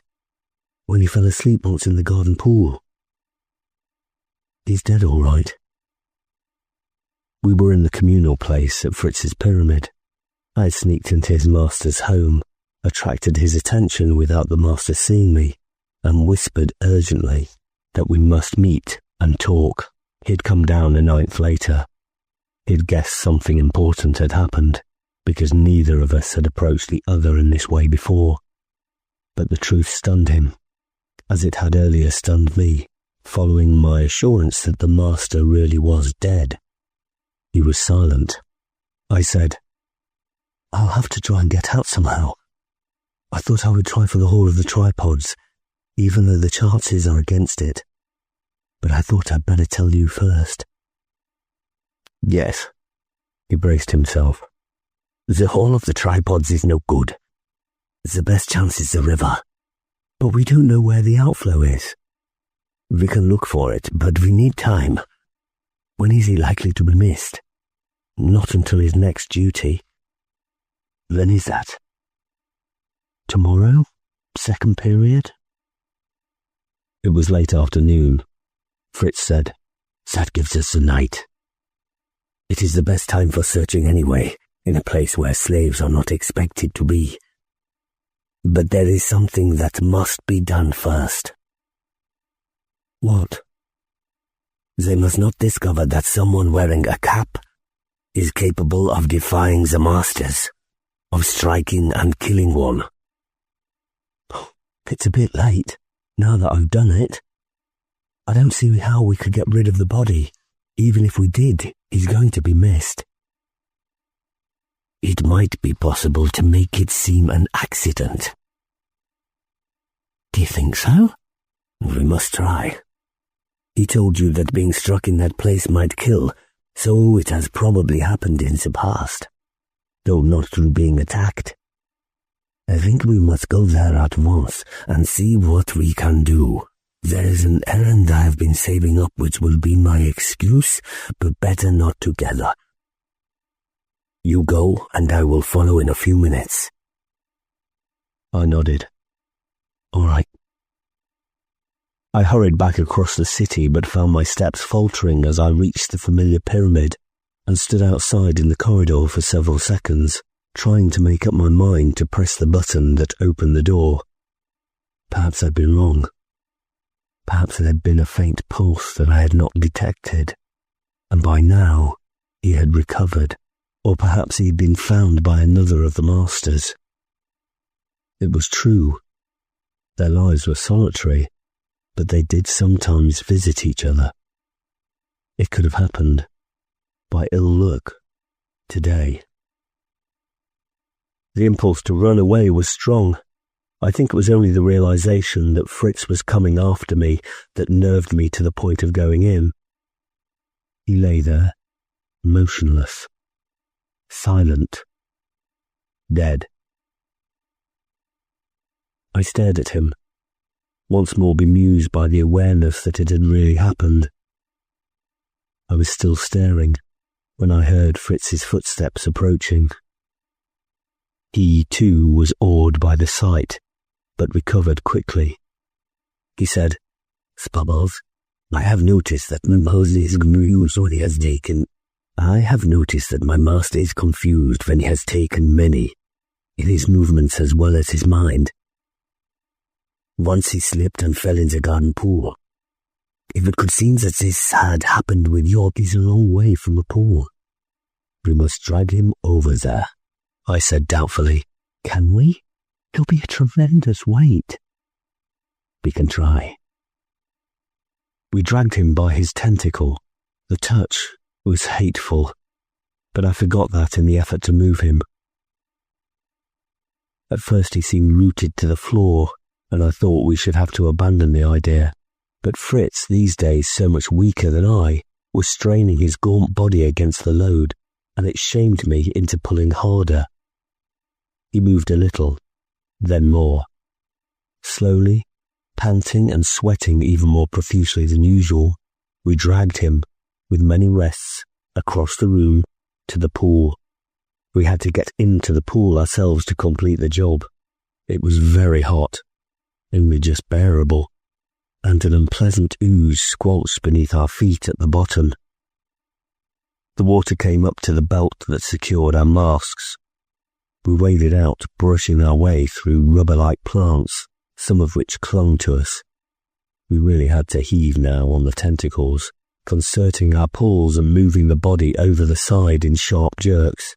Then, suddenly, the point of balance was reached, and it half toppled, half slid after us, rolling into the water like a heavy log. Climbing out, we stared down at him. The master floated on the steaming water, 3/4 submerged, one eye staring sightlessly upward. He took up almost the full width of the pool. I felt too exhausted to think. I could have dropped to the floor and lain there, but Fritz said, "Dinner bubbles." We opened half a dozen, pressed them to release the brown murk, and scattered them about the edge of the pool as the master would have thrown them after use. Fritz even thought of climbing back into the pool and attaching one of the bubbles to the master. Then, together we went to the refuge, stripped off our masks, washed and dried ourselves. I needed a rest, and urged Fritz to do the same, but he said he must get back. It was more important than ever to take no unnecessary chances. Night was almost on us. The green lamps would be lighting up outside. He would return now. When I was ready, I must follow, and wait for him in the communal place at his pyramid. He would come down when his master was in bed, and together we would go in search of the river. When he had gone, I lay down for a while, but I was afraid of falling asleep, of waking to find another master here and the death discovered. So I aroused myself and made preparations. I tore out those pages of the book on which I'd scrawled notes, placed them in an empty container, and disposed of the rest of the book in the cupboard that destroyed waste. I stoppered the container and put it inside the mask before I strapped it on. A thought struck me, and I took 2 more small containers and left the refuge. I filled one with water from the pool, allowed the other to fill with the master's air, and sealed them both. Then I returned to the refuge and put these 2 inside the mask, where they rested against my collarbone. Julius and the others might find them useful. That was, of course, providing we got out of the city. I tried not to think of the odds against it. I had to wait a long time for Fritz, and when he did come, I saw that his back and arms were newly marked with wheals. He said yes, he had been beaten for being late on the errand. He looked tired and ill. I suggested that he stay behind and rest while I searched for the river on my own, but he would not hear of it. I was hopeless at finding my way in the city and would only wander around in circles. This was quite true. I had only slowly learned to trace a path through the maze, and then just to certain familiar spots. He said, "Have you eaten lately, Phil?" I shook my head. I wasn't hungry. "But you must eat, all the same. I have brought food down. Drink as much as possible too, and take a salt stick. Change the sponges in your mask before we go out. We do not know how long it will be before we can breathe good air again." This was true also, and I had thought of none of it. We were alone in the communal place. I swallowed the food he gave me, crumbled a salt stick and ate it, and drank water until I thought I was likely to burst. Then I changed the sponges in the mask and strapped it on. I said, "I suppose there's no point in wasting time." "No." His voice was muffled by his own mask. "You had better start right away." Outside it was dark, except where the lamps cast small circles of green luminescence. I thought they looked like gigantic glowworms. The heat had not abated, of course. It never did. Almost at once, sweat began to form inside my mask. We walked on with the rolling, lurching gait that slaves developed as the best way of coping with the heaviness in their limbs. It was a long way to the sector where Fritz thought the river might make its exit. One of the carriages would have taken us there quite quickly, but it was unthinkable for slaves to travel in a carriage unless a master was with them. We had to make it on our own, plodding feet. There were few masters about, and we saw no slaves. On Fritz's suggestion, we split up, with him travelling ahead of me, just within range of visibility. One slave out at night could be explained as being on an errand for a still active master. Two together would seem odd. I saw the point in this, though I regretted the isolation, and was hard put to keep him in sight while staying the distance apart he had suggested. We moved from one pool of light to the next, and there was a stage between them, where one walked through near blackness, with the next lamp no more than a dim green glow ahead.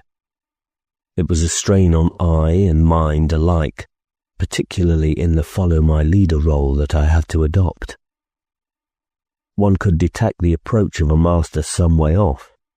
Their 3 round splayed feet made a distinctive flat slapping sound on the smooth hardness of the road. Now I heard this behind me as I passed under a lamp. It grew louder, since they moved faster than we did. I thought it might come abreast of me in the dark patch and wanted to dodge away, but there was no side turning here, and anyway, it might look suspicious. There was the possibility of losing touch with Fritz as well. I walked on, remembering a few lines of poetry I'd found in an old book at home. Like one that on a lonesome road doth walk in fear and dread, and having once turned round walks on, and turns no more his head, because he knows a fearful fiend doth close behind him tread. I had not turned round, but then I did not need to, knowing very well what it was that followed. We were in a part of the city entirely strange to me, and I suddenly realized that if I were questioned, I had no sort of answer to give. I tried to think of one, but my brain had gone blank. The dark patch came, and the sounds were still behind me. He should have been up with me by now, I thought. I had a dreadful conviction that he had slowed his progress deliberately, that he was examining me and would accost me. I went on, expecting every moment that the master's voice would boom out from behind. A tentacle, possibly, grasp me and swing me off the ground. I could see Fritz's figure dimly, fading into the darkness past the next light. The light itself was approaching. I wanted to strain my muscles into a lumbering run, but somehow kept to my resolution. The slapping footsteps were right behind me, much louder, it seemed, than I had ever heard them before, and then passed, and I felt like collapsing in the weakness of relief. But more was to come. Fritz had already vanished into the next patch of darkness, and the master disappeared in turn. I made my way after them. Light faded, leaving nothing but the distant glow. This brightened again. I could see the globe of the lamp lifted on its long angular arm, and just beyond it, the master was there, and so was Fritz. They stood together, the master's tall shape towering over Fritz. I heard the distant sound of speech. I wanted to stop, to turn back into the shadows, that might attract his attention. I had to go forward, whatever happened, and retreat would mean abandoning Fritz. I marched on. If he were in trouble, I did not think much of my chances landing another punch like the one that had killed my own master. I found myself trembling with fear and resolution. Then, with a second surge of relief, I saw the master move on and Fritz more slowly follow. He waited for me in the next shadows. I said, "What was it? What did he want to know?" Fritz shook his head. "Nothing. He thought he recognized me as the slave of someone he knew. I think he had a message to give, but I was not the one he wanted, so he went on." I drew a deep breath into the mask. I thought we were sunk. So did I. I could not see him in the darkness, but I could hear a tremor in his voice. I said, "Do you want to rest?" "No, we'll go on." An hour later, we did rest. There was an open place with a large triangular garden pool, to one side of which trees, something like weeping willows, only on a massive scale, drooped their branches down to the ground beside the pool, screening us, once we were inside their shelter, from the view of anyone who passed. Though in fact, we had seen no one on the streets or ramps for some time now, and there was no sign of a master in or near the pool. We stretched out under the ropey fronds that, although there was no wind or breeze in the city, from time to time brushed lightly against us. The ground pulled us down still, but it was bliss not to fight it, to lie flat and motionless. I would have liked to clear the inside of my mask of sweat, but even that discomfort was no more than a minor irritant. I said, "Have you been in this part of the city before, Fritz?" "Once only. We are not far from the edge." "And opposite where the river comes in?" "Roughly opposite." "So when we find a wall, we can start looking for the outflow?" "Yes. You shall have to be more careful from now on, of course. It is late to be on a night errand, and we are reaching the part where the masters who have no slaves live. We must go more warily." "They don't seem to travel about at night either." "No, that's lucky. But we can't be absolutely sure of it. Do you feel thirsty?" "A bit, not much." "I do. It does no good to think about it, though. Since there are no slaves in this part of the city, there will be no communal places." He rose slowly to his feet. "I think we had better get on, Will." We saw strange things in our search. One of these was a vast pit, a triangle 100 yards along each side where, far down, green light gleamed on a seething, vicious liquid in which, at intervals, bubbles slowly rose and popped. In another place there was a complicated structure of metal rods and catwalks looming up into the dark night, pointing, it seemed, to lights that flashed high above our heads. Once turning a corner ahead of me, Fritz stopped, but beckoned me to come up with him. I did so, quietly, and together we stared at the scene. It was a small garden pool, with only a few low-lying plants. In it were two masters, the first we had seen since coming into the sector. They were locked together in what looked like deadly combat, tentacles interlaced, heaving against each other, the water turbulent with their struggling and rolling. We watched for a moment or two and then, making nothing of it, turned silently and went another way. In due course we reached the wall. We came down a ramp between two small pyramids and it was there. It stretched away on either side, golden even in the dim green light of the lamps, curving inward slightly, as it was lost in the distance.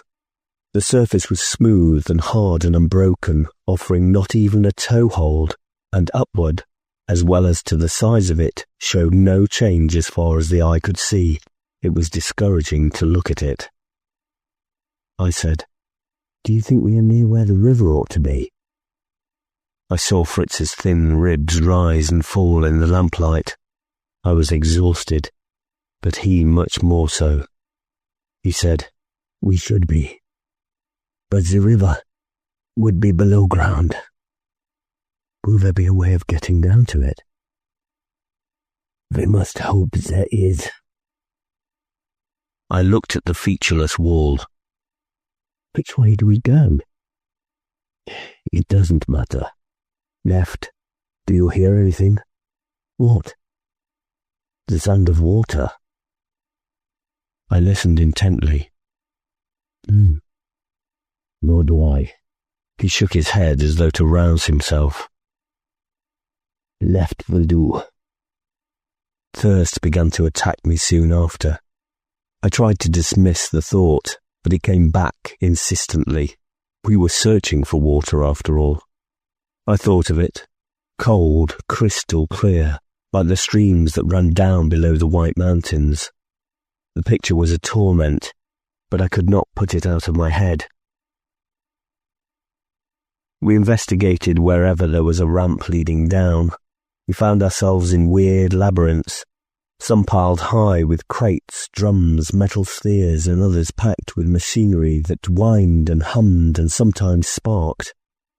Most of it was untended, but in one or two places there were 2 or 3 masters doing things at boards covered with little holes and pimples.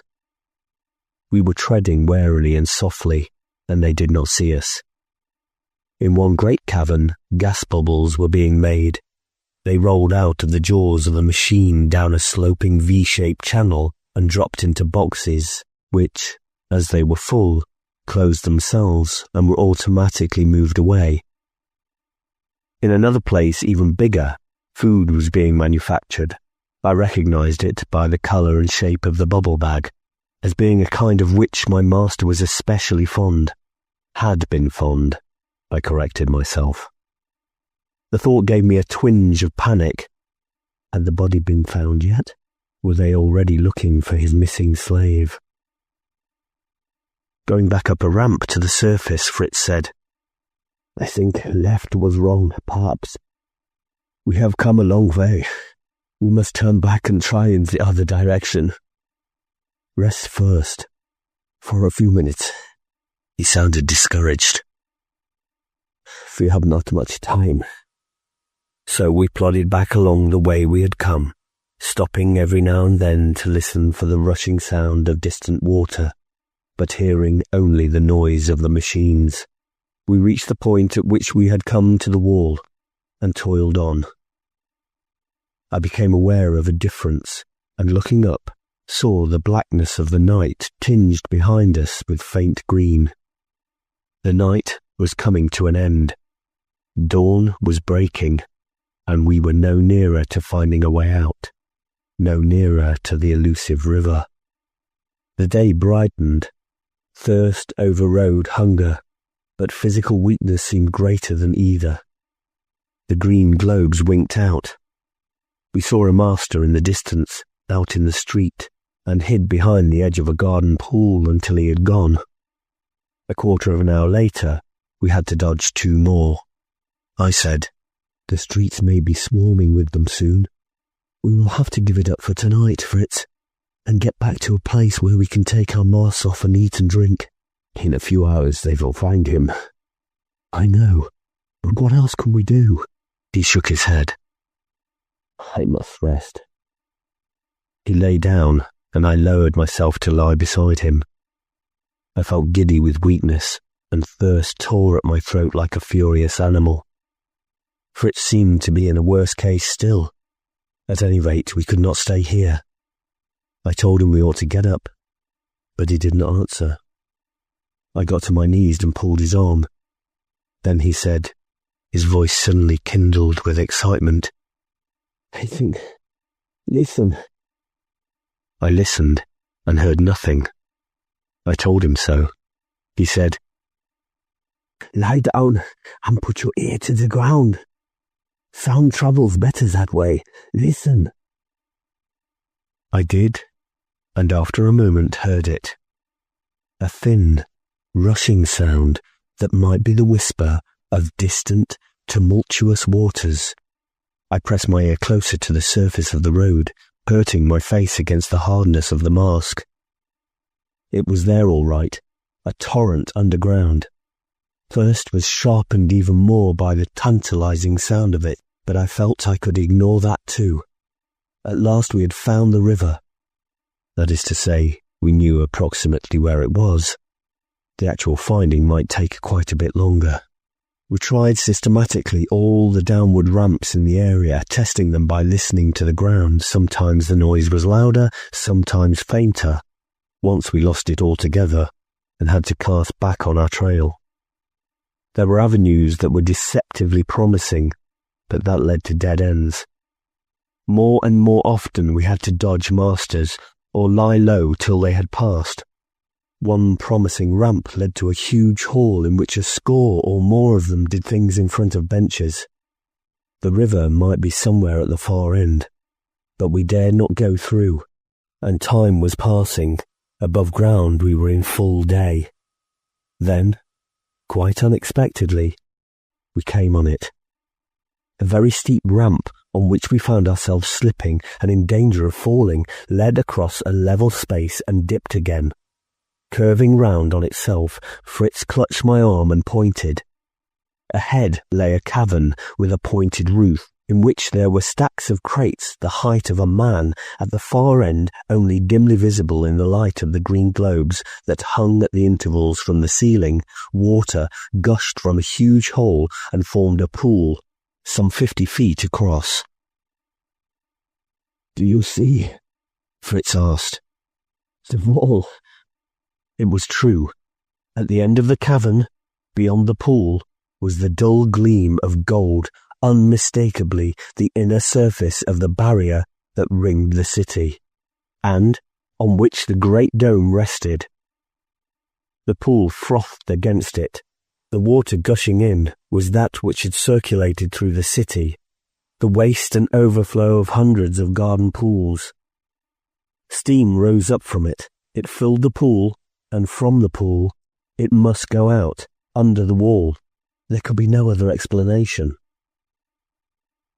Cautiously we made our way along the cavern, between the stacked crates, to the edge of the pool. There were things like vertical nets in the water, and we saw also that the water seemed only at its entry point. Nearer to the wall, Fritz reached down and put a hand in it. "It is quite cool here.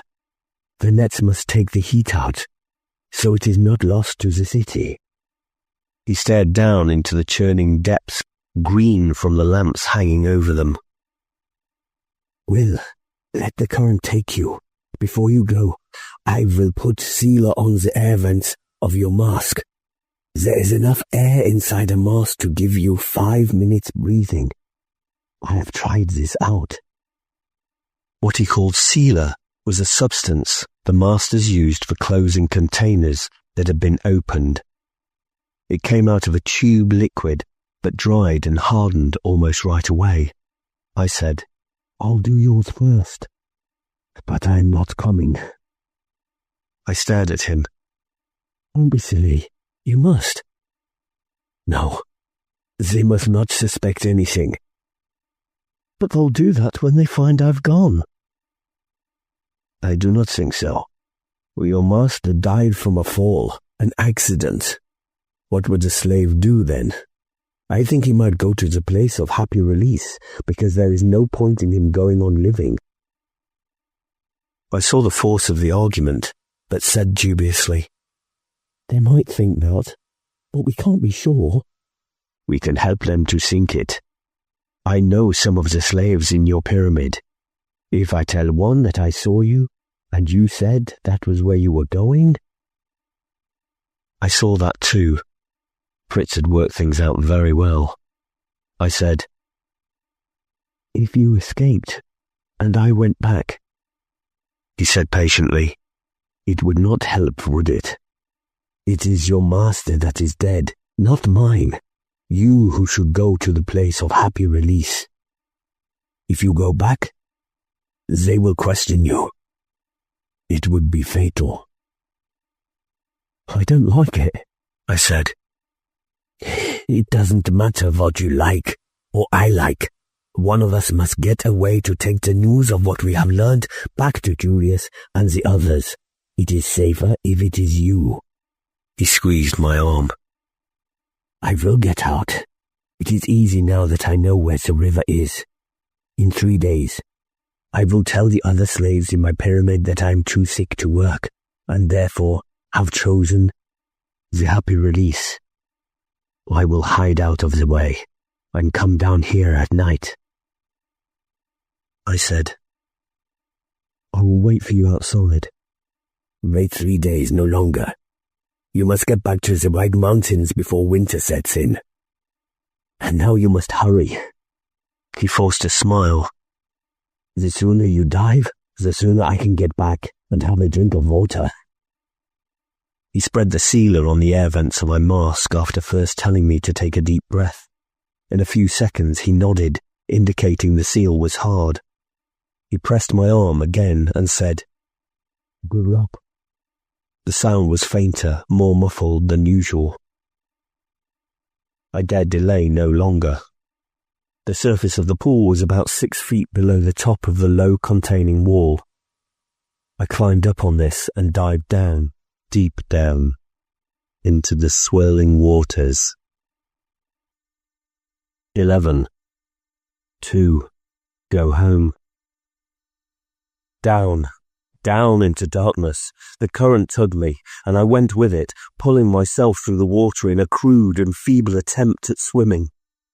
I swam forward as well as down. My hand touched something, and as my shoulder banged painfully against it, I knew I was at the wall, but still unbroken, with no sign of an opening, on the current still dragging down.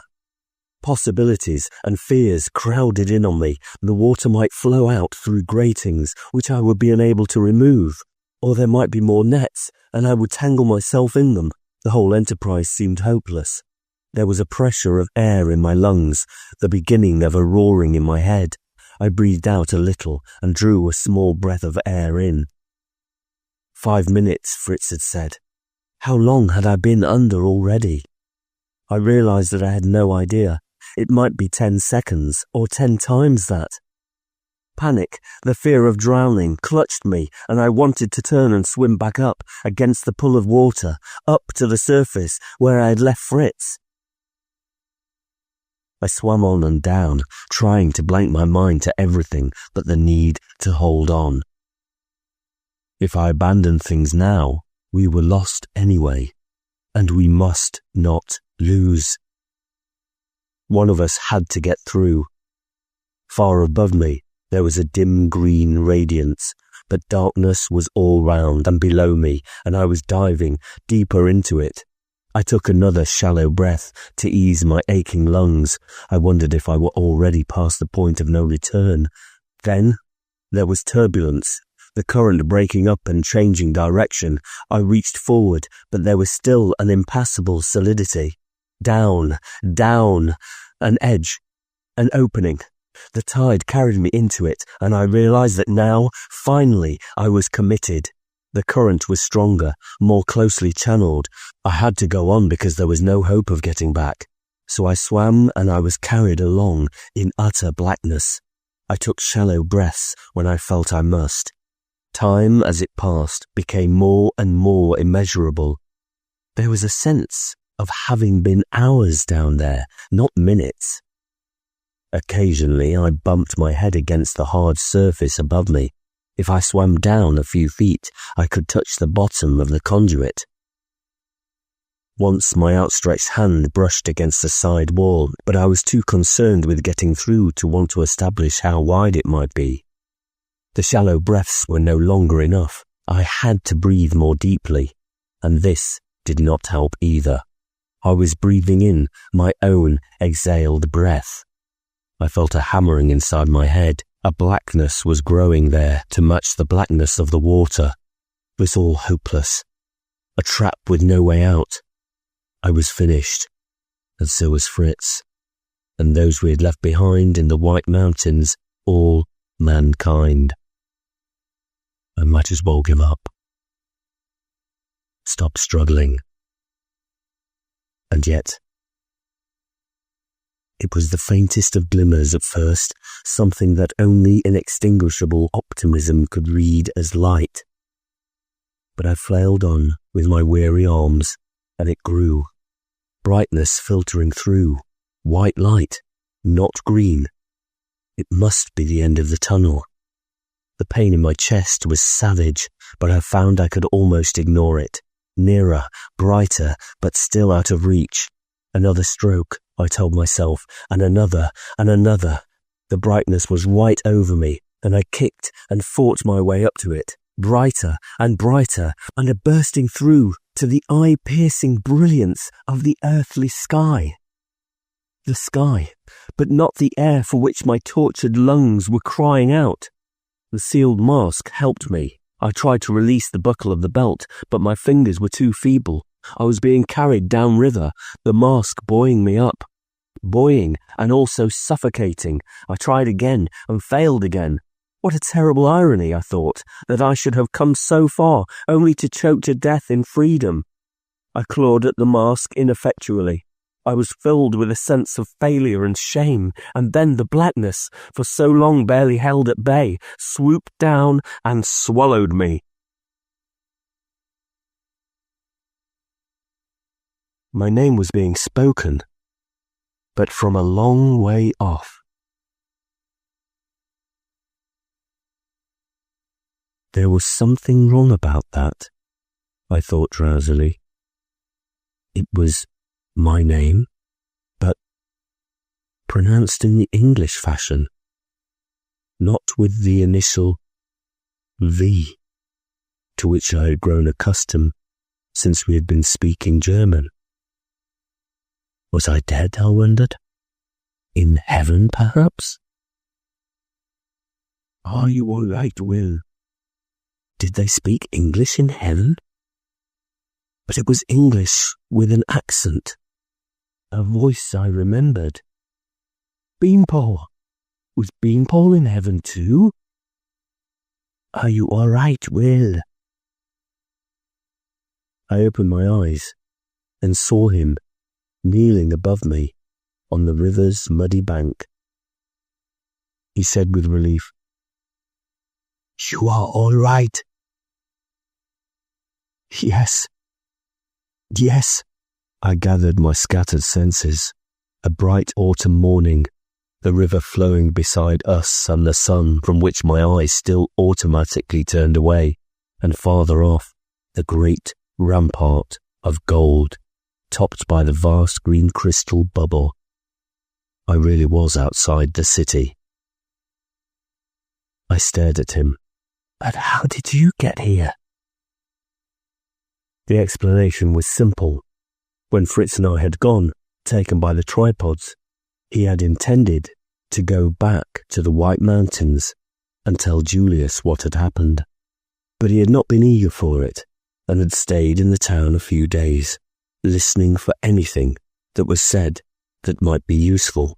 One thing he learned was the approximate site of the city, and he thought he might as well go and take a look at it. It lay, he was told, across a tributary of the great river down which we had come together. He took the hermit's boat and paddled south and east. Having found it, he decided to survey it. He dared not risk approaching the wall by day, but on nights, when there was moonlight, some, but not too much, he made his investigations. The result was not encouraging. There was no break in the wall and no hope of scaling it. One night he dug down several feet, but the wall continued still farther, and he had to fill in the hole and leave as dawn broke. None of the capped approached the city, so he was safe from their attentions. There were farms within reach, and he lived on what food he could pick up or steal. Once he had been right round the city. There seemed little point in staying on, but it was then that the thought occurred to him too, that if anyone were going to escape, the river provided what was probably the only feasible route. Its waters, plainly, were waste from the city. Nothing grew on the banks for a mile downstream. There were no fish, though there were plenty in the part of the river above the city. And he found strange items of debris from time to time. He showed me some various empty containers, including a couple of empty gas bubbles, which ought to have gone into one of the waste cupboards, but had found their way into the river instead. One afternoon he saw something quite large floating in midstream. It was too far for him to see clearly, particularly since his eyes without his lenses were weak, but he took the boat out and salvaged it. It was of metal, hollow so that it floated, measuring some 6 feet by 2 and a foot thick. If that could come out of the city, he argued, a man could. In fact, it was hard to see any other way in which an escape was possible. Because of that, he resolved to take up a position where he could watch the outflow, watch and wait. And so he had stayed here, while the days and the weeks went by. As time passed, his hopes that one of us might get away dwindled. He had no notion of what things were like inside the city. We might have been discovered on the first day as falsely capped and killed. He stayed on. More, he said, would mean abandoning the last shred of hope, and because hope had anything to feed on.